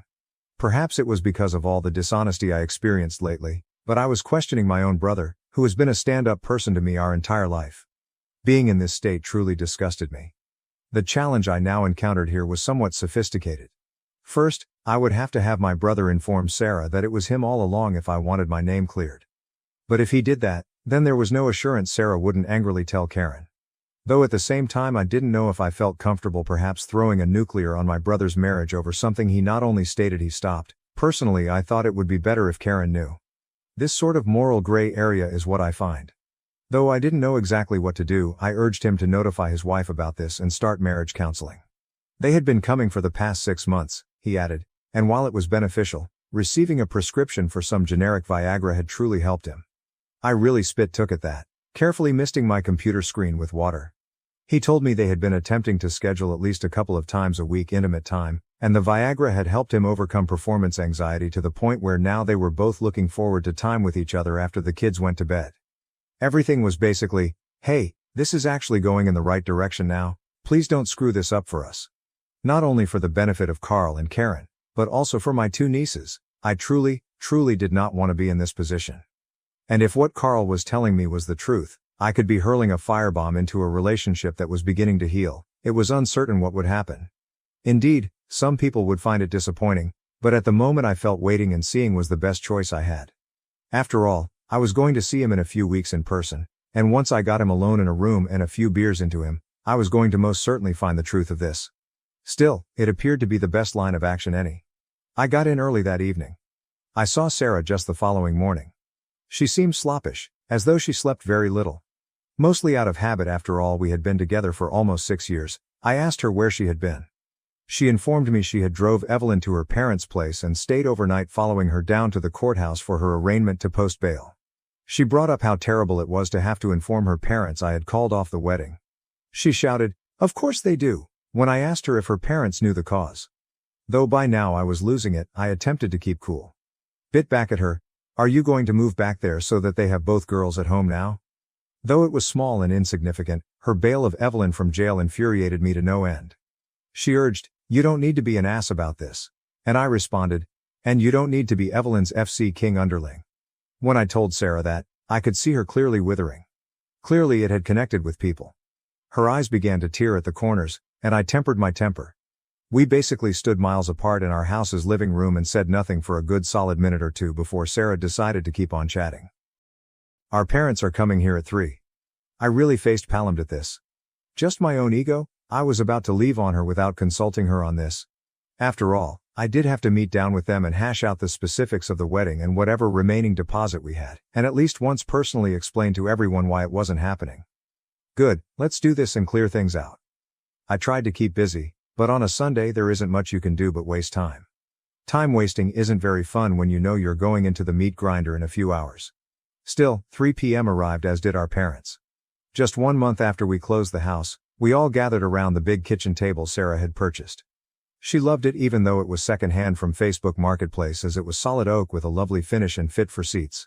She always wanted to have large dinner gatherings with our family over, just not like this. The next 3 hours were tortuous. Nobody should have been happy. None of them were. Unsurprisingly, my own parents were the best source of support I could find. Yet, even that was limited, basically in line with, well, it's his decision to make, which more or less implies, yeah, we think this is crazy too, but we're still backing him. To be honest, that was great with me. The stigma by connection of calling off the wedding did not need my parents to be obtained. With embracing it, I was good. We finally worked out a reasonable agreement on the wedding. We would try to retrieve whatever money we could, divide it back and then eat whatever losses there were shared together. When it came to the house though, Sarah fiercely disagreed with my suggestion of reimbursing her or her parents the deposit. She basically intended not to move. As you can guess, Sarah and I hadn't really discussed the SRS, same-sex relationship status, living together scenario in too great depth. She was startled when I even mentioned clearing the house equity, since the message here is that I expect her to leave our house. She had a fit, I have no guilt about it. Before attempting to work with her parents on a payment schedule, I should have resolved our relationship status with her first. It definitely indicated to everyone how I felt about our relationship. And Sarah was beside herself. Even if I believe our parents expected it, or at least understood. She made it plain. I am not moving out of my house, and we are not breaking up, she said, clearly rejecting our splitting over this. And that's essentially how my Sunday night came to finish. Sarah and I tried to talk it out some more once our parents left, but we kept circling each other and I had to restrain my natural inclination to run her down until we found a solution. I wanted to switch off my thoughts since, truthfully, I was also rather exhausted. Unbelievably, we ended up just sitting on the couch watching a movie together until it was time to turn in for the night. We left it there with a, "We'll talk about it more tomorrow," and headed to our respective rooms. Monday morning I woke up to a sizable handwritten note shoved under the door from Sarah. I thought I would deal with it later after glancing quickly at the first few pages and headed to work. Sarah still laid in bed when I left. She had to have written that letter late. I started phoning suppliers and venues on my list at the office and set some appointments. It produced mixed bag of outcomes. Under the pretext that I had ordered most of the food, the catering crew insisted that I pay most of their rates. Over here, I shot back at them like, were they expecting me to eat a week-old steak? But my request went unheard. I tried explaining what happened to the woman running the catering company, but it appeared to further strengthen her will to extract as much money from me. By contrast, the DJ I engaged for the entertainment was quite friendly and returned practically all the money. Events proceeded as follows. And during the day, between calls and working, I perused Sarah's letter. This is 20 pages of written work now, hence I will just summarize. The essence of it was that Evelyn has bullied Sarah from infancy onward. Sarah's approach of handling this was to basically follow anything Evelyn wanted to hear. She continued, saying that she was simply terrified and that her life now operated in a kind of generic manner. Fear to upset the balance, create a disturbance, or occasionally even express a viewpoint. I considered this as, honestly, when I look back at our relationship with a more critical eye, I kind of feel that Sarah was a somewhat too perfect of a girlfriend. She never disagreed with me, never chose her plans over mine, or even fairly argued too forcefully against anything I wanted to undertake. She deliberately tried to be helpful and, generally speaking, behaved more or less like a yes-woman in our marriage. Until now, we had never even so much as had a mild debate in 6 years, let alone a full-fledged fight. From a relationship's position, everything sounds fantastic. Until naturally, it isn't. You know, what they call people-pleasing behavior. That is, this deep-seated insecurity and drive to make others happy. When I start looking at it this way, a lot of things make sense to me and I start to realize that despite being with Sarah for 6 years, I really don't know her that well. She seems to have presented this picture all around her, which is essentially a mirror reflecting whatever she believes others desire. In terms of our relationship, she has essentially been playing the ideal girlfriend but never actually letting me inside to see her personally. Hell, it's probably certainly simply another reflection, this time of Evelyn and all her warts and faults. Therefore what I saw in those text conversations is not even the actual Sarah. This sounds strange, but it's as if we are in an unequal relationship whereby perhaps she loves me for who I am and how I present my ideas on my face and my heart on my sleeve. Perhaps though, I love her just for the mirror she is pointing up to my face. I'm right there as well, however I'm not sure if this sounds too metaphysical for you. I'm still attempting to grab by my fingertips this wisp of an idea. The letter Sarah sent me was the first actual insight into her upbringing that I had seen. All I know is that in the past few days, I have most likely learned more about her than I have in the past 6 years. That evening, we continued our conversation, more especially, regarding her behavior and background. Our final decision was that she requires assistance. Too afraid to offend anyone lest she face her sister's fury, her parents' censure, or the loss of love from the one she loves, she is a grown woman who is sadly trapped acting like a child.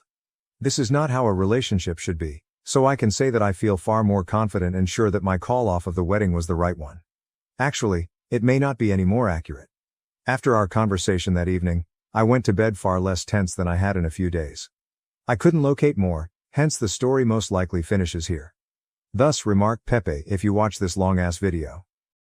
Parents forced me to cancel my engagement party for my golden child brother's graduation. Now they're mad because relatives chose my party. I, 28M, have a younger brother, Leon, 26M, who recently graduated from community college, I might add. About the same time, I became involved with Nina, 28F, my high school love.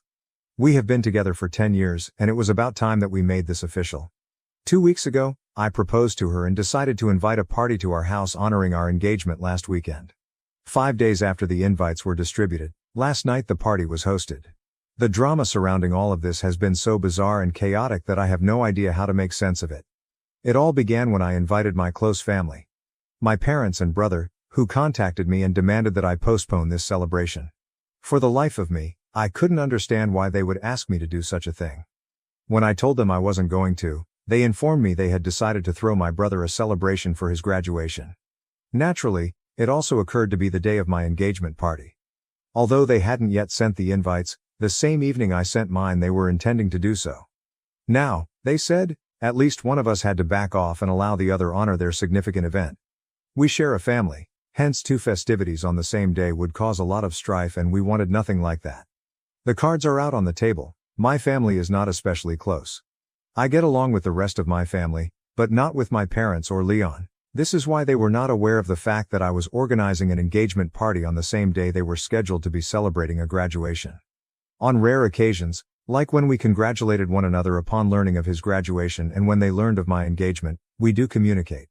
On birthdays and holidays, we wish each other well. But that is about it.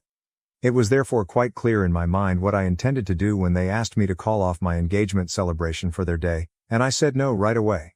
Though I mean not to discredit Leon, I believe his graduating from community college at 26 is not as significant as my engagement to Nina, the love of my life, with whom I have been with for the past 10 years. To be honest, right now I hardly give a damn about if I'm undercutting him. I had already sent out the invitations, so I made it quite plain to my parents that I was not going to postpone my event. Since they hadn't yet sent out their invites, they might postpone their thing if they so wanted. Though my parents were not delighted about it and neither was Leon, I thought it was a really decent proposition. Given my brother has always been the golden child, it was not unexpected they were behaving this way.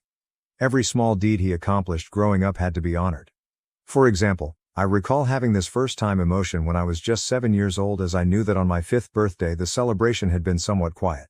It had simply been my parents, a couple of their acquaintances, and a few of my neighborhood friends as my parents felt I wouldn't even remember the party when I grew up. On the other hand, when my brother was 5, they went all out and actually leased a space so they could throw him a themed party. All I got when I graduated middle school was a congratulation, and a pat on the back. Leon had still another celebration after he finished middle school. It was the same when I started college, graduated from high school, and later on from college. I received no more than a few words of encouragement. I had sort of figured out after middle school that they preferred Leon far more than they did me. I thus started separating myself from them as soon as I graduated from high school and went out for college. Since they were still paying for my education bills, I did not cut them off entirely. But, I sort of stopped talking to them as soon as I started a job. Every time I saw them I was polite to them. But I neglected to maintain in touch and they neither expected me to. Neither of us objected to the circumstances. We had adjusted as we felt was suitable.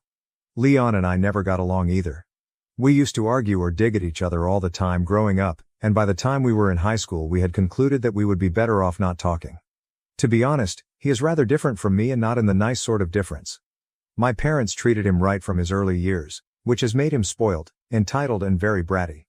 Everyone who knows our family would agree, I believe, that he is not exactly the easiest person to be around.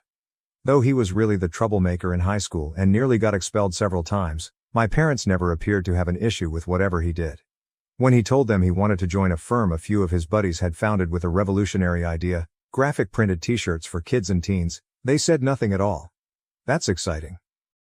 Basically, it did not go well. After it failed and he ended up squandering our parents' investment money, which he also received a free pass for, he decided he wanted to go to college. He had to stick to community college and earn a degree in business as his grades were insufficient for it and he had taken rather a few gap years. Now my parents asked me to call off my engagement party so they could celebrate his graduation. Anybody in my place would have done the same, hence there was nothing callous about what I was doing. My parents started acting on the phone as if I was the worst person on the planet for not postponing my party. They claimed that although they had always known I was against my brother, this was simply too much. Though I wanted no drama before my engagement party, I tried to reason with them. Unfortunately, there was simply no conversation with them. I became annoyed at last and told them they were free to have their party on the same day as mine, but I was not adjusting anything to fit Leon or her. I then blocked them. Leon neither bothered to get in touch with me nor gave me an opportunity to discuss any of this. In any case, I did not hear from them for the next 4 days following our dispute. But from many of my relatives, I also learned that they had also gotten invited to Leon's graduation celebration, which fell on the same day my engagement party was taking place. They lacked direction on what to do. I refrained from saying anything for the first 2 days since I truly wanted to keep anyone from entering the conflict between my family and me. I respected that they chose this. It was their decision. I wouldn't worry if my family attended any gathering they desired. They were free to. Deep down, I would obviously be rather offended if a few people turned up for my party, but I couldn't make them do anything. 3 days ago though, I discovered that my parents were following the exact reverse strategy. My cousin informed me that since I have been nothing but terrible to them, my parents reportedly had been advising everyone not to attend my engagement party. Apparently, they had accused me of hosting my engagement party on the same day they had decided to host my brother's graduation party for deliberate intent. After they told me about it, I chose to send invites on the same day for my party and totally stunned them even though they claimed they had been talking about this idea for a few weeks. I figured two could play this game if they were going to badmouth me since they were trying so very hard. Luckily, I didn't have to fabricate such falsehoods to make them look awful. I basically told everyone the truth. Saying that I knew my parents had most likely been trying to badmouth me and offering folks a very distorted view of things, I messaged everyone invited to the party. On the phone call the other day, I therefore recounted what we had discussed and informed them my version of events, that which was the truth. I also mentioned that from my early years, I had to cope with the reality that Leon always got celebrated regardless of his actions and that I had been cool with it thus far. But now it was unfair of my parents to expect me to postpone the celebration of my own accomplishments only to suit them and their golden kid. Now, if any of my family still chose to believe them over me, they were free to do so. But I would truly appreciate it if they did not bother to maintain in touch with me after that. It was a quite direct and to the point argument. Though most of my family merely texted me back to let me know they could understand where I was coming from and that they were on my side, I was somewhat worried about what the reaction to that would be. They had seen personally the kind of treatment I had gotten from my parents straight from my early years. Like a few of my cousins and some of my uncles and aunts who were on the younger side, my family members who belonged to the same generation as I were informed that they would be attending my celebration. Since most of them had RSVP'd, yes, Nina and I were really content. Last night we had an absolutely great time at the party. Surprisingly, almost everyone who had been invited turned there, and I don't even believe it presented a problem for any of them. People informed me they sensed something was wrong about what they were saying when they started getting messages from my parents and refused to believe I would do as underhanded as what they accused me of. I was glad people understood that I was not the type of person who purposefully organized a party on the same day as my brother, simply to take center stage. Furthermore, many people told me they were happy I was not caving in to my parents' expectations as I was right about how unfairly I had been treated all my life. Therefore, not only did I get to celebrate my engagement with my friends and relatives, but also I discovered that, with regard to my parents and brother, most of my family members shared my views. The celebration was generally rather successful, and until this morning I was quite content. My parents and Leon visited me right away when I woke up, the last person I wanted to see. I told them to go away and honestly had no intention of allowing them in when they started ringing the doorbell. My dad countered that they would not be leaving anywhere until they had a conversation with me and that they were here to talk to me. I wanted to contact the cops, but Nina persuaded me to just talk to them once and wrap things up once and for all. I thus decided to let them in, and my folks started throwing charges at me as soon as they did. Since I had only woken up a few minutes earlier, I was somewhat surprised and somewhat confused. Yet I had chosen to act since they were accusing me of being rather jealous of Leon. They revealed that hardly anyone had come up for their party, And even those who had showed up left within a few minutes after some polite small talk to be able to make it to my party. They claimed to have heard the message I had conveyed to our cousins. I said that although at first I did not want to do something like that, they had pushed my hand by trying to badmouth me and lie about me. Still, given their loud charges, it felt as though my remarks were not even audible. They thought I was doing all of this only to constantly monopolize the attention and out of jealousy of Leon. I was, they said, separating the family. I suppose Nina came to see after some time that she had no use in trying to hold a conversation with them, as they were obviously not polite enough for that. She stepped in and stated she would phone the police should they not leave that very quickly. They left then, but they were still calling me a lot of nasty names. The window shook for a good few seconds when Leon even slammed the door of our house so forcefully as he closed it. Though I chose to let it go, I half-mindedly called him back to let him have it. Like Nina, I was fairly irate. We had blocked all of them, hence an hour after they left we got a message from an unidentified number, probably a friend or someone else's number they were using.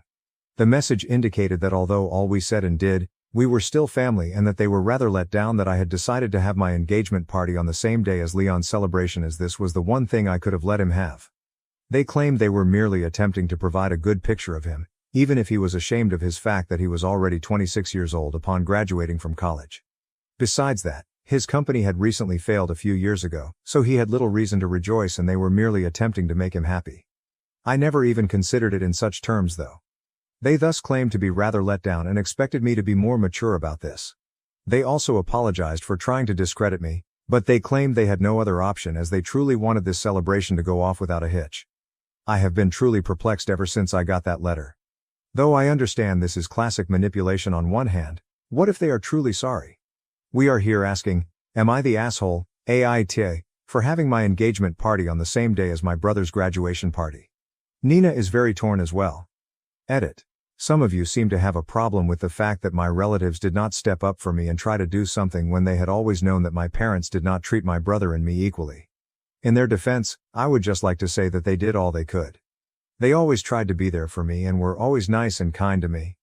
I'm pretty sure that a few of them even tried to speak to my parents to make them realize that the way they were treating me and Leon so differently was not fair to either of us. But my parents did not care, and honestly, what more could they have done? It's not like it was a crime bad enough to warrant demanding custody of me. That would have just been absurd, and I don't think anybody wanted to do that either, since they also have their lives and families to think about. Besides, I was doing just fine. I generally stopped having expectations from my parents after a certain point, so I do not mind that they put my brother up on a pedestal and did not seem to care much about me. As long as everything was paid for, I didn't care. I'm on good terms with the rest of my family, and I don't mind the fact that most of them are on good terms with my parents and my brother as well. I haven't made them choose. I had just said that if they chose not to attend my party, then we would have had a problem. But honestly, all of them did attend, and I don't mind anymore if they continue to be on good terms with my parents and Leon. I made that very clear at the party as well. Anyway, most of you were questioning why I even bothered to keep in touch with the rest of my family, and yeah, this is why. I just don't think that it's that deep. This is between my parents, my brother, and me, not them. I don't want to drag them into this for no reason. Update 1. After reading most of the responses on my initial post, I concluded that I had nothing to regret a few days later. After emailing them that I did not feel like talking to them anymore and would really appreciate it if they remained away from me from now on, I kept my parents and Leon blocked as well as the number they had contacted me from earlier. I have not heard from them for the past 3 days, and none of my relatives had anything to say either. Still, today was really different. My mother visited us just before Nina and I were ready to head off for work. This was only her. My dad and Leon were not with her. She is generally much more subdued than they are. I chose to invite her in since I felt that we might at last have a civilized conversation like grown-up adults rather than engage in a yelling fight. She told me once she was inside that she was here to chat to both of us, hence Nina had to join the discussion as well. We sat there, and then she began by stating she truly regretted whatever occurred lately and wanted to apologize on behalf of all 3 of them. To be honest, I don't really count that as an apology since, had all 3 of them wanted to apologize, they ought to have turned up together and done so. It is not enough just to send my mother apologizing notes. Still, I said nothing about it. Then my mother continued, saying she was still really offended over one item that had happened on their most recent visit even though she realized they had screwed up. She stated she valued our 10-year relationship and thought Nina was like her own daughter, But on their last visit, Nina had threatened to call the cops on my father. Now she thought they deserved an apology for that since, no matter what, this was between family and Nina wasn't family yet. Nina had been shouting in my dad's face, threatening to call the police, and had even told him he had to leave our house right then. That had been rather rude. Now, since they were willing to atone for what they had done, she expected the two of us to also apologize since we had also treated them disrespectfully. Nina for yelling at my parents, and me for letting it go and passively observing while my fiancé yelled at my parents. For a moment neither of us knew what to say. Then I became rather agitated by what was being said, so I informed my mother that although I valued her gesture of showing up and apologizing on behalf of my family, it was entirely pointless. Since it was just my mom, I had genuinely thought that she would at least make sense and try to right things. They still couldn't let go of their great ego though. She had just wasted half an hour of our time, and I informed her straightforwardly that we did not need a moral lecture from her. Since Nina had arrived at our house uninvited, I told her she was exactly within her rights to shout at whoever she chose. We had opened the door because we honestly thought we could have a conversation with them and clear the air, but they had shown us wrong by acting like lunatic persons and yelling in our faces as soon as the door was opened to them. More crucially, it made little difference to me whether or not they regarded Nina as family. To be honest, she was my family. Even more so than they were.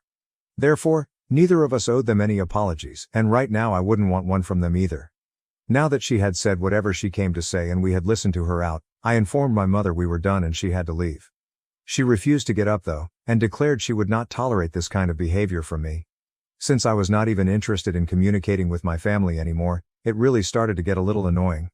I ended up telling my mother that I really did not care what type of behavior she would take from me. I had separated myself from them anyhow once I graduated from college, and now, following all that had transpired, I just wanted never to talk to them ever again. I wanted her out of my life, hence I was fine with it if she disliked this kind of behavior. She did not have to put up with me. The same went for my dad and brother. After a little argument, she informed me that they were leaving now since I had made it quite plain that I did not want them in my life, and she was going to make sure I never got to see them ever once again. I assured her I was good with it, and she departed at last. We arrived late for work by a lot, but at least this interaction will help to bring an end to all of this since, to be honest, I'm sick of my family. Every time any of them show up at my house, I just call the cops. That's it. Update 2. Hey, 3 weeks have passed since my last report.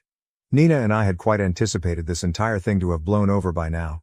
But last night, my folks decided to pay Nina's parents a visit. As I mentioned, we have been together for 10 years. So, even our families know each other really well, and Nina's parents reside a few blocks from mine. They thus showed up at their house around 10 in the night to discuss our children and their terrible behavior. Nina's parents first didn't know what to do since they heard about our recent arguments, but they let them in finally since they wanted to be polite. Nevertheless, they began moaning about how they didn't even know where they had gone wrong with parenting me and were so unhappy that I had turned out this way, whereas Leon was the model of what a wonderful kid should be right away. They began discussing how he was still living with them since he did not want to forsake them in their old age, yes, as if that were the real reason and not because he lacked the means to live by himself. Neither do my parents ask him to pay for any other bills or expenses, they let him live rent-free. Still, they continued for a few minutes, endlessly praising Leon and disparaging me as nothing but a disappointment. By then Nina's parents knew they were most likely a bit drunk. Then they began discussing Nina and the manner she had allegedly offended them the last time they had seen her. She had always been a shy and quiet child, thus they were rather surprised since they informed her parents they did not mean to be nasty but they had never expected Nina to behave this way with them. But she had started displaying her actual hues ever since she got the ring on her finger. Still, they seemed there because they had a scheme in mind. Not too far off, they would be able to bring us into line and increase our respect for our parents. Their idea was a great one. Presumably Nina's parents and neither their parents would be willing to pay for our wedding, so we would be left with no other choice except to apologize for our actions and try to be better children to them.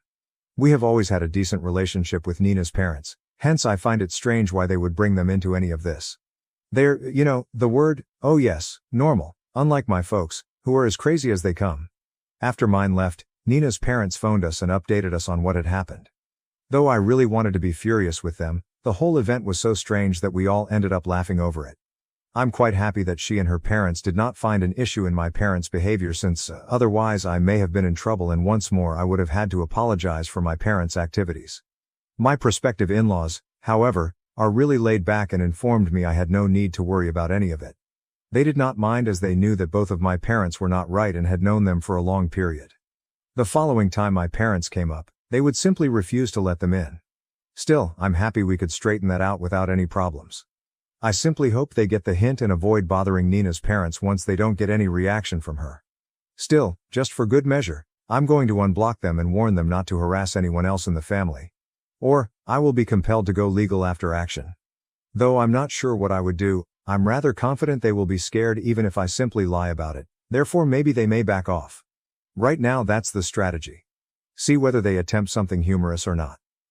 Update 3. Hey, I last blogged over a year ago and I haven't heard from my brother or parents in practically that long. It has been indeed the best year of my life. 2 months ago, Nina and I also got married. Everyone I love was there for the wedding. We had an amazing time, and a few weeks back we at last came back from our honeymoon. My parents did not wish me well, and neither did Leon. Part of me is happy since otherwise I would have had to deal with them. I'm just loving married life right now, and I am looking forward to spending the rest of my life with her.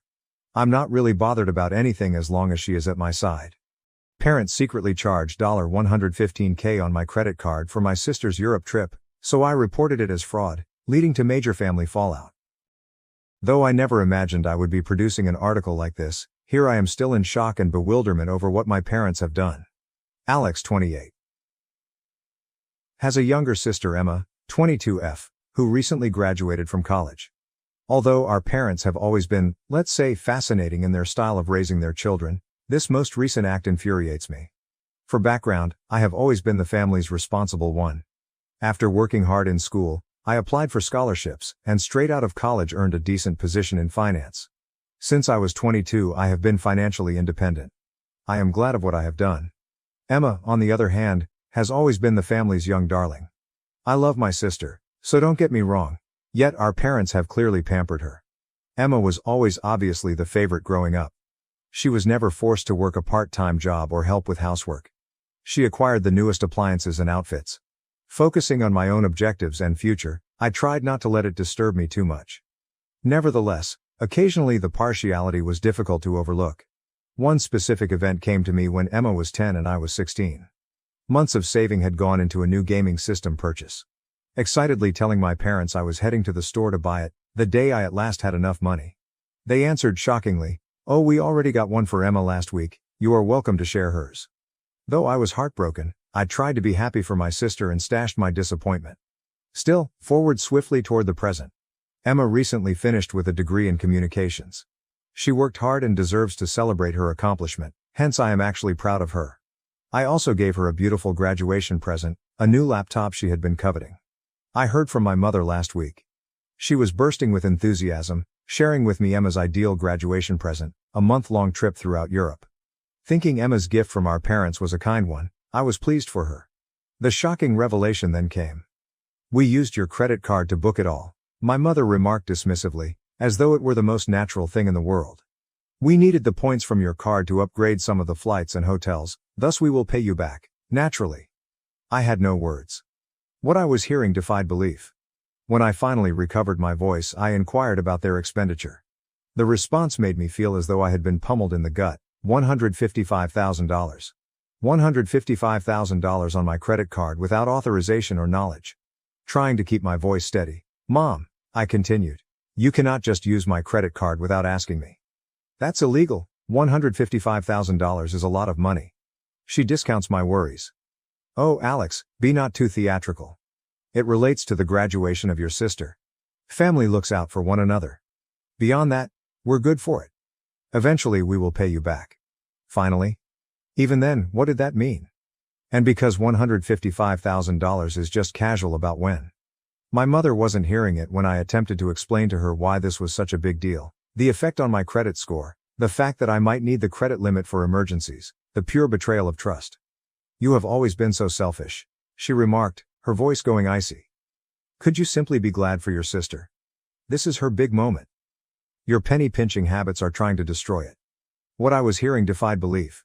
For complaining about an illegal $155,000 transaction on my credit card, I was seen as selfish. I hung up the call feeling a mixture of hurt, wrath, and incredulity. I tried to talk to my dad over the next few days, expecting he would be more reasonable, But he confirmed what my mother had said, that I was exaggerating? And I should encourage my sister more. Emma, for her part, appeared completely blind to the circumstances. She simply gushed about how thrilled she was about the trip and thanked me for helping her to graduate. When I tried to discuss it with her, I thought I was insane. Was I indeed the irrational one present? To contest the charges, I decided to phone the credit card company. However, to my astonishment, I found that my parents had booked everything online using my card details, which they had in case of an emergency. The credit card company said that it wasn't deemed fraud as I had provided them with my details. I now have a $115,000 debt, a maxed-out credit card, and a family who believes I'm being self-serving for not wanting to pay for my sister's expensive trip. The individuals who are meant to love and encourage me have betrayed me, hurt and angered me. What to do eludes me. Though I know that would cause great family strife, part of me wants to call off the entire vacation. Another side of me wants to simply pay it off to save the drama, but $115,000 is a lot of money and the idea of the thing truly disturbs me. Furthermore, allowing this fall could set a standard for more financial mistreatment going forward. Is my reaction too strong? Should I just swallow it and pay for my sister's vacation, or should I stick to it even if it means maybe souring ties with my family? I could really use some guidance. I feel lost. Update 1. I appreciate all of your advice and encouraging words. The sheer reaction to my post really startled me. Reviewing your responses helped me to see that my anger over this scenario was not insane. I felt violated. Considering your counsel, I decided to proceed. I first escalated the problem by phoning my credit card provider once more. I detailed the circumstances, stressing that although my parents had my card information for an emergency, I had never approved this particular use. Following some back-off, they decided to look at the charges as possible fraud. I then asked for a family Zoom call to go over the matter and texted Emma and my parents groupwise. Before acting more forcefully, I wanted to let them have an opportunity to write this. The call was, at least mildly intense. I began gently outlining why their acts were unacceptable, the legal ramifications, the mistrust, and the financial burden it placed on me. I informed them they had to immediately cancel the vacation since I had reported the charges as fraudulent. The response of my parents did not reflect what I had hoped. They were outraged, accusing me of being dramatic and seeking to spoil Emma's graduation party. My mother went so far as to add, "We raised you, clothed you, and covered your head with a roof. The least you could do is assist your sister in having a lifetime of travel." I inhaled deeply and answered, "You decided to have children. Your obligation as parents was to support us. It does not mean you are free to use credit cards under my identity." Emma, who had been calm up until now, started crying. She wailed, "I can't believe you're trying to ruin my graduation gift. You have always harbors envy of me. Why can't you simply be glad for me once?" Her comments stung, but they also sharpened my will. I knew this pattern of entitlement and favoritism ran deep, and it was time to create some clear limits. "Emma," I continued, trying to keep my voice soft but strong, "I'm glad for you and I'm proud of your graduation. But this vacation was booked illegally with money taken without permission. It's not okay and it's not a gift from me." At last, my normally quiet dad spoke up. "Son, we didn't think it was such a big deal. For crises, we have always had access to your card. As a family, we simply reasoned that this one occasion would be acceptable." What I was hearing defied belief. "Dad, this was not an emergency and $155,000 is not a small sum. You cannot only choose to spend my money without consulting me." Emma was crying, my parents were furious, and I felt exhausted but determined when the call finished. Insisting that I was overreacting and that they would reimburse me shortly, they refused to call off the trip. Following the conference, I moved forward. I told a buddy of mine, a lawyer, the circumstances. He cautioned me that, should I decide to take legal action, what my parents did was in fact illegal and grounds for legal action exist. I also reported the illegal credit card use by going to the police station. The officer I spoke with took down all the specifics and was sympathetic. He advised me that although following charges would probably cause a significant divide in my family, I was quite within my rights to do so. About what to do going forward, I'm still divided. I adore my family, on one hand, yet I get nauseous thinking about suing them. Conversely, their behavior is inappropriate, hence if I do not act strongly right now, this kind of behavior may resurface in the future.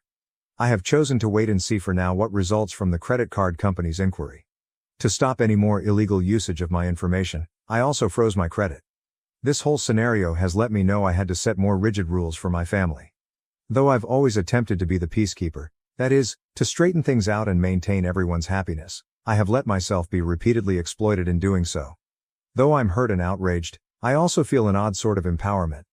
I'm standing up for myself and saying no, this is unacceptable, for the first time. Though unpleasant and frightening, it also seems vital. Again, thanks all for your support and guidance. Once I have more updates on the credit card inquiry or if anything else comes of course with my family, I will update once more.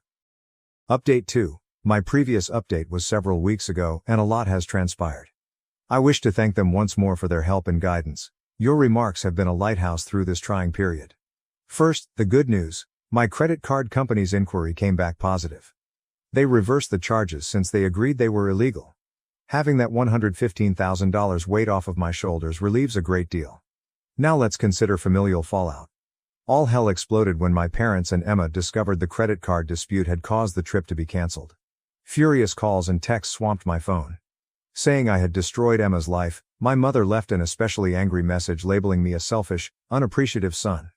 Emma went to social media and shared a moving video about how her spiteful brother had ruined her dream graduation trip. A few of our shared friends and relatives began contacting me to find out why I was treating my younger sister so badly. The matter was spiraling out of control, and I knew I had to straighten the record. I posted a calm, objective piece outlining what had actually happened. How my card had been used without my consent and how I had tried to mend things with my family prior to acting with the credit card company. The reaction to my post was uneven. Some were encouraging, expressing dismay at the behavior of my parents. Others felt I ought to have just taken one for the team and let Emma travel. Finding out how many others felt it acceptable to conduct fraud as long as it was for the family opened eyes. A few days following my post, my mother's sister called me unexpectedly. She offered some family history I hadn't learned before and showed understanding of my circumstances. My mother apparently had a history of financial irresponsibility and has past taken advantage of family members. My aunt gave me her support and urged me to be firm. Talking with my aunt helped me to see that the problem went beyond one occurrence. Years of enabled and excused behavior have set a habit of behavior. I understood then that I had to keep strict limits not only for my own benefit but also to stop the cycle of financial mistreatment. I made the decision to go really big. For the foreseeable future, I informed my parents I would be not interacting with them at all. I said I couldn't trust them right now and I needed time to sort through what had happened.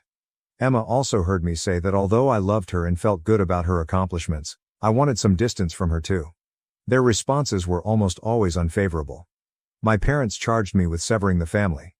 Emma sobbed and stated I was punishing her for something outside her control. Though difficult, I stayed to be sure of my choice. Amid all this family turmoil, I have been especially focused on shielding myself against potential financial mistreatment. I replaced all of my passwords, closed the credit card my parents had access to and opened a fresh one at another bank. To work through my emotions about the circumstances and create better limits, I have also begun visiting a therapist. One unanticipated benefit of this whole process is that it has brought me closer to a few relatives and my aunt, who contacted me to provide encouragement. Knowing that not every member of my family finds what my parents did acceptable is good. Regarding Emma's graduation vacation, I learned via the family grapevine that her parents are still considering sending her someplace. Though I keep reminding myself that it wasn't my obligation to offer that for her, part of me feels bad about her missing the Europe vacation. I still find myself battling doubt and remorse. Sometimes I worry whether I did the right thing or too hard, but then I remember the violation I felt when I found out what they had done and I know I made the correct decision in speaking out for myself. Though it's a painful wake-up call, this event has also been a valuable lesson in self-respect and establishing limitations. I'm finding that love shouldn't have a price tag and that saying no, even to family, is okay. Again, I appreciate your support. For now, I'm concentrating on mending and moving forward. I will post should there be any noteworthy changes. Update 3. My last update was almost 2 months ago, hence I wanted to let you all know some advancements. Over this trying period, your ongoing support and guidance has been priceless. Let us start with the most urgent matter, the legal one. Following much thought and legal advice, I opted against charging my parents. This wasn't a simple choice, and I know many of you suggested I file a lawsuit. My attorney noted though, that since the credit card company had reversed the charges, going for a criminal prosecution would be difficult and maybe expensive without any assurance of victory. Rather, we have formally written my parents a cease and desist letter telling them that any future use of my financial data will cause instant legal action.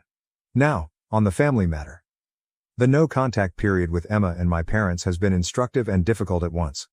It allows me time to consider our family dynamics and concentrate on myself.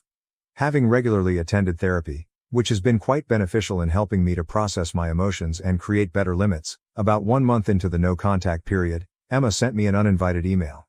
Unlike her earlier crying claims, this email was refreshingly adult.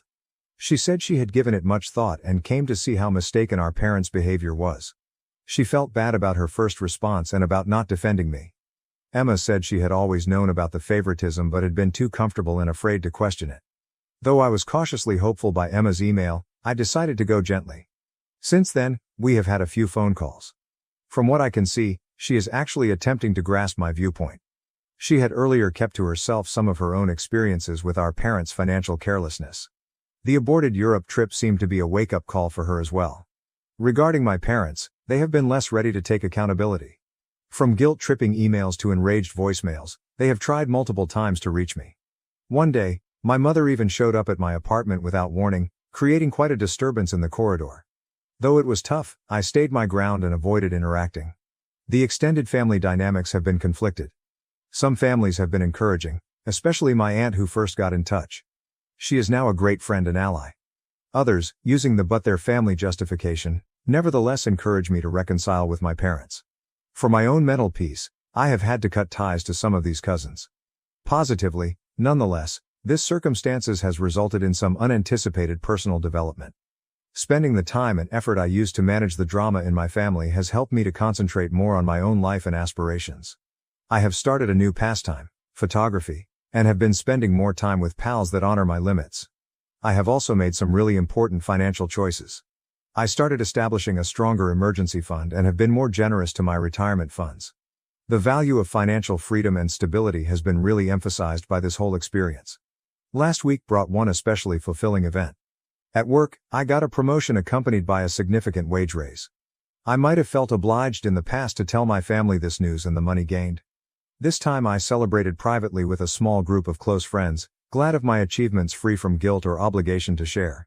Regarding Emma's graduation vacation, my aunt told me our parents ultimately sent her on a 2-week California tour. Emma apparently had fun with it. Looking ahead, I'm somewhat hopeful but yet wary. I have chosen to keep my parents under no contact for at least 3 more months. I need more time to recover and evaluate whether they can honor my limits. Emma allows me to gently restore our friendship, but I'm moving carefully and keeping clear limits. This encounter has really helped me to learn about the real meaning of family, standing up for myself, and establishing limits. Family, I've come to see, is about love, respect, and support as much as blood ties. The friends and relatives who have supported me during this struggle have shown me what actual family entails. About financial freedom, I have also gained a useful insight. Although I have always been frugal with money, this scenario has made me especially more alert. On all of my accounts, I have added extra security measures. I have also become more aggressive in safeguarding my financial data, even from relatives. Particularly during family gatherings I missed because of the no-contact policy, there have been times of uncertainty and grief. Mother's Day proved especially challenging, but I remind myself that my mental health and personal development depend on this distance. One unanticipated result of this is that I have started to be really helpful to friends handling personal family financial problems. Many people have come to me seeking guidance on establishing limits and handling financially reckless family members. Being able to guide others through the same circumstances makes one feel wonderful. Regarding my parents' financial circumstances, my aunt has told me they are having trouble. Apparently, they had been depending on my credit for purposes beyond Emma's vacation. This has caused some conflict between them since my dad holds my mom responsible for pushing too far with the credit card theft. Though part of me feels bad knowing they are facing money problems, I tell myself that their bad financial choices are not my duty to correct. Emma has offered some observations on how our parents responded to all of this. She adds they still don't really know why I responded so passionately. They can't understand why I'm making such a big deal out of it. They view their activities as natural family behavior. This ignorance irritates me, but it also helps me to realize that I made the correct choice in separating myself. After much thought on my early years and early adulthood, I came to see trends of financial and emotional control I had accepted. Though it's been a difficult journey, it also releases something. I'm learning to validate my own emotions and experiences apart from parental approval. Regarding my personal life, I have lately started dating once more. Dealing with all this familial drama, I had been reluctant to interact with anyone. But lately I came across someone who has been rather sympathetic about my circumstances. Though early days, it feels fantastic to be developing a relationship with someone who upholds my values and limits. I'm also thinking about drastically altering my life. Though I have always wanted a master's degree, I put it off somewhat because of worries about how it would affect my capacity to support my family financially. I'm now really researching programs and thinking about diving in. Making decisions grounded just on what's best for my future and me feels empowering. I find as I draft this update how much has changed in a few months. The first shock and resentment had subsided to be replaced by a cool determination. I'm actively building the life I want for myself, not only responding to the behavior of my family. To those of you perhaps handling such familial problems, I want to say it gets better. Although setting limits is difficult and there can be reactions, keep firm.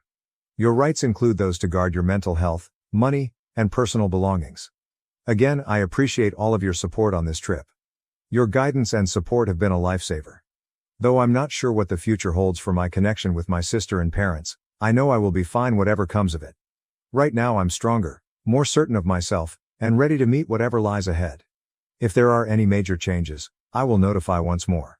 For now, I am focused on forward-looking and creating the life I want surrounded by supportive people. Here's wisdom earned and fresh starts. Update 4. My last update was 6 months ago, and I felt it was time to let all of you, who have been so encouraging over this path, know the most recent developments. First, the most news. I have been accepted into a master's program in a city 3 hours from where I presently live. This 2-year financial technology program fits very nicely with my professional objectives. Starting this fall, I am equal in excitement and anxiety about this new phase of my life. Choosing to work for this degree was not simple. It involves quitting my career, relocating to a new place and starting some student debt, but it also means making investments in my future, in the manner I have always wanted. I came to see that I had been holding back, constantly weighing how my choices might affect my family. It seems quite freeing to now be choosing based on what would be best for me. Regarding my family, things have changed in ways I never would have predicted. 2 months ago, the no-contact period with my parents formally came to an end. I agreed to a family therapy session run under the direction of a professional therapist. It was quite strong. Defensively still believing they had done nothing wrong, my parents arrived, but as the session went on, some shockingly real facts emerged. My dad had hidden from everyone, including my mom, a large loss of money from a poor investment. For months they had been covertly struggling financially, and they looked to my credit card to keep appearances. Many tears and accusations followed from this insight. My dad felt guilty of his bad financial choices, my mom felt deceived by his silence, and both of them at once seemed to realize the weight of what they had done to me. Although this justification does not absolve their behavior, it did enable me to see the desperation driving their bad decisions. The therapist guided us through some of these problems, and for the first time both of my parents sincerely apologized. Monthly family therapy sessions are going to continue under our agreement. Though I'm still keeping strict limits and it's a gradual process, I feel cautiously hopeful about reconstructing our connection on better terms. Emma has kept developing and maturing. She moved into her own apartment and started working full-time in order to reach financial independence. Our conversations have become more frequent, and I feel as though I am first starting to know my sister as an adult. She has even sought guidance on saving and budgeting, which is a major advancement in our relationship. Personal-wise, the relationship I highlighted in my last update has evolved into something unique. Though it means we will be doing long distance for a period, Sarah has been quite encouraging of my choice to return to school. Her own experiences with establishing limits with family have made her a great source of insight and encouragement. Financially, I am in good shape. Thanks to the encouragement I got, I was able to somewhat offset the expenses of graduate school and save a sizable sum for my move. I have also started to defend my financial data far more aggressively. I recently had to turn down an attempt by a distant relative to guilt me into co-signing a loan. Though it wasn't easy, I stood my ground and felt good about imposing limits. I've been thinking about how much has changed since that first startling phone call from my mother concerning the credit card charges as I get ready for this next phase of my life. The hurt and resentment I had then have mostly disappeared. Instead, I now feel empowerment and self-assurance I never realized I had. This process has taught me so much. Even, and especially, with family, I now see the value of establishing and upholding limits. True family, whether related by blood or by choice, promotes your development and respects your boundaries. I have come to see that it is okay to give my own well-being and future top priority. Thank you to everyone who has tracked my narrative and provided encouragement and guidance along the road. During some quite trying circumstances, Your words have been a lighthouse of strength and clarity. To anyone who might be experiencing similar family conflicts, know that it is possible to emerge on the other side wiser and stronger. I am excited and full of possibilities as I pack my flat and get ready for this new journey, not something I have felt in years. I'm glad of how far I have gone, and I am excited about what the future presents. I'll be busy with my move and starting school, hence I might not update again for some time. Nonetheless, I will always be appreciative of the help I have gotten here. Here are fresh starts, acquired knowledge, and the bravery to design the life we wish for personally. My girlfriend of 10 years left me after getting pregnant with my younger brother. Now, 6 years later, a terrible event has unfolded. For the past 6 years, I, 32M, have been living apart from my family following a terrible tragedy that split our family. I will try to precisely convey the complete scenario. 6 years ago, I was with Rebecca, my high school sweetheart, also 32. Since we were 16, we had been together. At 26 we were getting married. Everything appeared ideal, and beginning our life together excited me. Rebecca first crossed my path in our high school biology class when we were both 16. As lab colleagues, her brilliance and sense of humor immediately appealed to me. I saved weeks' worth of money for our first date to drive her to a decent local restaurant. I knocked over my water glass in great anxiety, but Rebecca laughed and helped me to clean it. I knew then she was unique. I sought to make every moment with Rebecca unforgettable during high school. I shocked her with a scavenger hunt across town for her 17th birthday, placing hints at all our favorite sites. Her last hint brought her to our neighborhood park, where I had laid together a picnic with her favorite dishes. I will never forget how brilliantly her eyes lighted when she saw it. I was resolved to make our long-distance relationship work when we started different colleges. Whether or not I had homework, every weekend I would drive 3 hours to see her. During test weeks, I would deliver her care packages loaded with her preferred treats, stress-relieving tools, and handwritten letters of encouragement. I worked additional shifts at my job after graduation, when we both returned to our hometown, to save for a dream trip for us. Rebecca had always wanted to travel 2 weeks to Europe, so I surprised her with that. We saw London, Paris and Rome. I booked a private boat trip on the Seine River during the Paris sunset. With the Eiffel Tower gleaming behind her, I can still see her looking so gorgeous. I totally backed Rebecca when she said she wanted to return to school for her master's degree. I started a second job to cover living expenses and her education. Though I had to get up early for work the next day, I would remain late with her, testing her for exams and correcting her papers. I meant to recreate our first date for our 10th anniversary. I set aside the same table at the same restaurant, dressed similarly, and even planned with the waiter to unintentionally drop my water. Saying it was perfect, Rebecca laughed so hard. I proposed under the stars and took her to the beach following dinner so we could kiss first. Looking back now, considering all these memories hurts. Driven by my heart and soul, I really felt we were creating a life together. Knowing how much I loved her and how quickly she seemed to toss all aside makes the treachery burn much more. Rebecca came to me with startling news a few days before our wedding. She reported she was pregnant, but the baby wasn't mine. She had long been cheating on me with William, my younger brother. She was sure the baby was his. She had done the arithmetic. Though I was devastated and angry, what hurt even more was Rebecca telling me she had emotions for William and wanted to wed him instead of me. My entire life seemed to be collapsing all around me. Angry and hurt, I went to tell my parents everything. Though I anticipated them to be as startled and disturbed as I was, to my surprise they appeared strangely cool about the whole matter. William was always considered by my parents as their golden kid, hence I never expected this degree of treachery. I should be glad for my brother, they advised.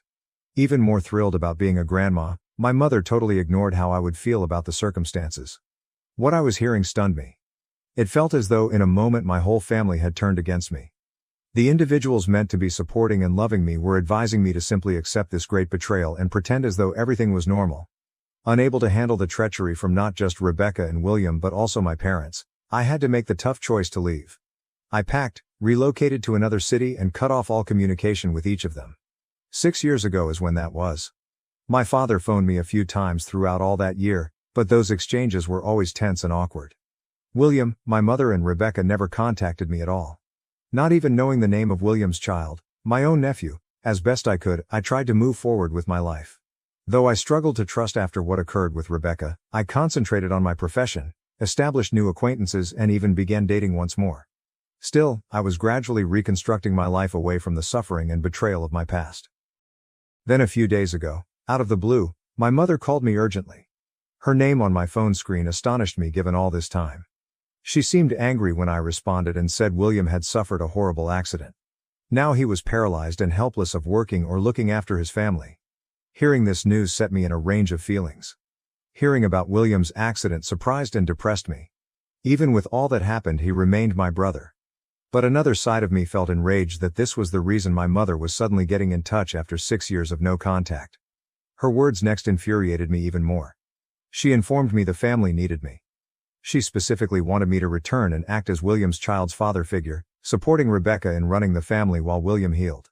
I got enraged. How could she possibly believe this was a reasonable request after all that had happened? I told her quite definitely not. She and my father had decided to back Rebecca and William over me, and I reminded her that they had betrayed me in the worst sense imaginable. I claimed I had no obligation to assist them now, particularly after years of no communication. My mother became agitated and charged me with being self-serving. She advised family always comes first, and I had to let the past go, saying William's child required a father figure and that Rebecca was having trouble juggling everything on her own. She tried to guilt me. I stayed grounded and turned down once again. 6 years ago, William and Rebecca made their decision. Today they had to live with the results. I said it was not my duty to intervene and pretend to be content families just because their circumstances had become challenging. I advised my mother not to get in touch with me again unless it was to apologize for how they had treated me 6 years ago before we hung up. If they admitted how deeply they had wounded me, I indicated I might be ready to re-establish a relationship with them. But I would never replace William as a father figure for his child. I had a range of feelings once the call finished. Though a bigger part of me felt furious and damaged once more, part of me felt guilty for turning my back on my family when they needed aid. Now wrenched open, the wound that had begun to heal sent all the suffering and treachery roaring back. Since the call, I have been debating this choice constantly. One hand, I feel awful for the child growing up without a completely present father. William's accident is not his child's fault. On the other hand, since they betrayed me and then neglected me for years, I don't think it fair for my family to expect me to fly in and mend everything. Some of my pals believe I'm right in my choice. They claim my family made their bed and now they have to lie in it. Others, however, believe I'm being too severe and should at least give helping some thought for the child's sake. About what to do, I'm split. Some of me wants to keep the life I have created free from the drama and suffering of my past. Another side questions whether I'm being too stubborn and if there is any way I could assist without entirely compromising my own welfare. Reddit, is I right in not helping my brother and his family after he snatched my fiancée and got her pregnant? Edit. Whoa, thanks all for your comments and viewpoints. I want to offer some extra background and touch on a few shared themes. Regarding those curious about my dating life, yes, I have dated Rebecca, but I have not had any committed long-term partnerships. My capacity to trust suffered most from the betrayal. I have been working on it in therapy. Many have wanted to know whether I am certain the child is William's. To be honest, I'm not sure precisely. Rebecca claimed at the time she was certain based on the timing, but I never found any evidence either way. She decided to leave me for William. Hence personally the paternity doesn't alter much. I'm thinking about folks who believe I ought at least see William in the hospital. Though I'm not ready to pardon him, I would like additional information about his situation and outlook. A few remarks noted the possibilities of financial assistance apart from direct engagement. I hadn't given this any thought before, but it could be interesting. For those intrigued about my father's calls over the years, they were essentially surface-level exchanges. The relationship stayed tense since he never admitted the damage done or apologized. A few inquired about other family members. Though they reside in separate states and weren't closely involved in the matter, I have a few relatives I still contact. Though most people feel I owe them nothing, assisting might offer me peace. I will give this viewpoint considerable thought. I value it. I appreciate it all once more. Reading your remarks has helped me to consider the complicated and emotionally charged circumstances that exist here. I'll let you know should any noteworthy changes occur. Update. My last post was a couple weeks ago and a lot has happened. I wanted to let you know how things stand. My parents persisted even if my first response to aid was negative. Almost every day my mother phoned. Even my father started getting in touch more regularly. Telling me how much William and his family needed my support, they kept urging me to change my mind. I first disregarded most of their calls and texts, but after weeks of non-stop correspondence, I became tired. Though I was still enraged over all that had transpired, a tiny bit of me was fascinated about William's situation. At last, following almost 3 weeks of this, I made the decision to pay William a visit in the hospital. I reminded myself that was only to find out how severe his illness truly was, not because I was thinking of volunteering. My tummy knotted when I got to the hospital. After not seeing any of my family members personally for 6 years, I wasn't sure how I would respond. William was laying in the hospital bed as I arrived into his room. He appeared pallid and skinny, linked to several devices. To find my once active younger brother in this situation shocked me. My parents as well. With more gray hair and wrinkles, they seemed older than I had recalled. They hurried over to hug me when they found me, but I pulled back. Not yet was I ready for that degree of closeness. Then I turned to see Rebecca. Tired and concerned, she was standing beside William's bed. Our eyes locked and I started to flood in recollections. I thought back to all the times I had totally trusted her, all the future we had arranged together. I considered how she had been my confidant, best friend, the one I imagined I would spend my life with. Then I thought of how readily she had thrown all of it away. How she had betrayed me in the worst imaginable manner with my own brother. Seeing Rebecca once more after all these years caused all the suffering and resentment I had tried so hard to overcome. I had to fight the want to turn back and leave the hospital straight out. I avoided talking with Rebecca. Rather, I probed my father about William's situation. William had sustained a spinal cord injury in an automobile accident, he said. From the waist down, he was paralyzed and would require long-term rehabilitation. The doctors doubted if he would ever walk once more. My dad remarked something that surprised me as we were chatting. Soon after the child was born, he said, they conducted a paternity test to verify William's indeed fatherhood. I had no knowledge of this test, thus it seemed as a last validation of their treachery. A small child of around 5 or 6 entered the room during our conversation. This has to be my nephew William and Rebecca's son, I realized. The lad seemed perplexed and perhaps afraid of all the medical machinery. Rebecca first brought him to me as his uncle. Mostly just saying hello and asking him about his favorite toys and games, I spent a few minutes with the youngster. Meeting this child who was biologically my nephew but whom I had never known existed felt odd. My mother demanded that I visit their place to further discuss until lately following the hospital visit. I grudgingly agreed, partly to get this whole matter over with. My mother started a sermon at the house on family responsibility and how I should have been stepping forward to assist Rebecca and the child while William was healing. She expressed Rebecca's overwhelm in having to raise a kid, take care of William, and run their house alone. Listening to her, my resentment started to grow. When she stopped at last, I told her precisely how I felt. Like she usually had, she was acting selfishly and solely thinking about William.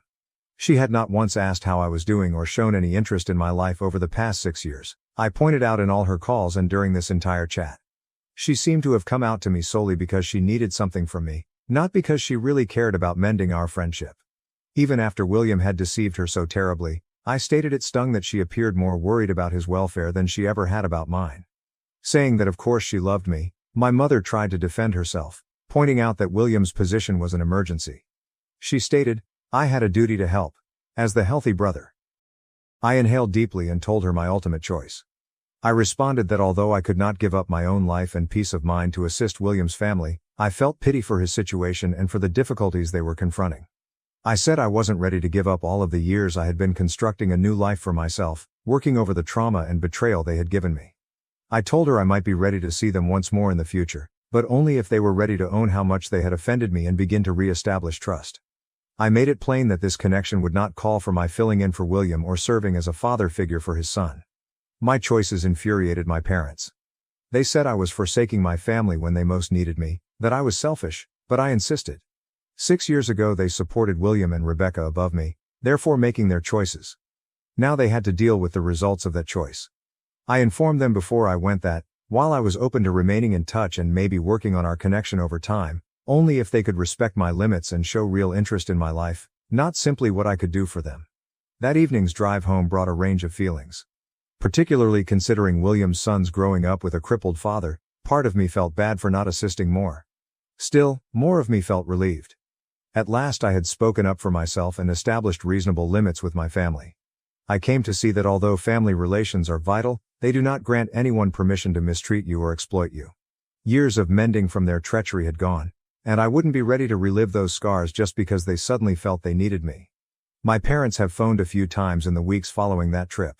Though the talks have been strained, they seem to be trying to probe my life rather than merely discuss William. Though it's a little step, it offers me hope that perhaps our connection will develop in a better shape with time.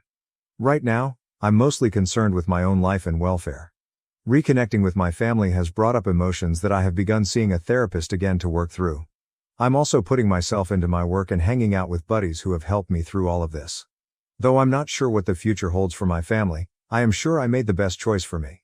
Though only on my terms and at a speed I'm comfortable with, I am open to gently restoring our relationship. I appreciate all of your help and guidance during these trying circumstances. Though I feel like I at last found some closure, it has been a difficult few weeks. I am ready to go forward with my life. My mom abandoned me, and my cruel stepdad kicked me out. Years later, they're back begging for help, and I told them this. For the past 5 years, I, an 18-year-old man, have lived with my mother and stepdad. My life changed dramatically when at 10, my biological dad died in a vehicle accident. For my mom as much as for me, it was a trying period. For a few years, we battled both financially and emotionally until my mom met Mark when I was 12. They spent a year dating before getting married when I was 13. Mark clearly didn't like me right from the start. He always saw me as a burden and a continual reminder of my mother's previous relationship. That day they were wedded to me. I noticed Mark staring coldly, calculatedly while everyone was celebrating. Though I dismissed it as simply wedding day nerves, it made me shudder. Growing up, I made every effort to fit in with Mark. Along with maintaining my grades and helping him with yard work or watching football, activities he liked, I worked around the house. Still, it never was sufficient whatever I did. He would always find means to denigrate me or make me unwelcome. Mark would criticize me for not being his actual son or for simply squandering room in his house. If it were up to me, you would be out on the street where you belong, he would say, or, you're lucky your mother loves you because no one else would put up with a useless kid like you. Though they hurt, I tried not to let them define me. When she saw these exchanges, my mother would try to referee, but she usually sided with Mark to diffuse conflict. She might remark, he doesn't mean it that way, or you need to try harder to get along with Mark. In my own house, I felt as though I was continually treading on eggshells. As I aged, things grew worse. Mark insisted on my paying rent when I reached 16 and started working part-time at a nearby grocery store. Though she felt it was a little harsh, my mother agreed it would teach me responsibility. So a good amount of my little pay went to Mark every month, leaving me nothing to save or spend on myself. My mother recently landed an incredible job overseas. She could possibly acquire a permanent job from a 6-month contract she was presented with in Europe. I could see the thrill in her eyes when she initially told me about it. I had not seen her genuinely delighted about something in years. But worries about living alone with Mark soon eclipsed my delight for her. I told my mother about how Mark treated me when she was away, therefore expressing my worries. I related stories of events when he would accidentally ruin items I cared about, such as the model airplane my dad and I created together before he passed away, or how he would forget to buy groceries I could eat knowing I had dietary restrictions. My mother dismissed it, saying Mark was merely tough and I was exaggerating. She advised me to give him an opportunity and that living together might strengthen our relationship. That day my mother left was among the toughest of my life. I hugged her tightly while we stood at the airport, stifling tears. Though I wanted her to stay, to not be left with Mark alone, I couldn't bring myself to slow her down. Mark laid his hand on my shoulder as she passed the security checkpoint. Though his hold was agonizing, to anyone observing it would have looked like a consoling action. His voice chilly, he continued, "Let's go home, boy. Things are going to be different now." And they were different as well. Things plummeted from the time we arrived home. Mark started screaming at me for the most minor transgressions. Should I leave a dish in the sink or arrive home 5 minutes later than usual, he would yell. Once on my way to school, I unintentionally left a light on in my room. Mark had taken out every light bulb from my room when I returned. "You don't deserve to have any if you can't remember to turn off the lights," he remarked, grinning. Saying he was merely letting me stay because of my mother, he threatened to kick me out several times. "One incorrect move," he would counsel, "and you'll be out on the street. And who do you suppose your mother will find credible? Me, her devoted husband, or her unappreciative kid brat?" Though I tried to keep my head down and avoid confrontation, it was getting intolerable. My mental health was failing and I couldn't concentrate on my academics. I was depressed and concerned all the time as my grades began to slide. Several times I called my mother to let her know what was occurring, but she always appeared preoccupied and advised me to sort it out with Mark. Her voice sounded stressed about her new employment, and I didn't want to aggravate her problems. About 2 months into my mother's absence, one evening things got out of control. Covering a sick colleague, I had been working late at my job. When I got home late, I contacted Mark to let him know. But when I got there, he was waiting for me, enraged. He accused me of lying, of doing drugs or running afoul of the law. He labeled me useless and declared he was bored with having me around when I tried to explain. Driven by a flash of wrath, he seized a box containing old pictures, my dad's watch, and school keepsakes and threatened to toss them. I begged him to stop, and in the struggle the box dropped and its contents spilled over the floor. Mark topped me as I hurried to gather my things. "This ends now," he snarled. "I will throw you out myself. I want you out of my house by tomorrow." That was the final straw. I knew I couldn't stand it anymore. I packed a bag with basics and departed in the middle of the night once Mark turned in for sleep. After a few days of crashing at my best friend's house, I discovered a small room to rent using part-time job savings. I didn't notify my mother right away since I wanted to spare her from stress and compromise her employment possibility. When she returned, I reasoned I would explain everything. Mark began sending me frightening notes that he would phone the police and report me as a runaway should I not return, so I blocked his number. 1 month now, and I'm getting by on my own. It's not easy. I'm trying to keep up with school while working extra hours to pay for basic needs including rent. Though I hardly eat some days, it's still better than living under Mark's roof. Though I feel bad about leaving without telling my mother, I also feel as though I had little option. Stress and continual fear were breaking me. So Reddit, am I the moron for leaving the house of my stepfather while my mother was overseas? Should I have pushed more to make things work? Should I get in touch with my mother right now and clarify everything? I'm lost and would much benefit from any guidance. Edit. I appreciate your replies, everybody. Having perused them, I value your help. Many of you have inquired about my housing circumstances and future intentions. I came into a modest studio apartment through a buddy of a friend right now. Though I can hear every movement my neighbors make and the plumbing is erratic, it's safe and reasonably priced. To pay for things, I'm part-time instructing online and working at a nearby diner. Regarding education, I am in my senior year and set to graduate. My school counselor has been in contact with me on my circumstances and has been quite helpful in ensuring I remain on target. Others of you advised getting in touch with other relatives. Sadly, my grandma died a few years ago and my mom was an only kid.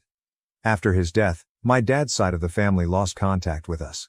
Hence, for the past few years, Mark, my mother and I basically have been the only ones in touch. When my mother gets back, I'm not sure how to handle things. Though another part of me wants to tell her everything, I am afraid she won't believe me or will start to side with Mark once more. When I visit the bridge, I suppose I'll cross it. Right now my priorities are finishing school and keeping afloat. Again, thank you everyone for your wise counsel and polite comments. Update 1. After my first post 6 months ago, a lot has happened. I wanted to let everyone know about current affairs. Last week, my mother got back from a work trip overseas. Though I was anxious about meeting her, I also looked forward to at last clarifying all that had happened with Mark. Still, events did not go as I had intended. The day she returned, I got her on the line. Her voice was icy and hostile, not at all the gentle, caring tone I was accustomed to. She insisted on knowing whether it was accurate that I had fled with money taken from Mark. Startled and perplexed, my mind flew to try to figure out where this charge originated. I tried to describe what actually happened. How Mark had been verbally nasty. How he had threatened to kick me out, and how I left for my own safety and mental health. I informed her about the episode involving my box of personal items and about how Mark had made every day she was gone awful. Still, my mother would not pay attention. She insisted non-stop that Mark had shown her proof of my theft. She was evasive when I asked what proof, mentioning missing money and dubious bank activity. I assured her I had never taken anything in my life. It was all falsehoods.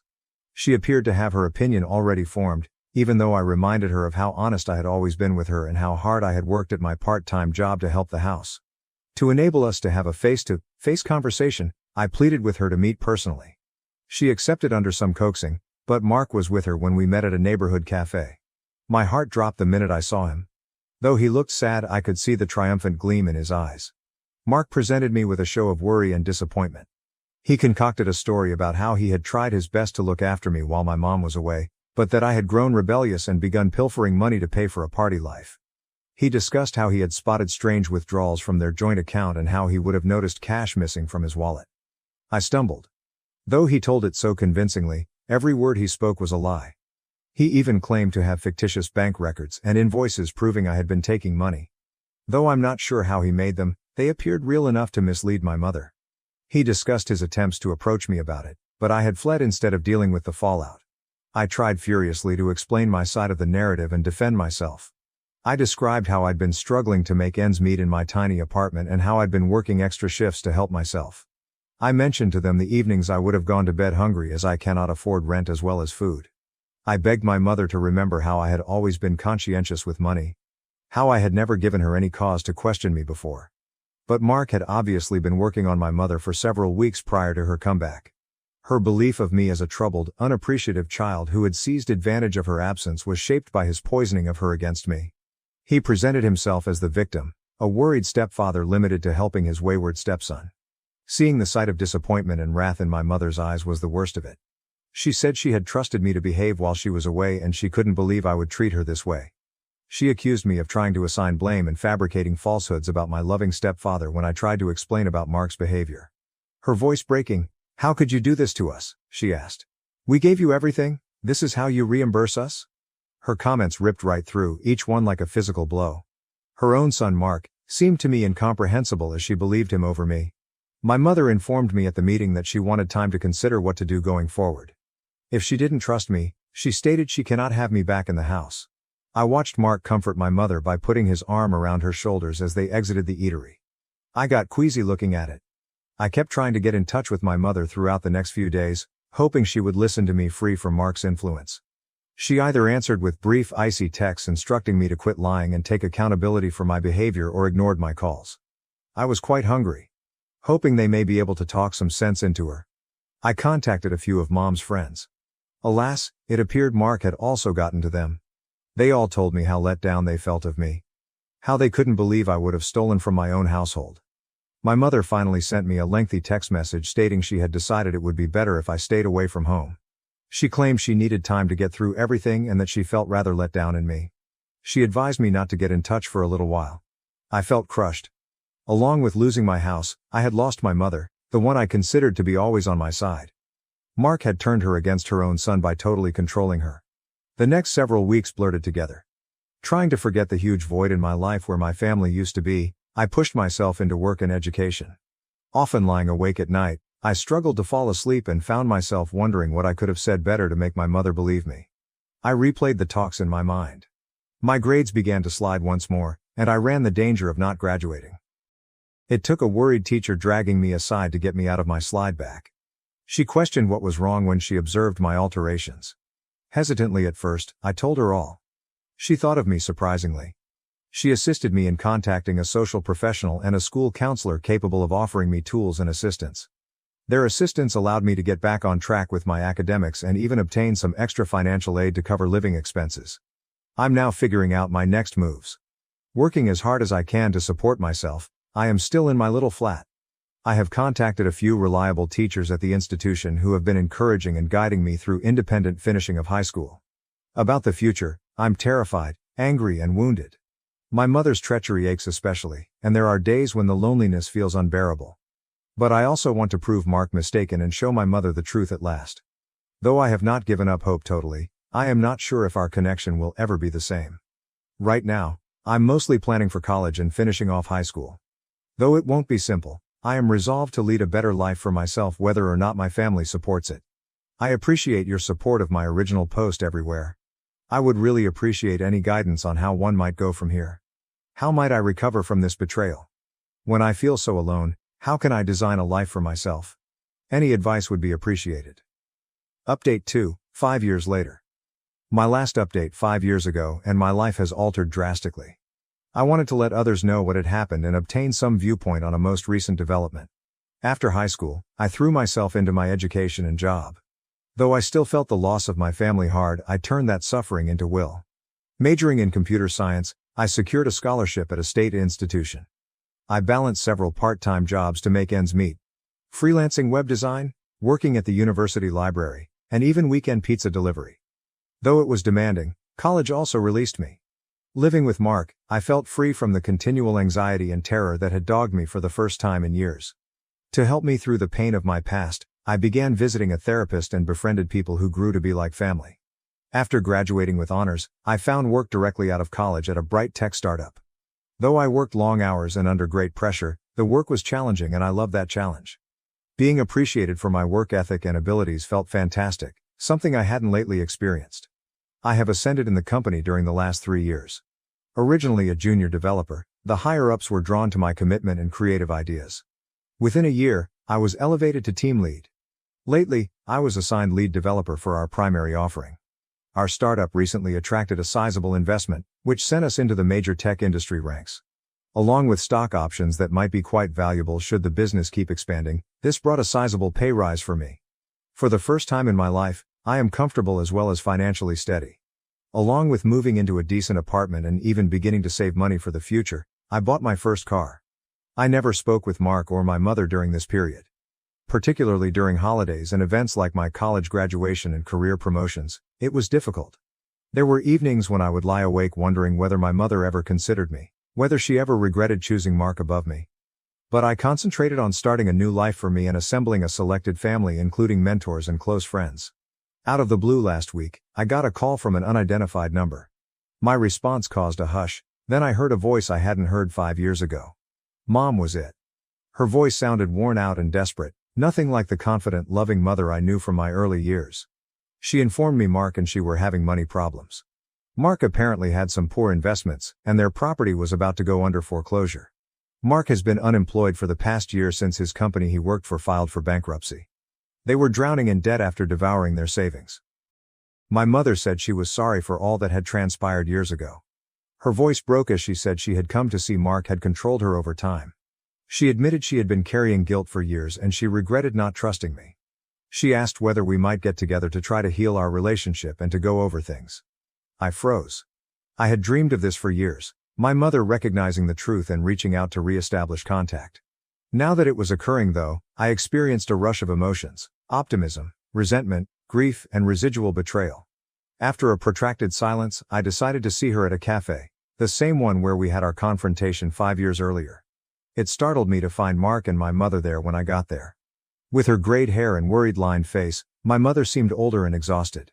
Mark's shoulders dropped and his eyes downcast suggested he had lost the cocky air he formerly possessed.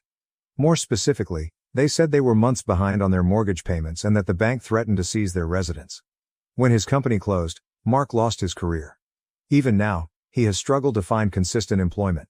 Teacher pay for my mother was insufficient to pay living expenses and debt. I observed as they spoke the dynamic between them had altered. Often breaking off or correcting Mark, my mother looked more forceful. Mark, on the other hand, seemed subdued, a far cry from the dominant man I recalled. The true reason they reached out was to ask whether I might provide them loans to enable them to get back on their feet. Having heard through mutual friends about my achievements in the tech sector, they thought I would be in a position to be of use. Sitting there, I listened to their appeal and experienced a range of feelings. Part of me felt vindicated. Years ago Mark had lied and exploited the circumstances, and at last they were owning this. Another side of me, though, was resentment at their only outreach when they required something from me. Mom grabbed my hand in hers across the table. Tears in her eyes. "I know we don't deserve your help," she added. "We are desperate even though what we did to you was awful. We have nowhere else to turn." Mark joined in, his voice missing the assurance it had previously possessed. "I know you have every cause to hate me," he continued. "I treated you cruelly. I let everything be poisoned by my insecurity and jealousy. Though I am really sorry for what I did, I am not asking for pardon." Their apologies set off past hurts and memories. I considered the lonely evenings in my small apartment, battling poverty. I recalled the sense of betrayal when my own mother decided to accept a falsehood instead of her son's reality. I told them I needed time to consider it once they had finished speaking and inhaled deeply. I promised nothing when I left the cafe. Their begging gaze trailed after me. I'm divided now. One hand, I have worked hard for my accomplishment and I do not believe I owe them anything based on their treatment of me. Mark's falsehoods ruined my bond with my mother and drove me to fend for myself when young. Part of me wants to turn away and let them deal with the results of their behavior. Still, even with everything, I worry about my mother. Though I worry that if I assist her, I would be exposing myself to more manipulation or demands of continuous support. The idea of her being homeless or struggling hurts my heart. The way this could affect my own financial stability worries me as well. I'm not sure whether I could afford to save them without sacrificing my own future, even if right now I'm doing great. The startup scene is erratic, hence my present success is not sure to last. One more issue is forgiveness. Can I really get beyond what transpired? After such a great betrayal, is it possible to repair a relationship with my mother? And then regarding Mark. Can I ever trust him or have him back in my life even as he apologies? Unable to decide, I have been debating these questions for the past week. I discussed it with my closest friends and even mentioned it in a session with my therapist. Though everyone has different ideas, finally they all say the same: it is my decision to make. Part of me is driven to be a great person and offer an olive branch of support. Perhaps this is the first step toward mending past hurts and reconstructing my relationship with my mother. Another side of me, meanwhile, is terrified of subjecting myself to the suffering I have so battled once more. So on Reddit, I find myself wondering once more: am I bad if I refuse to assist my mother and stepdad financially following all that has happened? Should I provide them another chance or guard the life I have created or myself? I could really appreciate some outside view because I find myself at a crossroads. Caught my cheating wife at a secret hotel. My wife was surprised when I gave her divorce papers in the hotel lobby. Hello everyone, I hope each of you is doing great. I am writing on my phone, hence apologies for any mistakes. This is a rather long and disorganized tale. I have nowhere to negotiate this problem as I have run out of my rope. Little background. My SO is 40 and I am 43. Married for 16 years, we have 2 children, a 9-year-old boy and a 14-year-old daughter. At first, our marriage was somewhat turbulent, but we worked through those difficult years and came out much different. We married young, hence maturity wasn't completely there yet. Nevertheless, we knew we loved each other and could overcome any challenge standing between our marriage. Whether this was wishful thinking still remains a question. Still, I have been in engineering for 7 years while my wife has worked for 3 years as a manager in a very large advertising agency. Our careers pay nicely and have given our family a quite nice way of life. We were a rather close family. As parents, we always made sure our children could create wonderful memories. We always found time for our children no matter how busy we became. To be honest, I think I'm a decent husband and dad. When it came to my wife, I occasionally messed up. But I did everything for this woman, and it really shook me to my very core to learn she was having a long-term affair. Which leads me to the revelation. My wife was acting far away. Actually, the last 2 years preceding this one were the toughest. She just seemed to enjoy nothing I did. Yes, I know now. She would constantly tell me how her boss would handle this or that and continually contrasting me with her employer. Not able to grasp her mind. She can, however, ask her supervisor. Make her feel unique and avoid starting the initiative to take her on dates. Her supervisor does that for his wife though. Why was my immaturity so extreme? I would want to know how she wanted me to liven up our marriage. Her usual response was, "Don't ask, you need to already know and do it." So since I knew nothing, I investigated and bought books, anything. The response has to come from someone else. Everything I tried was greeted with either half-hearted thanks or bitter disappointment. In the years I have known her, my wife was never like this, therefore I felt that my failure to make her happy was something I really had to address. Little did I know, the entire time the repairing was being done by someone else. We were really close to her employer and his wife. They have children as well. The children adored one another. We brought them to our family trips to the park, barbecues, arcade gaming days. We have gone to theirs and they have visited our place many times. Not surprising that we grew close. When I told her boss about our marriage issues, he offered wise counsel. He seemed to be a great man. Still back to the discovery though. The demands of my wife to better myself where the marriage was concerned had emotionally worn me out. Her attitude really surprised me since, up until now, I had felt our marriage was wonderful. She was thus busy chuckling and laughing one night while messaging someone. Curious, I was also next to her in bed. She fiercely pushed away from me the instant I leaned to get a look. She asked me right away what I was doing, furious. She withdrew to the restroom when I told her I wanted to find out what the joke was and she said it was none of my business. That is the day I realized, deep down, that there was an affair of sorts underway. Though I lacked evidence as well. The next day I asked her straightforwardly, making a mistake. She was enraged and claimed no guilt. I wanted the truth badly even if I lacked access to her phone. She balked when I asked for her phone. She handed me the phone hesitantly only later in the evening. She deleted almost every text message she sent to particular individuals. I could tell since some of the exchanges sounded contradictory and others seemed absolutely ludicrous. I returned the phone to her, and we didn't talk about it until a month later when I got a friend to check the phone and retrieve erased texts. My wife had received another phone earlier and seldom used the one she handed me. Some books were found, and it was via bits and pieces that I at last found evidence of an affair underway. And you already figured it out, with her supervisor. I waited since I knew she would find some way to wiggle out of it if I addressed her then and there. But I was a wreck too. My only thought was on how it would impact the children. The scenario was terrible. I started crying in front of my friend. 3 days later I ordered How to Help Your Spouse Heal from an Affair, still not ready to give up the marriage. If you are shaking your head, it is okay. I began reading, expecting that if I showed my wife, she would stop this crap. I wanted the marriage saved and my wife back off. She had told me they had an emergency at work and not to wait for her, so I had intended to chat to her on that Saturday to sort things out. Of course, I called the office on the day to verify the narrative she told me and got no response. Saturdays are not open. I tried her phone but there was no response. On Sunday, around 2 in the morning, she returned home, showered right away and went to bed. When I questioned her about her late arrival, she sidestepped the inquiry by claiming she had already advised me not to wait for her. I was tired of this. I left her the book I purchased absent-minded. She did not care. I was hurting. She didn't care when she saw me in agony. To find out, I asked the wife of her boss whether she knew anything. I still don't regret doing it since I was so yearning for stability. Finding out startled her as much as it did me. She wanted to face her husband, but I advised her he would most likely lie and try to cover it like my wife did. We got together at her residence to go over what was happening, and I handed her the meager evidence we had. She needed further proof, hence we both set out to compile data on our respective sides and then compare them. Starting to spy more on my wife, she followed suit with her husband. She found clear evidence quite easily on her end. Her husband was so conceited that he omitted deleting the texts on his phone between him and my wife. The small notes I'd discovered earlier at last made sense, and we now knew 2 years had been the duration of the affair. I was enraged, just as the wife of the employer was. I wanted retribution on them as well as she did. Everywhere they slept, her house, my house, fancy hotels, business travels. Reading all that made one queasy. They even emailed each other pictures, but we decided to overlook them since we wanted not to damage ourselves with the pictures.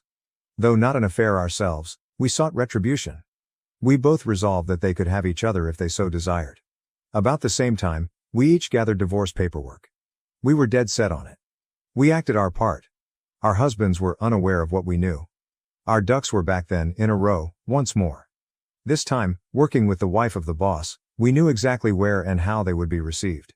We knew the motel they had reserved for their good weekend. I visited there together with the sheriff. While the sheriff arranged everything, I waited in the lobby. My wife was called to come down from her room. She dropped down wearing a bathrobe and, I worry, nothing else. She was terrified and asked me furiously what I was doing there. Though not too distant, it was rather a distance from our house. The sheriff wanted her name and details confirmed. She responded ambiguously in the affirmative and was served. Seeing the startled expression on her face was quite fulfilling, but I chose to leave knowing the job was done as I did not want to bring it under discussion. She held my arm, dragged me back and insisted on knowing what the meaning of this was not letting me. You had an affair, I told her, and I'm leaving you, simplified. She began shouting at me then grabbed my arm firmly.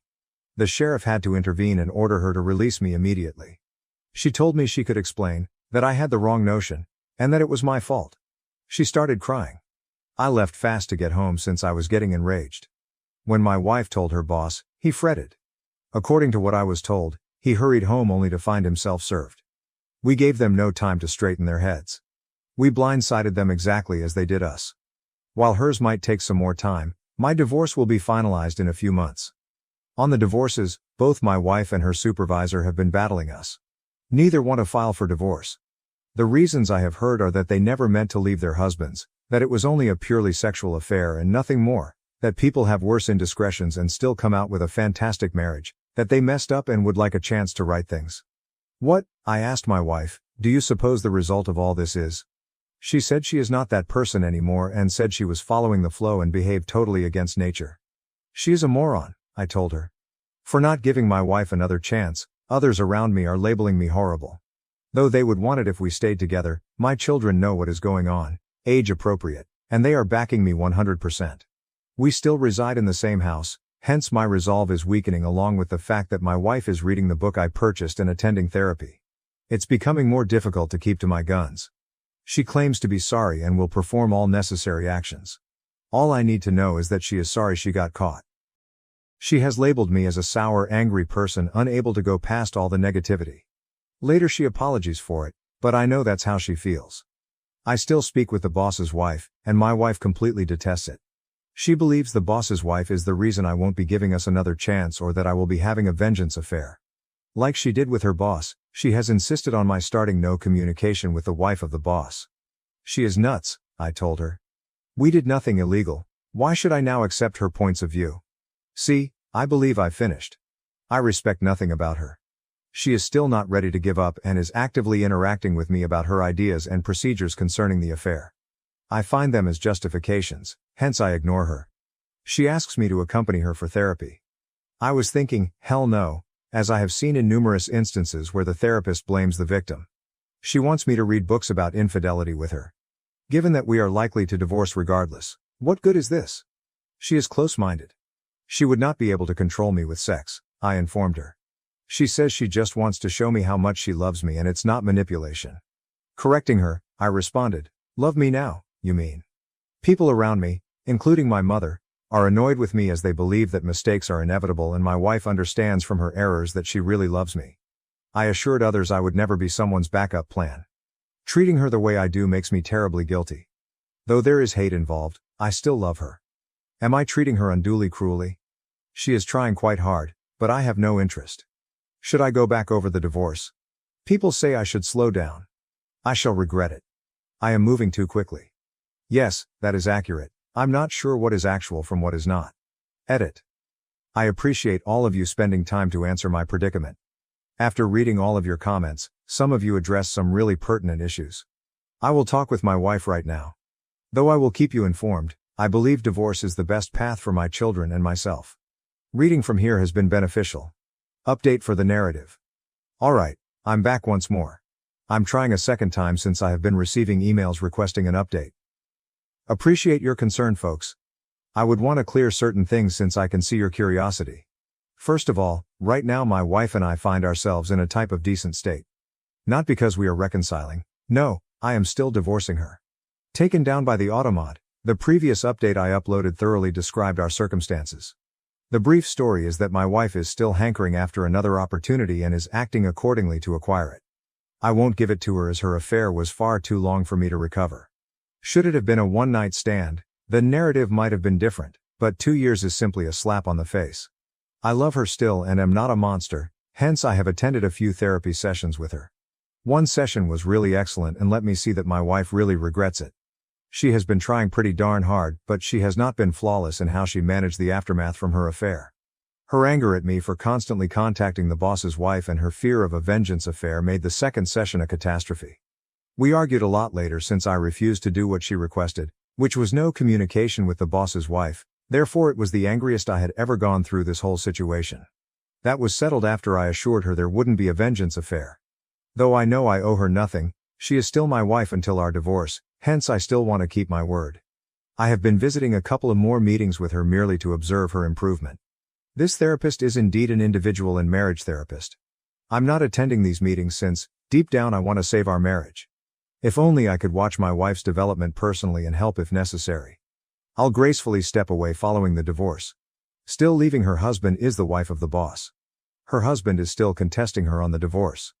She is as strong as I am, and I will say we do have low days with each other. We are only cordial with each other. I still see no affair taking place. She is a strong, self-reliable woman who does not, expletive, anyone. Right now my children are good. They understand that we love them no less simply because we are divorcing. Although they encourage us not to divorce, they see why it's right for our age. My wife works somewhere instead of the advertising company now. She quit not too long after I visited her. She claims to have kept absolutely no contact with her previous supervisor. She applied that advice and sought assistance on saving the marriage on forums.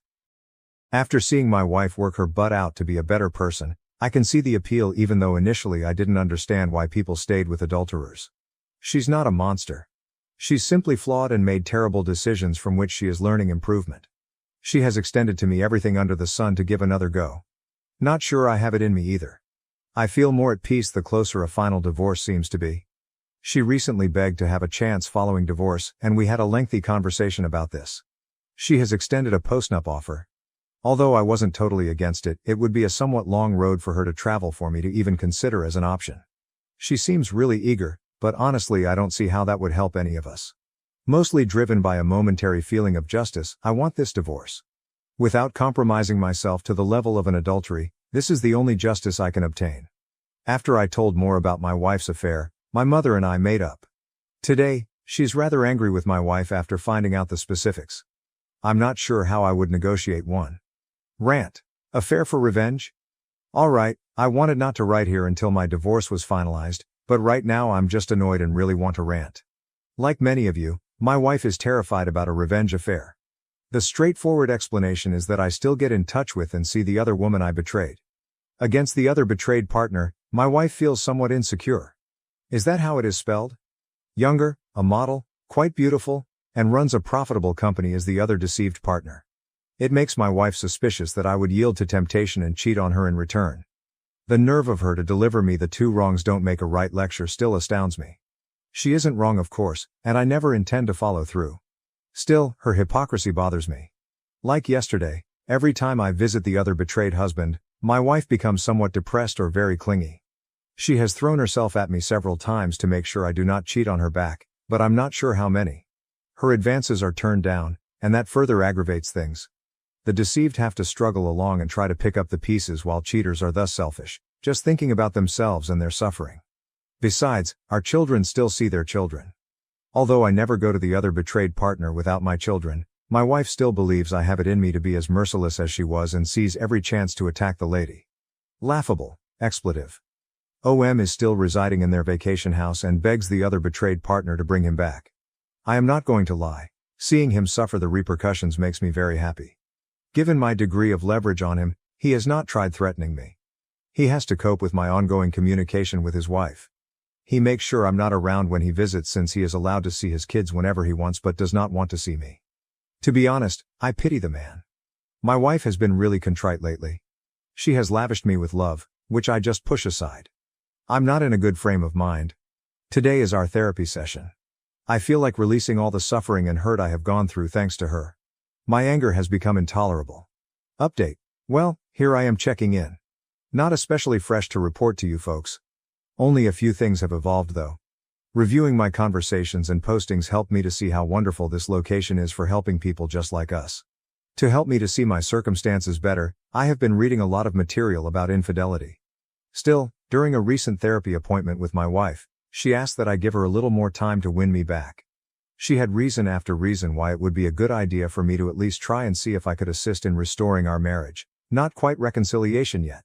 I kept bringing up the fact that her primary motivation was the fallout from her affair. She wouldn't be trying if she still saw OM. For months she emotionally mistreated me. I'm not the kind of person to be walked all over, even by the woman I loved. She owned all of her mistakes and once more apologized. She has promised me so much of making it up to me. She believes it is possible and wants our marriage to be stronger than it has ever been. Having plenty to spare, I asked her whether she would be ready to tolerate my wrath. She was like, absolutely. And she would like me to dump on her anytime I feel like it to help me process the grief. Usually, I got a million excuses when I questioned her why she had an affair. She was honest this time, telling me there was no justification for what she did and that she would spend every day for the rest of her life demonstrating to me by her actions that she was really regretful and would never hurt me that way again. She genuinely dumped emotions onto me, and it helped me to realize that she truly was rather insecure about herself and envious of the other betrayed partner. Her ego shot skyward from the affair. She loved feeling beautiful and wanted. She would never last and admitted the encounter was most certainly a fantasy. She considered the ramifications from time to time but scarcely gave them any thought overall. She regrets having the affair and claims she will live with this guilt the rest of her life. She most likely will never forgive herself. She informed me she could never hold a candle to the other betrayed spouse, and the reason she was so sure I would cheat again was because the other betrayed spouse is not only gorgeous but also a lady with integrity. Not once has the other betrayed partner ever threatened her or behaved meanly toward her. It was all my wife's fears, and maybe the fact I was furious with her for turning on me. It gets fascinating here. The therapist asked me what it would take for me to give my wife's offer some thought. Not one thought came to me. Since what I presently have is a fake of a marriage and I never signed up for it, I was honest and told her, a time machine. She informed me that every marriage deals with issues ranging from death to adultery. How those issues are handled reveals the resilience of a marriage. I told the therapist to concentrate on my wife instead of us, as I really couldn't believe where this talk was leading. The therapist advised me that my incapacity to pay attention to logical arguments could be a communication-wise issue. I agreed not to disagree. During the journey home, my wife and I had a long conversation. She asked whether her affair had made me feel emasculated. Given she had never asked me that prior, the question really caught me off guard. Sure, I said. She startled me by wondering if sleeping with another woman would make me feel better. I reminded her once more that I am not, nor will I ever be, a vengeful lover. She clarified that she was referring to a trial separation whereby I would go get my mojo returned. She will stay true and wait till I'm good and ready to return to the marriage. Before, I felt she was desperate, but her idea seemed insane. I questioned her how that would help the marriage in any form so that both partners can be having affairs. She informed me it would not be an affair, as we would be separated under conditions allowing my freedom to see other people. She answered that we were divorcing anyhow, so if this doesn't help us, at least I could see what the outside world has to offer. I told her that is a great risk on her behalf. She appeared completely out of character to suggest it, hence I clearly rejected the proposal. For the past few weeks, my wife has been remarkably quiet and patient. She is unlike the wild, insecure one I used to know. Naturally, I should not trust her for my personal benefit. It is quite challenging though. She has been really giving in the divorce, even if she doesn't want it. Though not my case, I have read so many stories of divorces turning acrimonious. Being in this state is rather surreal. It is challenging to negotiate. Edit. Let me also make clear, I am still completely going with the divorce. Hearing people's impressions of this interests me. Edit. Back once again. Hello to each of you. I have another update on this sorry condition of my life. I want to thank the people who keep contacting me in support before I get into that. My wife and I have thus decided to be courteous now and celebrate the holidays as a family. Though my wife is still hoping otherwise, this will be the final holiday ever observed. This was for the benefit of our children. I have loving children. Our divorce will be official midway through February. For those of you who are interested, we have shared everything half and half, although she has been quite giving on her side. She might become nasty later, but so far she has been good and tells me it's because I have been a terrific husband and parent. She feels I should get more than a fair divorce considering all she has done. Still don't know whether it's a technique. Though I do gain somewhat more thanks to her, that is not to imply she will lose a lot out of the divorce. I have chosen to cease attending sessions with her. It was confusing her and offering false hope. She has said that she has a strong desire to be close to me all the time and that her affair made me feel emasculated and unwanted. She has been attempting to have sex with me rather often, and I mean quite often. To be honest, my wife seldom started sex before all of this, so I felt a little offended that she was doing it now. I came to value her seeing this as a hang-up of mine and her desire to fix it over time. Though I have turned her down, she continues fiercely claiming that this has nothing to do with reconciliation and that she only wants me to feel good and desired. For now, I have shut off communication with the other betrayed partner since things were becoming somewhat too personal for my taste. I suppose you were not far off when the person mentioned I was having a vengeance affair. It wasn't even anything I knew till the other betrayed partner admitted she wanted to try and see where our relationship would develop. She said she would wait to start anything until my divorce was official. We have agreed to take a vacation from each other till everything is settled, as I was somewhat perplexed and had no explanation for her. The second betrayed partner is a beautiful woman, but I'm not sure whether I could make her feelings back off. I have very little idea how to manage that. Someone suggested that her future reconciliation with her husband is being hampered by being near the other betrayed partner. I guarantee you that nothing I do relates to her choosing to leave OM. She is done with him and that is all. When we are together, we do not discuss our spouses negatively. OM personally visited me lately to atone for all that happened. He was usually an arrogant man, hence this event really helped him to grow humble. His apologies did not sit with me. Though I wouldn't say expletive about what he is going through. Call me petty.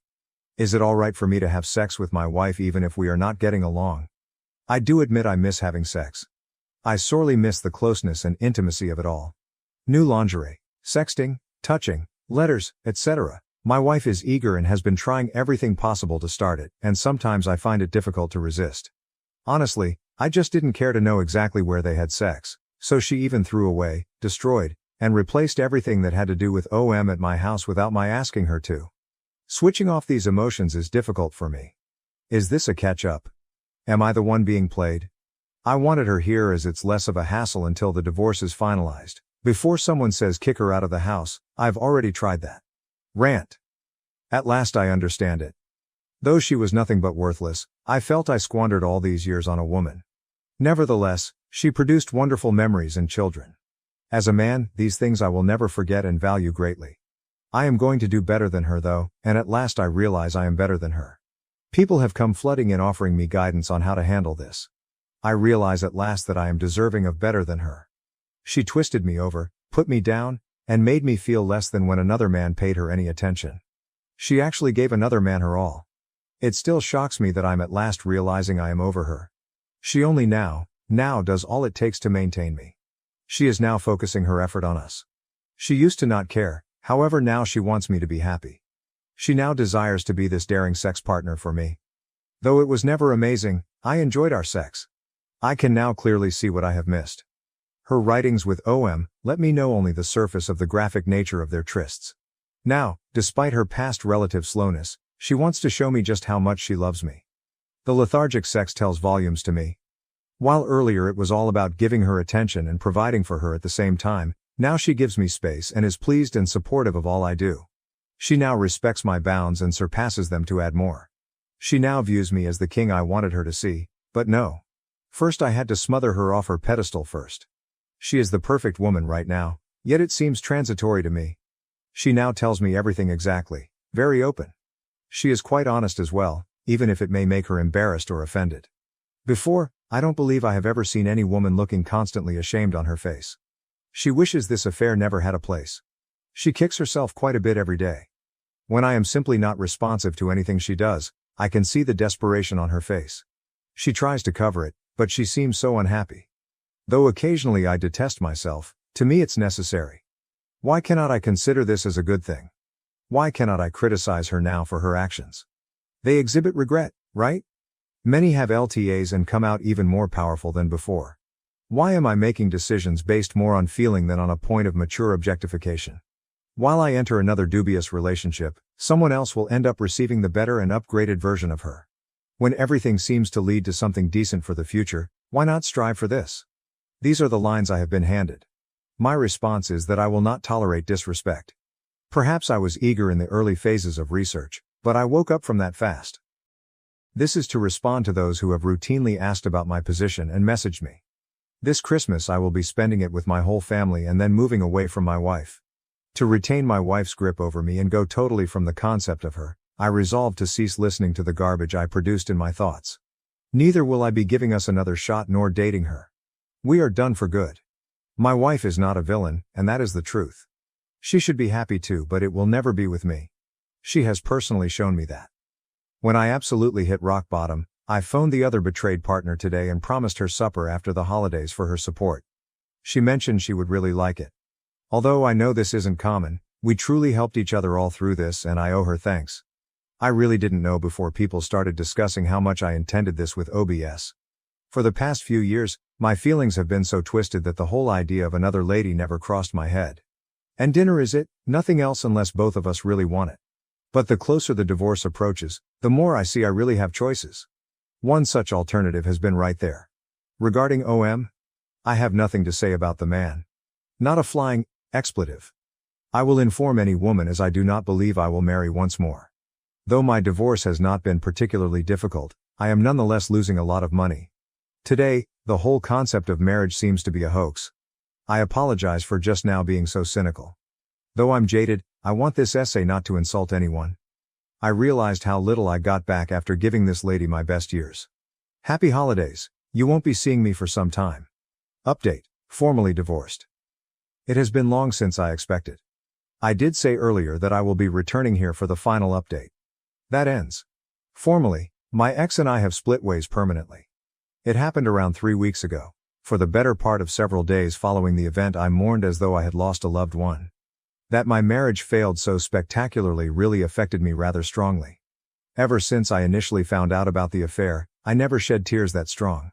I also railed a lot, most likely one of my lowest points. Everything has been set up for my ex, partly on my behalf for the children. She left the house, I am attempting to buy her out of her portion of it. She currently resides in an apartment, a somewhat large downsize for her, and it basically makes her depressed. She still visits the therapist and remains committed to reading and researching infidelity. Not exactly sure why. With little physical touch, we have had long chats both before and following the divorce. She is the mother of my children, hence even if I know I shouldn't be entertaining her right now, we should be decent co-parents. Thanks in great part to this group and others, I am nothing except logical about the matter. Of course, it's the same song. She wants to reconcile, and I believe it would be too dangerous for me to put myself in the same circumstances once more. I regret not feeling the right mood to present her the gift. I went to supper with the other betrayed partner this past weekend solely for companionship and conversation. We covered a lot of ground. Things grew flirtatious between us, and I have to say I was somewhat hesitant to welcome the fast-shifting mood. I suppose I should say that the evening concluded with quite fervent intensity. I'm sorry for the TMI. Most likely, the most amazing sex I have ever experienced. OBS is quite much a giver, spades above my ex. Although I had no intention of it going that far, the other betrayed partner was eager and I too was. Learned quite a few more LOL tricks in the sack. First time I had someone that was eager to satisfy me rather than the other way around. She divorced her ex, thus I guess I shouldn't call her the other betrayed spouse anymore, but for privacy's sake I will just use that. To be honest, I do not see us advancing our relationship. That evening, I suppose the hormones and booze got the best of us. Though I'm not sure she would want to. I believe she also helps me to arrange myself emotionally. Still, I feel really terrific. Although this may not be what people want to hear, the sex I had with the other betrayed partner greatly helped with my remaining self-esteem problems. Desired, living, and at last I knew what I was missing. I will never accept artificial sex once more.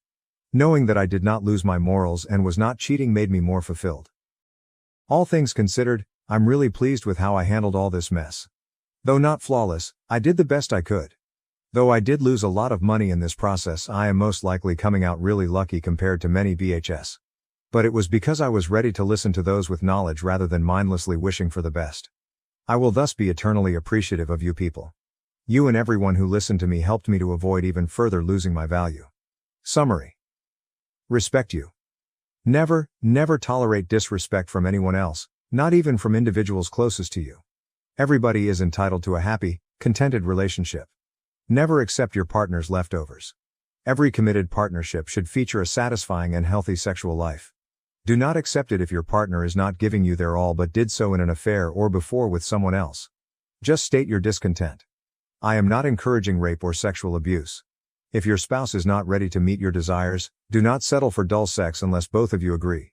One can walk away from that without trouble. Share, interact, share. I cannot underline how very vital that is. Should you ever be betrayed, only you can really recover? I needed a long time to grasp this. Though that's all I can currently think of, there are many more. I'll be here to respond to your comments, but I'm done blogging here permanently and moving on with my life in around a few hours from now. Have a nice one, everyone. Right now, things are good. Update. Hey folks, people wanting to find out how my issue is going have been flooding me with emails. I still get triggered here and there, hence I have been deliberately avoiding everything involving adultery. Having this in mind, I am still working through the trauma. I try not to dwell too much on it, hence I've been absent from this site and others in order to move on. But given so many people are worried about me, I will reassure you and provide an update. I'm good, no mishaps, no poof, I'm off the face of the earth. I'm still in IC and my girlfriend is the other betrayed partner. With regard to child custody and money, she resolved her matter with OM. She should have handled that sensibly instead of being vindictive and dragging him to the cleaners. The children do have some conflict over all this, and we are working as well as we can to handle it. We have to start therapy for them to ensure they appropriately adjust and realize that their relationship with the other betrayed partner has minimal influence on them. Still, we do take them into account when it comes to the way this is handled. Not everyone is on board, hence this is really difficult. OM, my ex and my daughter do not enjoy being around each other. I'm not joking here. There's conflict when those two are near one another. I really believe both of them blame the other for how things turned out. My ex still wants a second chance and is most likely offended that the other betrayed partner stands in the path of me seeing things clearly and not tossing away what we have eternally. This woman is so misled, her antics really concern me. She tried something at a friend's 4th of July celebration. I closed it, although I suppose it was not sufficiently strong. Though you guys were right, she wants to come crawling back in a bad way. I did not believe the individuals claiming she would be pining for me. The other betrayed partner is letting me handle that. But she's also becoming sick of my ex too. Did I mention my ex's passionate loathing of the other betrayed partner? Ever since I left her for someone else, my ex has been a train wreck. But I truly thought she was improving herself. I treated her better than I treated anyone else in my life, hence she treated me like garbage and I still don't get it. But the instant I respond F you, she is backflipping to grab my interest. I'm not sure whether I ought to be offended over this. There you have it. Now everyone can relax. Regarding my daughter, I get anxious. Hello everyone. I am new to this sub but not new to Reddit. Actually, I have been searching for suitable references to handle my current circumstances. Though I'll outline it below for you all, feel free to review my history to obtain a better backdrop. Ex-wife of mine had an affair.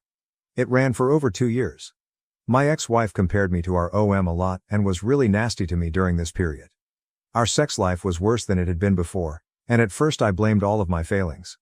I didn't have a straightforward strategy to leave her once I found the affair, but it gradually came to pass. One weekend she departed to hang out with OM and lied to me about it. I contacted the other betrayed partner and we worked together to divorce each of our respective wives.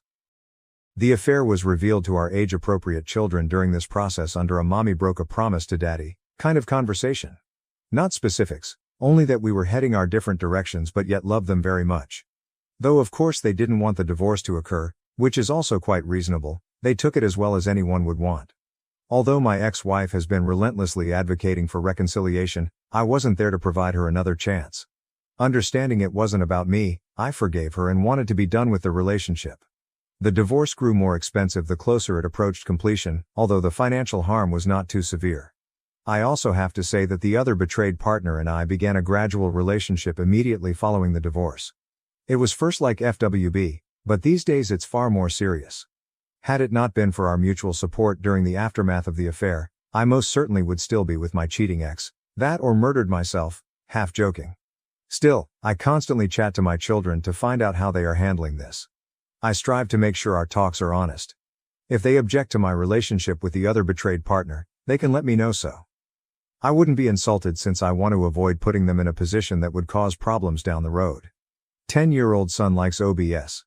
Given her age, 15, my daughter would rather have a little more time adjusting to the new dynamic. She says she doesn't want to meddle with my connection with the other betrayed partner and she wants to see me happy. I told her I wanted her to be happy too, even if it is not her place. She can say so, and I wouldn't mind, if she prefers the other betrayed partner. She claims she just needs some time and is good with the other betrayed partner. About good partnerships, we have had several conversations with them. My daughter and I have had a lot of conversations regarding her concerns and worries. She seems generally quite helpful to me thus far. The other betrayed partner, and my son, daughter and her 2 daughters are very subtle in our relationship so as not to overwhelm all the other engaged children. Everyone, even OM, is in therapy. But that is a different matter entirely. This is clearly an unusual circumstance, as you can observe, which brings me back to my kid. The affair and choices taken have clearly affected her relationship with her mother. She tells me straightforwardly that she hates her as none of this would have happened without her. She is quite defiant with her mother. She pushes off her mother's attempts at affection, sulks when it is her turn to take her, and even curses at her once, which results in me stepping in and instructing her to be respectful, which she followed in that incident. The two had argued, and it worries me greatly that my daughter is suffering in such a severe degree. Though there is only so much she can do on her own, my ex-wife is attempting to cope as best as she can. Since I chose to divorce, she wants my help in restoring a relationship with her kid. She was the one who cheated. I could toss her right back off. I am above that, yet it calls into question how I handled this. Concerns I have. My daughter respects nothing about her mother. My daughter doesn't know her mother mistreated her. She wants things to be back as they were. Although my daughter is in treatment, I'm not sure how much it is benefiting her. She seems overburdened since she believes she has no voice or control over the circumstances. She has managed my relationship with the other betrayed partner really effectively, but I worry she is suppressing her feelings. Divorce of their mother seems like I might have damaged their lives. Though I'm not returning to that poisonous person either. I really value any advice. Update: I know you folks are worried about me. Hey everybody, sure, I saw your chat requests and emails. I'm sorry for not getting back. I'm not active here anymore, but I am very much aware that some have been attempting to follow up on my position and this update will help to allay your concerns. Not a happy ever after, be advised. First let's start with the large elephant in the room. How are the other deceived spouses and I doing? Actually, amazing. Years ago, I would have gone after a woman like her if I realized she existed earlier. LOL. All joking aside, other from her I have never had a closer bond with any lady. I had no idea what a good relationship looked like as my ex-wife put me through the grind so often. Though I still have self-doubts, the other betrayed partner is a great friend and has supported me through this. I really love this gal quite a bit. I feel the same way about her and she has repeatedly shown me, time and time again, that I mean a great deal to her. Nothing more than a girlfriend though. I have questions about the entire concept of marriage. We still conduct things behind closed doors and minimize involving the children in the full relationship process. Indeed though, the children are aware of our courting. Regarding the children, their start was really difficult. Who am I kidding? But right now they are getting along really nicely. I believe it largely relates to our close involvement in their life and ensuring they had someone to talk to when they encountered difficulties. Many therapies as well. Love the other betrayed spouse to bits, my daughter and son do. She interacts with children quite naturally. Her kids enjoy me much more than they did about 2 years ago. To really surprise me, her youngest began telling others that I'm her stepdad at events and gatherings I took her to. She said she loved me a lot and I made her mom happy, so she's happy I'm her stepdad. I was scared she felt forced to see me that way. You have no idea how emotional I became upon learning that. It felt like a ton of bricks from nowhere, but I did present a brave front. Though they presented a unified front to mercilessly taunt my son, the only boy and youngest of the bunch, I enjoy seeing my kids contentedly playing with OBS. Indeed, I'm not sure whether I should smile or grimace at that one. How about my unfaithful former partner? We get along rather well. She has been working very hard on her own to mend her relationship with her daughter. I was pleased when my daughter informed me she could find it in her heart to forgive her mother for what she did. Over these years, they have gone through a lot and have grown really nicely together. Still, I doubt my ex-wife has completely embraced our couple's way of life. She still seems to be seeking for or implying a second try. She still goes to individual therapy while working out at the gym. She seems far healthier overall now, but I don't really give a damn. I've reconciled with the past. Her issue stems from not following suit. Now, she talks more with the other betrayed partner. This is reciprocated, but the other betrayed partner routinely sees her with mistrust, as she should, given all that has happened. OM is a cause gone lost. I had no idea what a disaster the man would be, all that money and no brains would create. Currently he has a girlfriend, but his children hate her and are rather honest about it. I needed some time to realize how self-absorbing the man was. To be honest, I also dislike his girlfriend. She strikes me as being quite cruel toward the girls, materialistic and selfish. In other words, we are performing better than just good. I had my questions about whether this was the correct route, but given the hard work of the people engaged, it is working out quite brilliantly. Not a happily ever after, just right now. Well, you have it right. Now everyone may relax easily. My stepmom tried to steal my college fund, accused me of awful things and got me kicked out. Now the truth about her lies is finally unraveling. About my college fund, I, 18M, am in a tough position with my stepmom, Megan, 40F, and I am beginning to doubt everything. Bear with me since this is a long and complex matter. Some background. When I was 10, my parents split. It was an ugly split that left me feeling alone and confused for a long period. When I was 14, my dad, 45M, remarried Megan. She brought 2 children from her first marriage, Jack, 16M, and Emma, 13F into our household. Though Megan's continuous attempts to push the one big happy family narrative, the change wasn't easy and we have never really felt like a unified family unit. Having kept a 3.8 GPA across high school, I have always been a good student. My ideal is to study engineering in a famous university. For the past 3 years, I have volunteered at the neighborhood animal shelter and competed in multiple robotics club contests. At least until lately, Dad has always been encouraging of my academic aspirations. Dad sat me down for a conversation a few months ago when I was beginning to apply to colleges. He mentioned a sizable education fund he had been building for me from birth. At most elite colleges, it's sufficient to pay living expenses and tuition. Thrilled, I felt as though my diligence was paying off and my aspirations were within reach. That evening, we spoke about several colleges, debated programs, and made plans for campus visits for hours. That was among the nicest talks I had with Dad in years. The trouble began when Megan learned of the college fund. It was first subdued. One morning, Dad had already departed for work when she cornered me in the kitchen. Her voice came out as laid back, but her remarks had a slant. She said, I worked my way through college, when I was your age. Applied for loans and worked part-time. It truly helped me to appreciate money. I tried to dismiss it, telling her I also intended to work a part-time job to help with extra costs. Megan countered, "But you don't really need to, do you? Not with all that money merely handed to you." Megan's criticisms become more regular and pointed from there. She began bringing up tales of self-made people at meals, always staring pointedly at me. She would discuss her cousin, who paid off her college loans in record speed and is now a successful entrepreneur, or her friend's son, who is working 3 jobs to pay for his engineering degree. Our dinner table started to regularly feature these tales, always followed by remarks about responsibility and the need of hard labor. Dad would nod along, apparently unconcerned about the insinuation that I was somehow less conscientious or diligent for taking his aid. The worst thing is Megan started controlling Dad. She mentioned to him how handing me the money would cause me to become dependent or hinder me from developing. She keeps urging me, like everyone else, to take out loans or work my way through college. I heard them in their bedroom one evening chatting. "I'm just worried about him, honey," Megan said. "Giving him all that money, do you not believe that could lead to laziness? Perhaps we could discuss paying for tuition simply or cutting the budget to cover living expenses." Dad mentioned something about how he had always intended to assist me with college, which terrified me, but he also said Megan might have a point about the need of working for things. Dad's began to wiggle since then. He is suggesting perhaps cutting the fund or paying just for tuition but not for living expenses. He seems to have forgotten all we have discussed about my future, all his pledges of support. I tried approaching Mom about this, but she and Dad hardly speak at all. She became irate when I told her over the phone about the circumstances and advised me to defend myself against that woman from pushing me about. Simple enough for her to say, she doesn't have to live with Megan. Though well-meaning, Mom's guidance doesn't truly assist me negotiate daily conflict at home.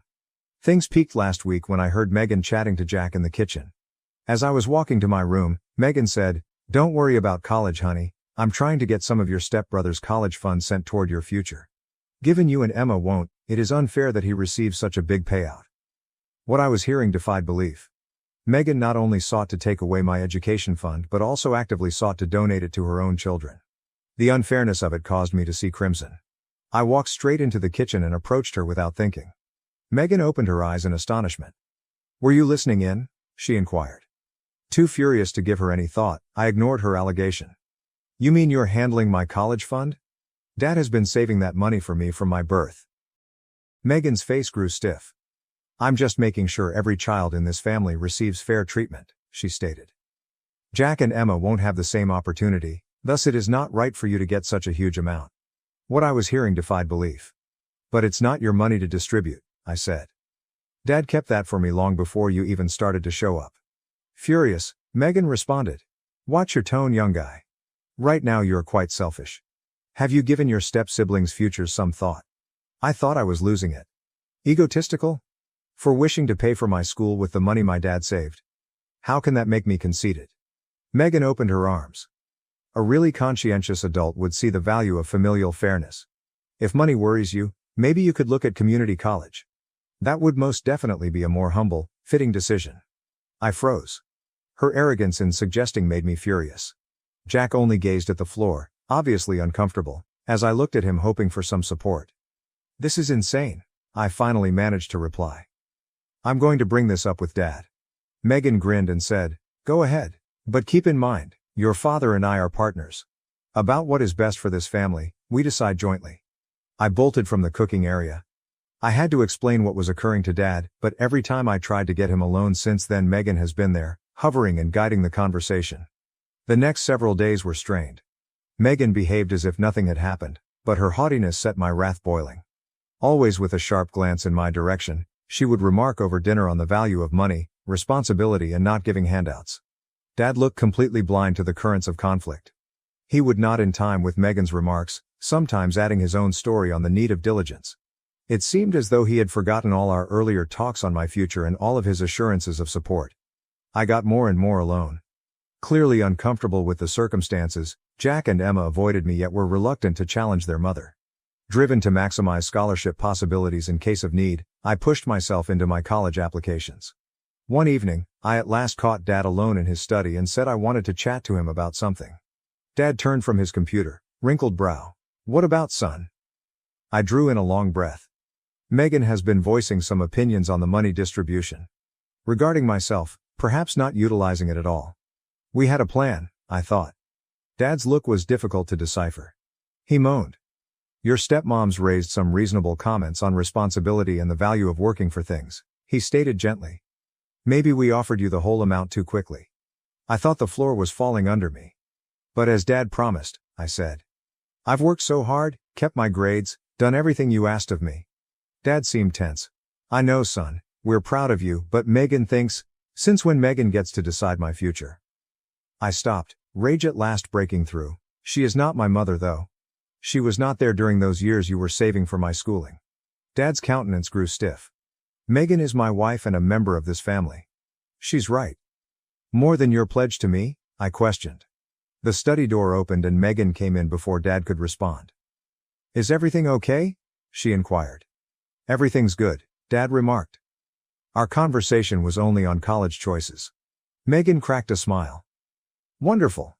I was considering us all sitting down this weekend to investigate some more reasonably priced colleges, maybe with decent work-study options. Dad only nodded as I quietly begged him to say anything, to defend me. I felt misled and demoralized leaving the study. Megan had clearly emerged victorious. My aspirations of enrolling in a prominent university were withering. Some additional points that I believe are relevant. 1. Megan has not worked outside the home since marrying my father. She always talks about the necessity of financial independence, but she is fully dependent on my father's income. When I brought this up once, she became really defensive, claiming that being a stay-at-home mom was the most important profession in the world. 2. When I brought up the unfairness of potentially transferring my education fund to Jack and Emma, Megan says it's about family equality, but she willfully ignores the fact that my father established this fund before she was born. She also ignores the idea that Jack and Emma's biological father is still in the picture and may contribute to their education money. 3. I tried to make a compromise by suggesting that I work part-time while in college to offset some expenditures, but Megan rejected this as not being responsible enough. She seemed to believe that until I am struggling and anxious about money, I am not learning the proper lessons. 4. Dad appears to avoid disagreement and frequently agrees with Megan to keep the peace. I'm concerned that he'll give in to her pressure over the college fund. He has always been this way, including when he was married to my mother. I believe this contributed to the breakdown of their marriage. 5. I've pondered contacting my grandparents, Dad's parents, about this, but I'm concerned that it may lead to further family strife. They've never been Megan's fans, and I'm afraid that if they get involved, it will just make the issue at home worse. 6. Megan is continually pushing the one big happy family narrative, yet her actions do not reflect her words. She treats Jack and Emma differently than she does me, and it's becoming increasingly clear. For example, she never questions their spending habits or lectured them on financial responsibility. 7.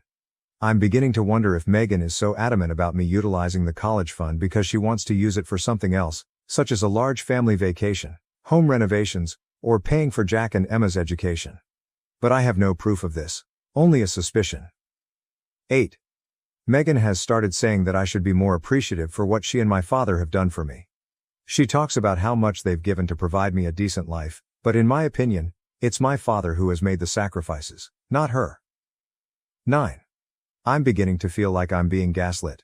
Megan will tell me one thing while we're alone, but then utterly deny it or twist her words when Dad is present. It is making me rethink my own memories. 10. I'm scared that if I push Megan too hard, she'll convince my father to kick me out. I'll be 18 shortly, and I know they won't be legally obligated to support me anymore. I feel as if I'm at a crossroads. If I stand up for myself and insist on using the college fund, I risk jeopardizing my connection with my father and making my home life miserable. If I give in to Megan's demands, I may be giving up on my aspirations and setting myself up for a future of financial difficulties. Am I an asshole for wanting to accept my father's college fund? Should I simply suck it up and figure out how to pay for college myself? I feel like I'm losing my mind here, and I could really benefit from some outside perspective. ETA, I felt I needed to clarify something regarding the college fund situation. When I mentioned the college fund that my father told me about a few months ago, it wasn't because I felt entitled. This fund surprised me, but it was consistent with my father's support of my academic endeavors throughout high school. Although I was unaware of the exact fund until lately, my father had always promised to sponsor my college tuition if I maintained decent grades. This pledge is why I worked so hard on my studies, maintaining a 3.8 GPA. I understand that I am not automatically entitled to this money, but I am really appreciative of the opportunity it symbolizes. If my father had informed me he couldn't afford to help with college, I would have understood and looked for other means to pay for it. My dissatisfaction stems not from a sense of entitlement, but from the abrupt change in plans following the fund's disclosure. Update 1. It has been nearly a month since my previous post, and I wish I had better news to report. Things have gotten worse, and I'm writing this from my friend Mike's guest room. I've been kicked out of my house, and my relationship with my father is in shambles. Here's what occurred. Following my last post, the difficulties in our residence worsened. Megan's comments concerning my college fund become increasingly regular and pointed. She'd bring it up whenever possible, usually with a sarcastic remark about how I needed to understand the importance of hard work and independence. Dad remained frustratingly passive, rarely intervening and frequently agreeing with Megan's statements. I tried to keep my head down and concentrate on my college application. I spent the majority of my time in my room, avoiding family meals and public settings as much as possible. But Megan seems to regard this as a personal issue. She began accusing me of being antisocial and ungrateful, stating that I was intentionally withdrawing myself from family activities. The breaking point occurred last weekend. I had finally received an acceptance letter from my dream school, a prestigious engineering program that I had been striving toward for years. In my excitement, I forgot about the ongoing issues and dashed downstairs to inform Dad. Megan was in the kitchen when I found him, but I was too excited to care. Dad's first emotion was one of gladness. For a moment, it felt like old times as he hugged me and began asking about the program. But Megan cleared her throat, and the atmosphere in the room altered suddenly. She began to complain about financial responsibility. I could not handle it anymore. All of the irritation and fury that had been building up over the previous months spilled out. I addressed Megan about her persistent intervention, attempts to redirect my education finance, and manipulation of my father. I told her she had no right to try to take what my father had been preserving for me since before she was even in the picture. The argument immediately escalated. Megan's face became red with rage as she began yelling about how ungrateful and selfish I was. She accused me of not accepting her as a member of the family and of constantly treating her and her children as outsiders. Dad tried to interfere, but neither of us were listening at the time. In the heat of the moment, I uttered things I regret. I referred to Megan as a gold digger who was just interested in my father's money. I accused her of attempting to take my college savings for her own children. I even mentioned that Mom hadn't worked a day since marrying my father, despite her incessant lecturing about financial independence. Megan's reaction was explosive. She turned to my father and informed him, through sobs, that she couldn't live like this anymore. She claimed she felt frightened in her own house and that I had been unpleasant and abusive against her for years. Then she dropped the bombshell that changed everything. Megan said that I had been making unwanted approaches towards her for several months. She said that when we were alone, I had cornered her, made sexual comments, and even attempted to touch her improperly. She pictured herself as a fearful victim who had been too afraid to speak out until now. I was struck into silence. The claim was so absurd and absolutely false that I couldn't even gather words to defend myself. I looked at my father, expecting him to see through the obvious lie, but the instant I saw his expression, I knew. He was looking at me with an expression of hatred and despair that I had never seen before. I tried to defend myself and explain that Megan was lying, but Dad would not listen. He appeared to have already made up his mind. In an angry voice, he told me to go to my room while he and Megan decided what to do. I spent the next 3 hours pacing around my room, alternating between anger and astonishment. I couldn't comprehend how my father could believe such a blatant falsehood. I tried to think of methods to defend my innocence, but it was my word versus Megan's, and it was obvious whose side my father had taken. Later that evening, Dad visited my room. His expression was grim, and he couldn't even look me in the eyes while speaking. He stated that he could not have someone who behaved so badly living under his roof. He told me I had till the end of the week to find another somewhere to live. I tried again to argue my point, to persuade him to see reason, but he refused to listen. He just kept saying that he was disappointed in me and that he never imagined I could do something like this. Before leaving, he handed me an envelope containing some money to assist me get started. I packed my possessions in a fog, unable to grasp what was going on. Jack and Emma avoided me totally, no doubt having heard some version of Megan's lies. I tried one final time to talk to Dad, to make him see the truth, but Megan was always there, playing the role of the devastated victim. I contacted my mother, explaining the circumstances through tears. She was outraged and wanted to confront Dad and Megan right once, but I begged her not to. I was scared it would simply make matters worse, and a part of me still hoped Dad would see sense on his own. Fortunately, My friend Mike came through for me big time. When I explained what had happened, he instantly offered his guest room. His parents are out of town for a few months on a work assignment, so I can stay here without bothering his family. Now I'm trying to adjust to living at Mike's place. He's been so supportive, but I can't stop feeling like a burden. I'm trying to help where I can, cooking meals, doing chores, but it's not the same as having my own space. I've been oscillating between anger and sorrow. How could my father believe such a terrible lie? How could he abandon our relationship, all those years of memories and trust, based solely on Megan's word? And how could Megan accomplish this?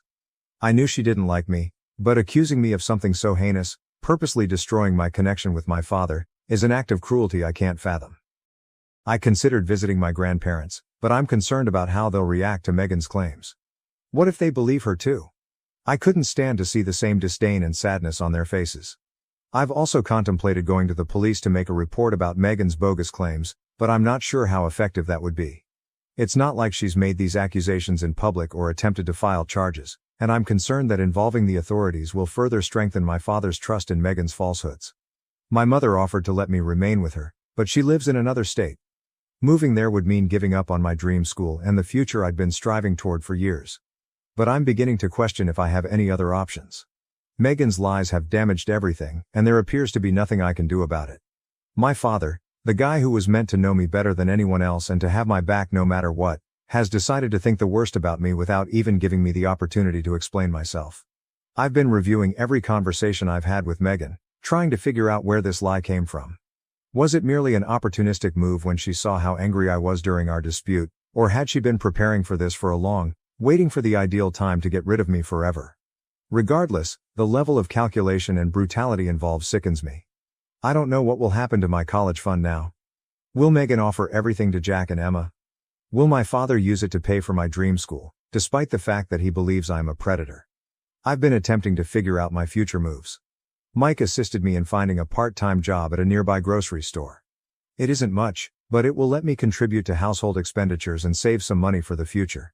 Every time I try to think logically about my predicament, I am overcome by a flood of rage and hurt. I've pondered contacting Megan's ex-husband Jack, and Emma's father. Perhaps he has some insight into her conduct, or has dealt with her lies. But I'm frightened of opening the can of worms. The truth of my situation is beginning to sink in. With little cash and no permanent place to reside, I rely on a friend's generosity. The unfairness of it all is almost unbearable. I did everything correctly. I studied diligently, remained out of trouble, and worked hard to achieve my goals, but all of that has been taken away from me in the course of a single weekend because of one person's falsehoods. I'm trying to stay strong and not let this break me. I keep telling myself that the truth will come out someday, that my father will understand what Megan has done and come to me to apologize. But with each passing day, that dream seems more and more like a juvenile fantasy. I am not sure what my next update will include. For the time being, I'd like to thank everyone who read my original message and responded with advice. I'm sorry I couldn't take action on most of it before everything broke apart. If anyone has been in a similar scenario or has any ideas on how to proceed from here, I would be really grateful. I feel lost and alone, and any advice would be appreciated. I'll try to post another update as I have more information. Until then, wish me luck. I have a hunch I will need it. Update 2. It's been approximately 2 weeks since my previous update, and a lot has happened. I'm still residing at Mike's apartment, but there was an unforeseen development that I needed to inform you of. I was at work, refilling grocery store shelves, when I received a call from my grandparents. I nearly didn't answer. I'd been avoiding calls from unfamiliar numbers, scared it was Dad or Megan calling, but something urged me to pick up, and I'm glad I did. When I heard my grandmother's voice, I knew something was wrong. She seemed frightened and bewildered, asking if I was all well and secure.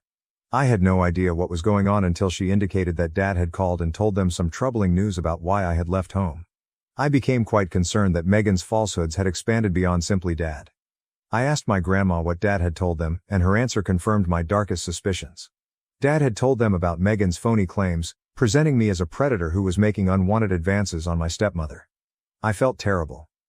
It was bad enough that Dad believed these lies, but now my grandparents do too.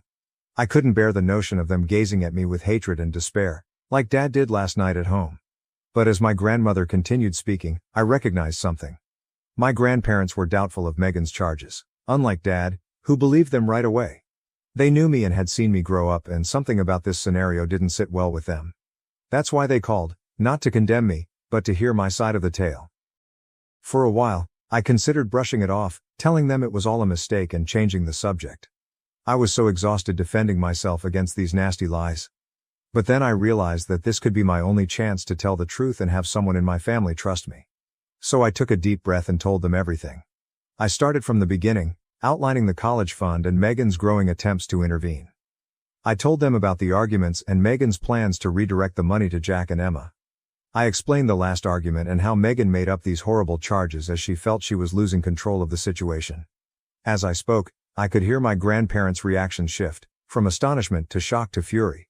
They offered questions to clarify ideas, but they largely just listened. When I finished, there was a long pause on the other end of the line. Then my grandfather spoke, his voice harsh with controlled rage. He stated they believed me and knew I would never do the things Megan accused me of. He questioned why I hadn't come to them sooner, and I said that I was worried they wouldn't believe me, that they'd side with Dad like he had with Megan. My grandma told me that they would always be at my side, and that they were sorry I had been going through everything alone. Then she said something that made me freeze. They were going to talk to Dad. I panicked a little, afraid that confronting Dad would just make matters worse, but my grandparents insisted. They stated that they could not stand by and let their son ruin his relationship with his child over a falsehood. They promised to call me back once they'd spoken with him. The following few hours were terrible. I couldn't concentrate on work. What if Dad doesn't listen to them? What if this only made him angry, reinforcing his belief in Megan's lies? Or worse, what if my grandparents changed their views after speaking with him, believing Megan was telling the truth after all? My phone finally rang again, and I answered it. My grandfather's voice was solemn as he described what had occurred. They contacted Dad and confronted him with what I had told them. Dad tried to defend Megan at first, but they wouldn't allow him to get away with it.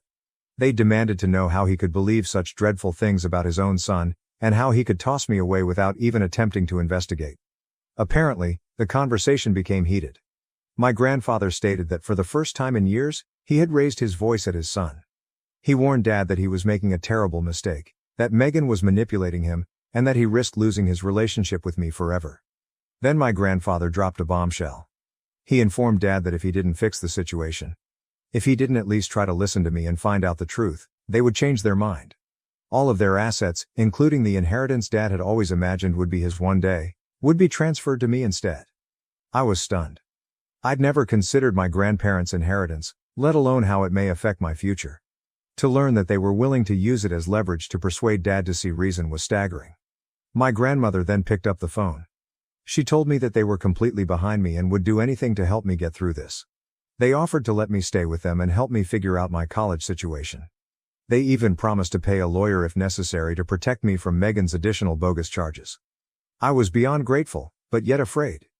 This seemed to be getting out of control, becoming more than just a family fight.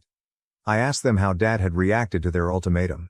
My grandfather stated that Dad was frightened into silence at first, then became angry. He accused them of taking sides without understanding the whole facts and of attempting to blackmail him. Dad ended the call by hanging up on them. We're currently in a waiting game. My grandparents have given Dad a week to contact me and attempt to hear my side of the story. If he doesn't, they say they'll carry out their threat about the inheritance. Part of me hopes that this will be the wake-up call Dad needs, prompting him to examine Megan's story and recall who I truly am. But another part of me is scared that this would only exacerbate our differences, that Dad will interpret this as me turning his folks against him. My living situation with Mike is still fine, but I know I won't be able to stay here forever. His parents will return in a few weeks, and while they may understand the situation, I cannot impose it on them. My grandparents' offer to let me remain with them is intriguing, but they live in a different state. I'm still working at the grocery store to earn money for college, but it's little compared to what I'll need. I've looked at scholarships and loans, but without access to my college fund, the numbers simply don't line up. The idea of giving up on my preferred school, settling for a cheaper option, or deferring college entirely is upsetting. I've also been dealing with the emotional consequences of all this. Some days, I can barely get out of bed, overwhelmed by the injustice of it all. Other days, I'm enraged, ready to confront Dad and Megan and push them to accept the truth. Mike's been fantastic, listening when I need to scream and giving me space when I need to be alone, but I know this scenario is also worrying him out. My mother has been phoning on a daily basis, offering to let me come and stay with her. I appreciate her support, but I can't leave. Furthermore, a small petty part of me does not want to give Dad and Megan the joy of driving me away totally. So now I'm waiting. I'm waiting to see if Dad will reach out and be willing to hear the truth. I'll try to post another update as I have more information. Until then, wish me luck. I have a feeling I will need it. Update 3. It has been 3 months since my last update, and the issue has drastically escalated. I'm still absorbing everything that has happened, but I'll attempt to explain it as simply as possible. Brace yourselves, for this will be a lengthy one. I received a call from my father about a month after my grandparents issued an ultimatum to him. His voice trembled, and he sounded like he had been crying. He asked if we could meet in person because he wanted to tell me something important. I was nervous, but I agreed to meet him at a nearby coffee shop. When I saw him, I hardly recognized him. He appeared to have aged years in just a few months, with dark circles beneath his eyes and a disappointed stoop in his shoulders. As soon as we sat down, he burst into tears and begged for my forgiveness. He said that he had found the truth behind Megan's falsehoods. Apparently, she had been cheating on him with her ex-husband, Jack, and Emma's father for several months. Not only that, but she was pregnant, and the timing indicated that the baby couldn't be my father's. Dad overheard Megan on the phone with her ex, discussing their future plans.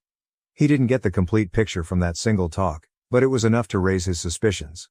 He began paying more attention, seeing contradictions in Megan's stories and actions. The final piece of the puzzle fell into place when Dad arrived home early one day and discovered Megan and her ex in a compromising position. When challenged, Megan did not instantly reveal everything. Instead, she attempted to deceive Dad, claiming that he was hallucinating and that her ex was only there to talk about something concerning the children. But Dad wasn't buying it anymore. He wanted the truth, and what he discovered was far worse than he had anticipated. Megan and her ex had reconciled a few months earlier, allegedly over difficulties with Jack and Emma. One thing led to another, and they began an affair. However, as the truth developed, it became evident that Megan's dishonesty extended beyond the affair.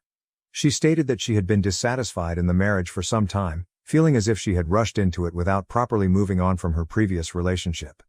Instead of dealing with these concerns honestly, she tried to exploit the situation to her benefit. Megan admitted that she viewed Dad's college fund for me as a danger to her financial stability.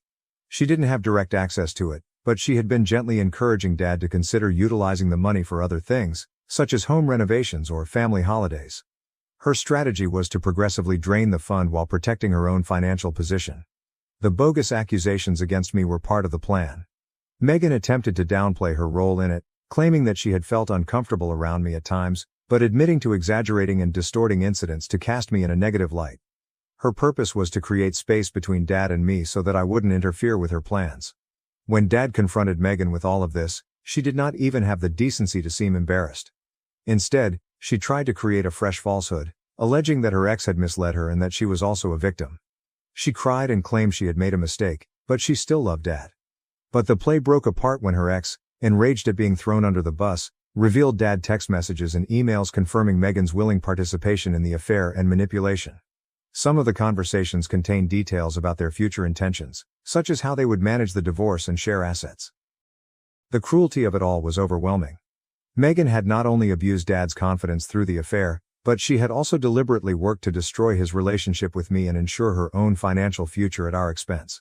She'd exploited Dad's fears and desire to make his new marriage succeed, all while planning her exit strategy. Dad was a disaster as he told me everything. He kept apologizing, saying he knew he didn't deserve my forgiveness but hoped that one day I would be able to trust him again. He informed me that he was filing for divorce immediately and would do all in his ability to make things right. The divorce process has been a nightmare. Megan, recognizing her scheme had failed, is now attempting to collect as much as she can before the divorce is official. She claims she is entitled to half of everything, including the house and her father's retirement money. Dad filed for divorce as soon as he learned about Megan's infidelity, but the legal process takes time. We've gone through numerous preliminary hearings and failed mediation attempts. Our lawyer estimates that it will be another 6 months to a year before everything is finished. Fortunately, the evidence of her infidelity and deceptive behavior is working in Dad's favor. In our state, while infidelity does not immediately prevent a spouse from getting alimony, it is considered when spousal support is determined. The judge has been unimpressed by Megan's assertions, especially considering the existence of those damaging text messages and emails. Megan's pregnancy has complicated things. She's attempting to use it as leverage, implying that the baby could be Dad's after all, and that he should not abandon his child. However, Considering the timing of her affair and Dad's proof, it's extremely unlikely that the baby is his. Dad's lawyer has urged him to obtain a paternity test once the baby is delivered, but Megan can't use the pregnancy to her advantage right now. Megan could not directly access my college fund, but she had been asking Dad to take money for other family expenses. Dad, eager to keep the peace and believing Megan's falsehoods about me not worthy of the money, had agreed several times before. He pledged to replace every dime, even if it meant working 2 jobs.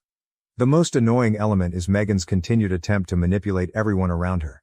She informs Jack and Emma that Dad is attempting to steal her baby, that he is abusive and that they must testify against him in the divorce process.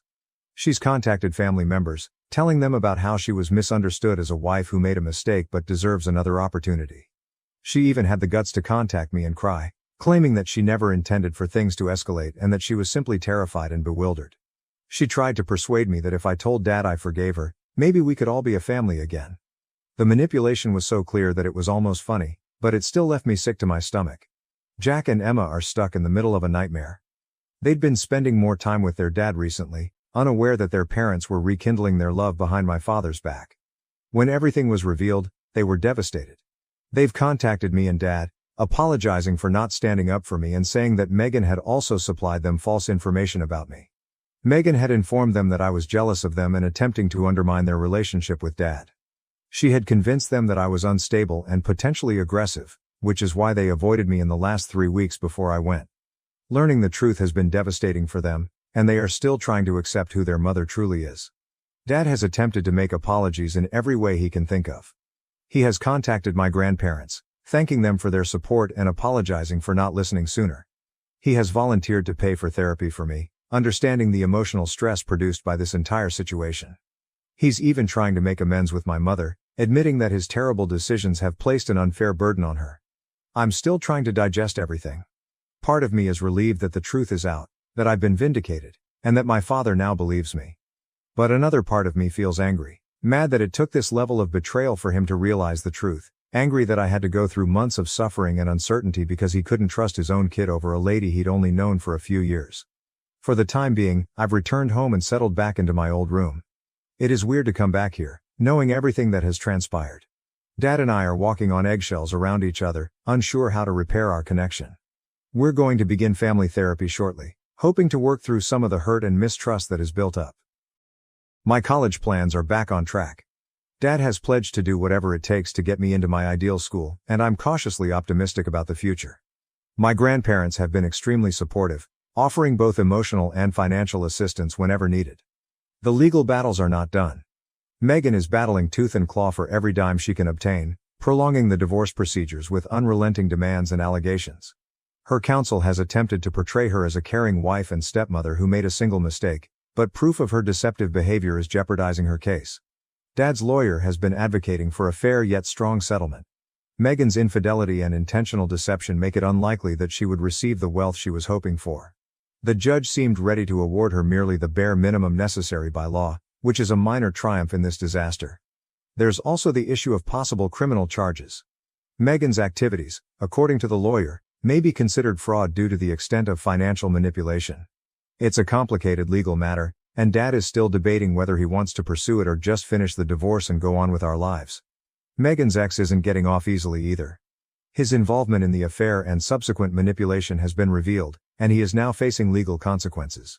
His present wife, yes, he was married the entire time, has filed for divorce, and his firm is considering dismissing him as a result of the incident. It's a minor consolation, but it feels like some kind of justice. As I sit here writing this update, I am struck by how swiftly and completely one person's falsehoods can devastate numerous lives. Megan walked away from the disaster she caused without looking back, leaving the rest of us to pick up the pieces. It will be a long road to recovery for all of us. I have no idea what the future holds, but for the first time in months I feel like I can breathe again. The truth is out, my name has been cleared and I have my father back. Even though our relationship is tenuous right now, it is more than I could have hoped for during those dark days when I felt I had lost everything. Thank you to everyone who has followed my tale and offered their support. Your warm thoughts and wisdom have been a lifeline through this ordeal. I'll publish another update if something big happens, but for now, I'm concentrating on recovering and moving forward. Wish us luck. After everything that's transpired, I believe we'll need it.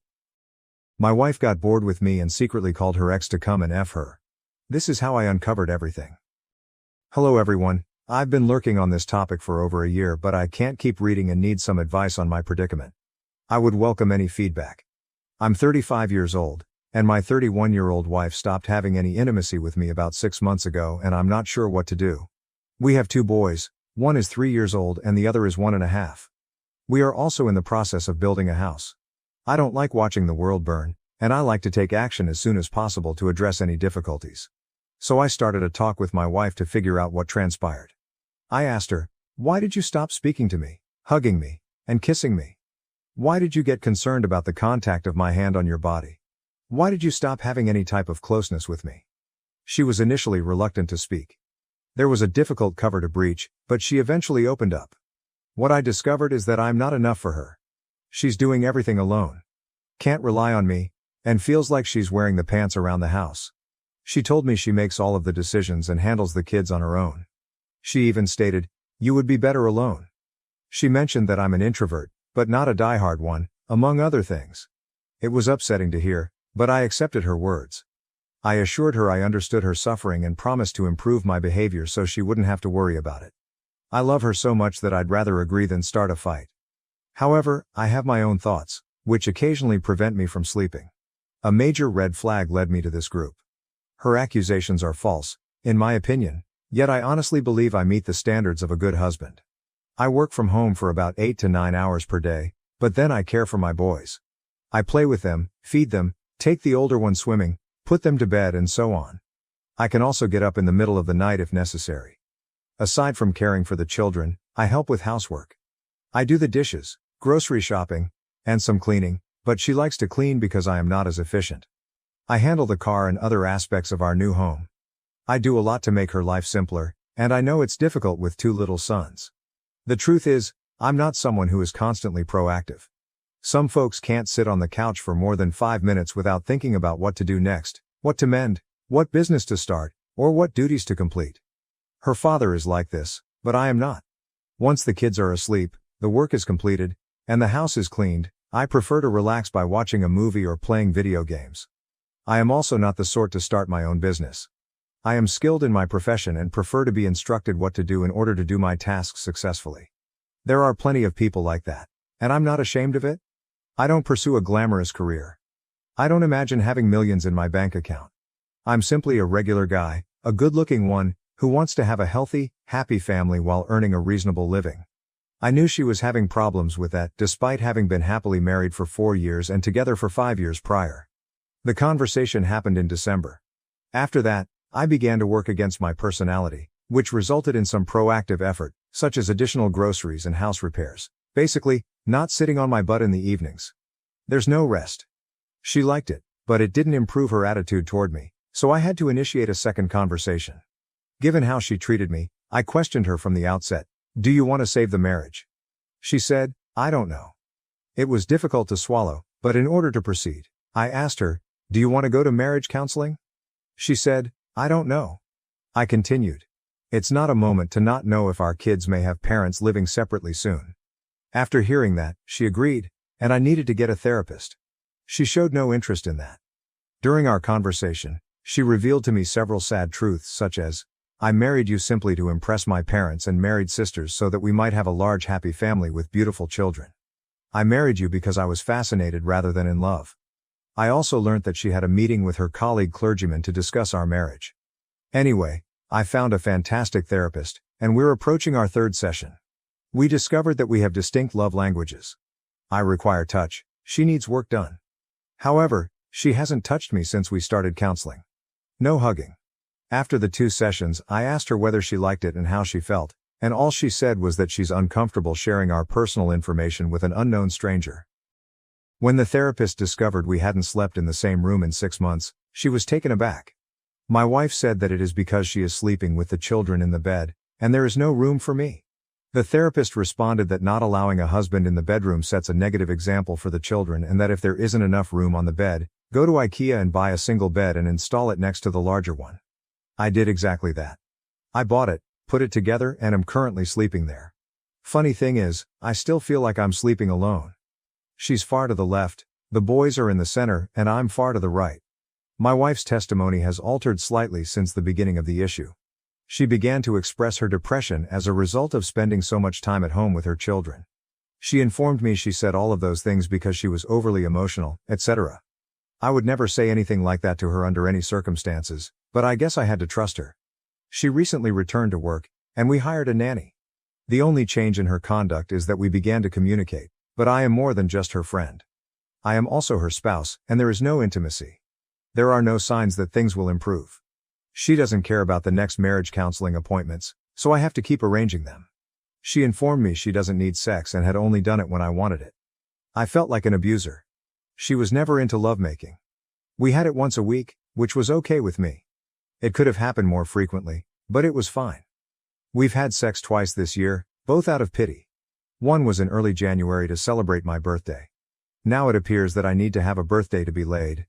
The other time was following a counseling session. She just lay there, covering her chest and waiting for me to finish, which made me want it less. That is not what this is meant to be about. When I bring it up, she simply replies, "That's who I am. If you don't like it, simply leave me. I do not know what to do. Please advise." Update 1. There was one instance where my wife attempted to phone her ex-boyfriend 4 times in a row at 10 p.m. She didn't talk to him, but she attempted to contact him. I know this because we used to have an app that saved our 2 phone numbers and allowed me to see incoming and outgoing calls for both. After that, I went crazy. Why does my wife contact her ex 4 times at 10 p.m.? I chose to check her texts on her laptop. I felt bad, but it was justified. We were married, had children, and she was acting strangely. After phoning him 4 times, she texted him, "I'm going to keep calling until you pick up and talk to me like a normal human being." When I asked her about it, she lied and said she wouldn't call him. So I showed her the app and her outgoing calls. She had nothing else to do except admit that she attempted to contact him. I inquired why, and she said that she was phoning back, knowing that she had also written to him after the call. I asked if she wrote to him after the call, and she responded no. Then I showed her the message she sent to him. She said that he had gotten drunk and called her, saying some nonsense. When she heard it, she ordered him to fuck off and hung up. Then she felt bad about it and tried calling him 4 times because he didn't answer. Finally, she wrote what she did and he did not respond. I'm not sure what to think about it. It happened about the time she stopped being intimate with me. Her perspective on the scenario is that it is neither strange nor awful, and that hiding it from me was not crucial to her. The point is, any communication with an ex is a terrible sign, and it is unacceptable to me. Is she cheating? We hadn't had any intimacy in 6 months and then the calls came. Update 2. Thanks to everybody for your insights. At first, I couldn't believe how many of you said she was cheating on me. It reminded me of science fiction, something I'd only see in movies. Maybe I thought my wife would never do something like this, but today everything changed. It became a fact. I feel stupid for being just another person in this circumstance, but I guess that's how life works. Now I know I promised to call her ex and speak with her family, but I decided to take a step back and keep it cool. Could you believe how simple that was? All I did was install a voice-activated recorder in our car, not a GPS. It was only there for 3 days. She took the car for work, then went to a workout, and then called him. Or perhaps he called her. I'm not sure who called who, but I heard everything. It was a video conversation on the phone. I learned everything I needed to know about sex and our respective lifestyles. They talked as my wife and I did when we first met 9 years ago. The same attraction, jokes, and so on. I haven't had this with her in a long time. They even discussed vacation plans. She wants to visit him in July. Wow, she offered him 2 years to move back to our country. I can't believe this. Now after listening to an hour-long recording of this nonsense, I have some things to process. I need to meet with an attorney next week. All I wanted to say was thank you. You opened my eyes. If it hadn't been for you, I would never have purchased the blasted voice recorder. And to think, I felt horrible putting it in the car. My God. I will keep you updated, but for now, I need to relax and think about my children and what she has done. They started this in September of last year and it took me 2 months to detect changes in her behavior. I will be caring for my elderly father in another city for the next week, therefore she will be unable to work for that time. Instead, she'll use my home office. This also indicates she'll most likely be speaking with him in the office. Should I store the recorder in the office for the next week, or do I have enough? Update 3. It began in September of last year and I've been out of the picture for quite some time. Right now, she doesn't want to spend any time with me in the apartment we rent. She always has an excuse, something to do, visiting her parents, going to see her friends, etc. She even falls asleep or simply lies in bed after we put our children to bed, 1 and 3 years old. The recording says it all. She expresses her love for him, her desire to visit him, and to have sex with him. They talk extensively about his personal life. She told him she wanted to go on a trip with him and that she would marry him shortly. She even said she was leaving me. They talked about his preferred love-making position, so sure, they had sex. It is all there. The thing is, she has no idea that I know. Her entire family and circle of friends have no idea. They simply believe we are going through a brief crisis. She is one of 3 Catholic sisters and attends church every Sunday. We live in a tiny town with 20,000 inhabitants. We recently built a house, but it is not finished. I believe she will petition for divorce very soon. I can tell she is suffering with me in the apartment, and she can't take it longer. Her body language and absolute absence of discussion demonstrate this. She wants me to leave soon so that I can be gone for a while, and then, within 2 years, the AP, affair partner, will relocate to the tiny town to live with her and my 2 young sons in our home. In the recording, she says she gives him 2 years to return to our country. People will understand that she needs a father for her children and will not object. The AP is her first boyfriend. And they dated for 7 years before she married me. We have been together for 9 years. The AP lives abroad but makes frequent visits to our country. I refuse to be played that way. I now have an attorney, and we will meet with him soon to discuss this. I can basically ruin her reputation by giving people clips from the recording. Please provide me with any suggestions. What should I do if she served me papers? According to my attorney, my documents will require a month of preparation. I never imagined I would be dealing with a monster like this. Update 4. I visited with the attorney and got some important information. It turns out that destroying her universe would not be a wise decision. We have children, and I'll be co-parenting with her for the next 15 to 16 years. Another reason is that I respect her family and do not want them to serve as witnesses in the divorce. Also, I would not gain custody of the children because they are young and need to remain with their mother in the tiny town, which is an hour away from me in the capital city. I'd be an every other weekend father anyway. Finally, I would not be able to sell our house because the children require adequate living conditions and will not be able to find alternative housing. They are currently living on her father's farm, which is only temporary. As bad as it seems, this is the truth in Poland, Europe. Following our conversation, the attorney sent her the documents. They were scheduled to be delivered shortly after Easter. Easter is celebrated in Poland over 2 days, on Sunday and Monday. I faked it all at the table, and drinking helped a lot. Yesterday, Tuesday, I had a day off from work and was caring for my 1-year-old son. She went to work in the capital city, which is an hour away. In the interim, my brother assisted me in moving all of my belongings from the flat to his car. The postman delivered the divorce papers, which were actually an invitation to mediation, so that we could divide things civilly and divorce amicably. According to the article, she is in a relationship with this guy, which is why she is getting divorced. The evidence I have will be used as leverage when establishing child support, etc. When she entered the house, I informed her that I knew everything. I have incontrovertible documentation. I am profoundly hurt by it, and she should call my lawyer. Then I handed her the divorce papers and left to visit her folks. Of course, she began to question what and how I knew, and she denied everything. Her parents were shocked, but they believed me. I documented everything, as instructed by my counsel. It began with me asking if they thought I was a nice, caring husband and father. They agreed, and now she can't use them as witnesses against me in court. As I previously stated, they believed me and recognized that what she had done was horrific. She had devastated our lives as well as the lives of our children. I thanked them for their understanding and headed to the capital. Meanwhile, I called a buddy, who took care of delivering the news to her friends. 2 hours later, my brother-in-law called to tell me that she admitted to cheating on me with the AP, affair partner, but she did not admit to having sex with him. He told me that everyone was on my side, and she had destroyed our family. He also informed me that her sister had visited my soon-to-be ex-wife and told her how nasty she is. But in the end, he claimed that all could be saved. He had cheated on his wife, she had forgiven him, and they were now happy. Then her father called and said that it was entirely her responsibility and that she had no idea what she had done. He informed me that the AP would never enter his home and that he would stop financially supporting my soon-to-be ex-wife. He even contacted the AP, But the individual did not answer. In the end, he expressed his belief that it could be salvaged. Finally, her other sister texted me, saying she fully supports me but feels it can be saved. I dislike that because I am certain it cannot be rescued. I'm concerned they'll cling to the fact that I don't have a love-making tape of them, and my reasoning will be insufficient to convince her to go. I have audio recordings of mom saying stuff like, "Make sure you'll last more than 3 seconds when I see you in Holland," and, "I wonder whether your dad's junk is the same as yours." You know what? I'll approach that woman and ask her how long your brother's crap is, then tell her how long yours is. She also used phrases like, "I love you.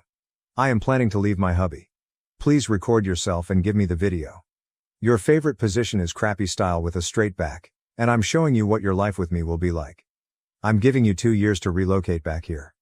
All of this, combined with her lack of emotion toward me during the last 7 months, is proof enough for me.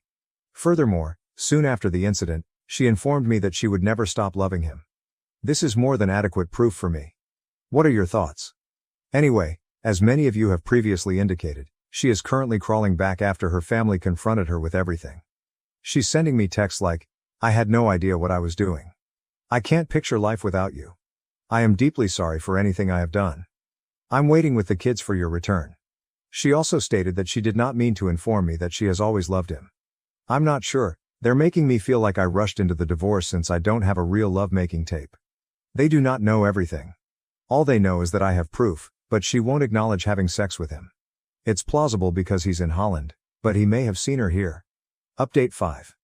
Many of you informed me that now that the papers had been served, she would begin crawling back to save her face in front of the family and to get me back because she requires a lot of assistance with our 2 young boys.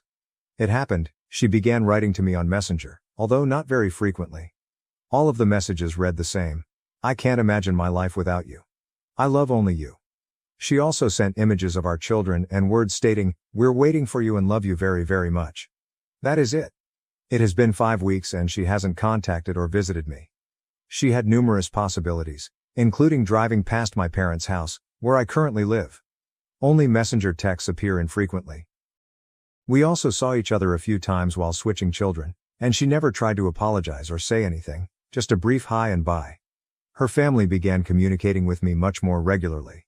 Her father contacted me twice, her mother emailed me a dozen links to Christian pages about forgiveness, and one of her sisters texted me, apologizing and believing my wife has been possessed by an evil spirit. Her other sister explained how my wife had damaged our family and that she did not expect me to return to her. My brother-in-law even stopped over and took me out for a beer. He wasn't attempting to be persuasive, he was simply discussing what had happened and what might happen in the future if I didn't return. Sure, he wanted me to come back, but he wasn't forcing me. Essentially, all of these conversations were the same. "We can't believe she did what she did. We would like you to return to her, but we understand if you do not." However, the day came when I had made up my mind. My lawyer informed her lawyer that I had decided that I would not be able to forgive her in time and requested a divorce. My lawyer provided my terms, and we're currently waiting for her counsel to respond. While I waited for their response, her sister began criticizing me and telling me that I was going to wreck the marriage. She claimed unequivocally that it was my wife who started all of this by being selfish, but she is now very regretful, crying, and wishing she could turn back time. Now it is my turn to be selfish, and I intend to end the marriage by divorcing her. According to her, it's all on me now because I can rescind the divorce and return it for the children. She suggested I didn't even need to return to my wife, just raise my 2 sons. She told me how angry I am and how it will only become worse with time. She told me to just suck it up and keep living with my wife, framing this divorce as my revenge on her but stressing that it is also retribution on our children. I can't understand it. Others had warned me that this would happen, that the circumstances would shift and her family would turn against me, but it still shocked me. For a moment today I felt horrible, as if it was all my fault, that my wife treated me like garbage for more than half a year, that she chose to abandon me physically and emotionally, and that she wanted to leave. So yes, they had a strong influence on me. It's incredibly difficult, but I won't change my mind. The divorce will occur. It appears that they now have a narrative in which I am the guy who abandons the kids. I've been thinking about how to end this dispute by giving my terms for reconciliation, terms she's unlikely to accept. I don't love her, but I do it for the kids, whom I adore dearly. No marriage, only a relationship. Separate your finances. She leaves her hometown and moves with her children to the capital city where I live, GPS in the car till she stops driving in her old age, Daily phone checks, all after I finish my 7 months of dates with random girls. I would also not be afraid to cheat during the relationship and never tell her. If she finds out, it makes no difference because there is no marriage. I do not care. What are your thoughts? It's only a notion. Nothing serious. I probably won't do it anyhow, but I don't know what else to do to keep the family from accusing me of abandoning the children. In Poland, Europe, tiny children like ours must be near their mother in the event of a divorce. I can't have them since she lives in a tiny town an hour distant from me, and the kids attend kindergarten and nursery there. We cannot divide custody 50-50ths. I'll be the every other weekend dad, with full access anytime I choose. It's sad and unpleasant, but that's how it is. Update 6. It's been 2 months since I confronted her, gave her divorce papers, and relocated to the capital city, an hour away from the little hamlet where we used to live together. I currently live with my parents and sleep on the couch in their living room. The dining table has been converted into a workspace/entertainment area, and my clothes are hung on every chair around. I work from home for 8 hours and then normally help my elderly parents, who are 88 and 71 years old, with household duties. I do their grocery and drive them to doctor's appointments. Apart from that, I go to the gym or the movies to get away from bad thoughts about what happened. I visit my children every weekend. She drops them off, and I take them back. The weekends are fantastic, and I find myself actually happy when I'm with them. I took a paternity test, and the boys are mine, so there is no confusion there. The situation with the divorce terms is currently unknown. It's difficult to predict what will happen because I live with my parents, and as a father of 2 and a mature man, I don't have anywhere else to live. I want a large sum of money from my wife and she is taking over the mortgage for the house. She consented to the mortgage takeover but only offered 1/3 of the amount I requested, citing her contribution to the house's construction. The thing is, I did not cause this circumstance. I'm not guilty, and I need a place to live. 1/3 of the sum I want will not help me buy a flat, so the discussion between our attorneys continues. She's offering me such a low price because she wants to keep the house. However, the last time we spoke, I learnt that she may be forced to sell it. This is what she should have done since the beginning. She'll be unable to pay both the mortgage and me. We'll see how it goes. Other financial issues, such as child support, are also up for debate. She wants too much, and it must be agreed upon. She also argues that I should be the one to pick up the children from the little town and drive them home. By the end of the weekend, there will have been a lot of fuel and time spent. It should be her dropping them off and me driving them home. As you can see, she is responsible for everything, but she is also willing to argue about the conditions of the divorce. Her sister invited me to attend her daughter's communion last Sunday. I went to spend more time with my boys. Every family member is aware that my decision is definite, therefore they did not even attempt to talk to me about it. I basically took care of my boys while everyone else drank and ate at the table following the ceremony. However, at one point my wife questioned whether my decision was completely final. I glanced at her and said as gently as I could, "Yes, it is final, and nothing will change it. I'm here now for my guys, to spend as much time with them as possible." However, she went on to express her genuine shame and regret for what she had done. She informed me she stopped her relationship with the AP by going to an exorcist, telling him everything about the affair, and then leaving it in God's hands. To that, I said that I don't care about her priest, and if there's anyone she should be telling everything to, it's me. At that point, it was just ludicrous, but I said, "Okay, if you're truly sorry, I'm here to give you one last chance to tell me the whole truth. Tell me how often you had sex with him." She said that she didn't. Then I asked her, "Do you remember that party you held with your work pals in November? Why did you rent a flat for the night, Airbnb, instead of staying at one of your friend's apartments?"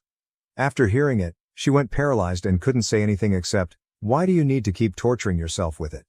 I stated that if she was truly sorry, she would stop lying 2 months after I left her. This was just one example. I told her having sex over video chat is the same, and I knew she did it with him. She could not remember how many times she had done it with the AP. After that, I asked her, "How do you picture getting back together?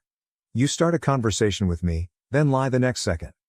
Do you realize I'll be checking your phone every day? What are your thoughts about that?" She responded, "That would not be trust. It would simply be treating me as rubbish." Then our son intervened, and the conversation was nearing its end. I ended with, "Remember, you didn't just cheat on me. You also cheated on our 2 adorable, wonderful boys." It ruined her. She began shrieking that this was the last time I told her something like that in front of our children. It's interesting because her sister has told me that my wife is hurting and crying every day as a result of all of this. It's a true two-faced woman, sobbing in front of her family while lying to me.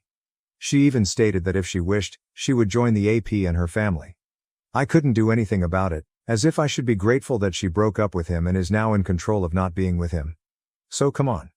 I think I'm simply venting at this point and keeping you updated. Thank you all for your support. I'll be strong and end this mess one day. I believe my boys will want psychological assistance if things do not turn out nicely. The older one has been scared lately, but I will always be there for them. Update 7. Our attorneys finally reached a deal, and the divorce will take place shortly. She has taken over the unfinished house and is now solely responsible for the mortgage. The house is for the kids, and I don't want anyone to tell me later that I sold it as part of my revenge on her. Furthermore, I don't want to live in her small hamlet, which is an hour away from the capital city where I am currently. However, I am receiving what I put into it, and that amount is not awful at all. The child support amount is reasonable, and we agreed that she will drop the kids off to my residence in the capital city every other weekend. I'll just need to drive them back. Now, I see my children virtually every weekend, but it's not enough for me. It causes me so much anguish that I can't take it sometimes. I simply cannot allow 1- and 3-year-old boys to grow up without a father because of an unruly mother. I only wish I could have them, but it's not feasible due to Polish laws. I'll have to start driving there in the middle of the week or something to get by. As for her, she keeps texting me that she loves me, wishes she could go back in time, and is suffering as a result of her actions each day. She softened to the point that she told me that she no longer considers checking her phone to be treating her as garbage. She agreed and said I could do it all the time. She also said we may transfer from the tiny village to the main metropolis. She pledged to tell me everything about the affair, every detail, if I would accept her back. She came to see my parents and apologized. Something must have changed, or someone must have informed her of something. She's now eager to do anything and even displaying some guilt. The last time she messaged me, she said, "Thank you for not selling the house and ending the relationship amicably. Accepting the divorce is synonymous with agreeing to your terms. I'll have to agree in court, but let me assure you that it won't be true. I do not want this divorce, and I adore you. I know you don't believe it and I understand, but I want you to know that I hope to have the opportunity to prove my love to you someday. I adore you and am sorry for everything. There are no words to explain how much I regret everything. Things like those sway me and hinder the healing process. I'd be lying if I said her remarks didn't affect me. The idea of my boys growing up in the capital city rather than the tiny town is appealing. I know she struggles with being alone with 2 tiny boys, but she cheated and wrecked everything. I expected it to grow better with time, but the wound healed quite slowly. I shall remain the course. I'll end this. I'll update one day, maybe when I'm finally happy. What are your thoughts? Do you believe my wife is sincerely sorry? She only agreed to tell me about her infidelity after I stated I might come back, not right away. She didn't offer to let me check her phone immediately. She did not immediately volunteer to go to the metropolis from the tiny village.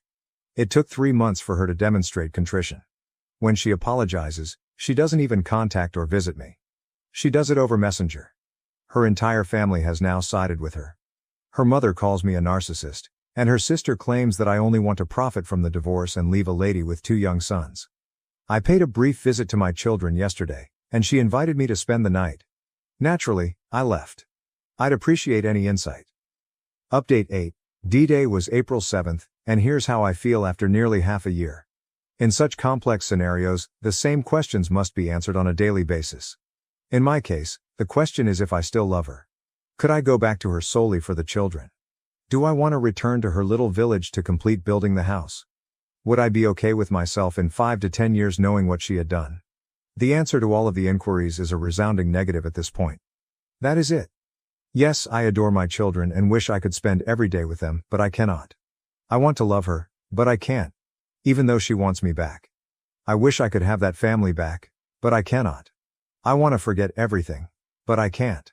I even gave her a second chance, which included moving to my city with the kids to begin a new life. She didn't even agree, telling me that she has her family's assistance in the little town and will not sell the house since she wants our children to have something in the future. When I informed her that family isn't the silly building, but a mother, father, and children, she just shut up. This is when I realized there is no longer a us. There is no mutual agreement or middle ground in this. I mentioned that I would not continue living in the tiny town because that is where the affair began. He observed her driving down the street and phoned her. I went on to say that I will not finish building a house 1 mile away from her AP's family home, and that I will not spend another day of my life worrying about meeting him someday. He lives abroad but pays 2 to 3 visits to his family each year. The conversation then ended.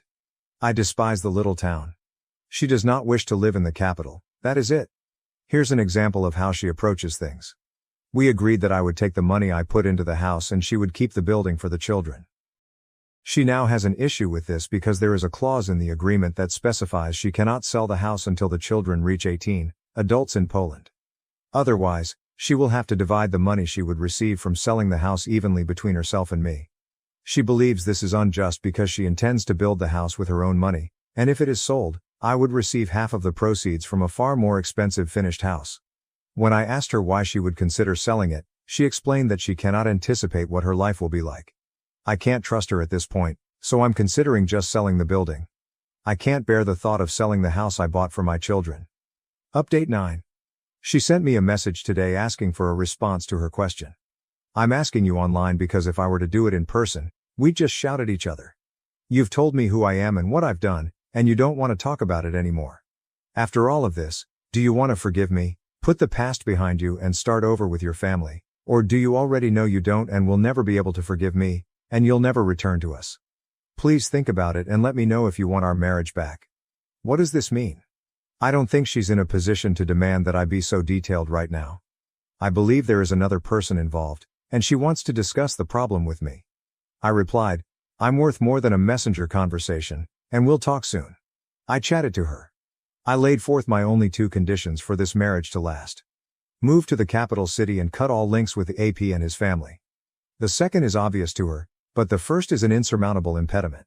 She apologizes for her actions, but she refuses to relocate to Warsaw because we will never be able to afford a magnificent large house there, and even tiny apartments are prohibitively expensive to rent.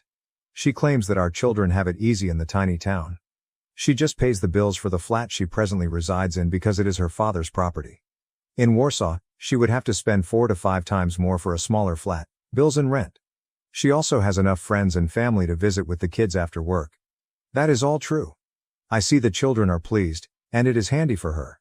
She claimed if we moved, only I would be thrilled about it. It would boost my ego. It's just a bad scenario since she's right. Her sister owns the small town's kindergarten, which we pay nearly nothing for. She simply put me in an impossible scenario to solve. Situation: I hold my ground. I will not live in the little town, but it does not make sense for them to relocate. In this scenario, we agreed that I would simply continue to visit and spend as much time as possible with the children. I will continue to take them to Warsaw every other weekend. She informed me she will not date anyone else and will only wait for me, and that I will see for myself in the future, that she will remain single. I find it difficult to believe, but I don't really care. Maybe it's good since the kids will just have me as a father figure, rather than some random guy. During our chat, she said several things that demonstrated that she is not a remorseful person. When I asked why she hadn't phoned me once during our separation and had just texted me, she stated she didn't have time with 2 kids running around the house. She stated that she will never discuss the affair again and will not provide me with any other information if I inquire. She is done with it and will not discuss anything else with me because I informed her family some information she did not want me to share with them. She informed me that the AP had been writing to her for many years and that she had always rejected him, but when he wrote last year, she chose to start an affair with him due to my passive approach. I immediately told her what she said was very horrible, and she rolled her eyes and said, "You're only thinking about yourself. You are the only poor guy in this." Update 10. I've learnt to live alone with little time with my children, and now I want to date again. Actually, I began using dating apps some time ago. I get a good number of matches, and arranging up a date with a nice woman is no problem. In general, I had 2 to 3 short-term relationships that had to terminate since I was always busy with the kids when they wanted to meet. Every other weekend is completely off, although I wish they were longer. I always lied about having a meeting or whatever, and they saw it as a lack of interest on my part. The trouble is, how can I navigate this? For the time being, I don't tell new girls that I'm almost divorced with 2 children. I discovered that the only way for the second or third date to occur is to avoid exposing this too soon. Is there a solution to this? Is there any chance a girl would stick with me if I gave her the truth from the start? Has anyone experienced a similar situation? I don't necessarily want to be in a serious relationship right now, but I hope to be in one in the future.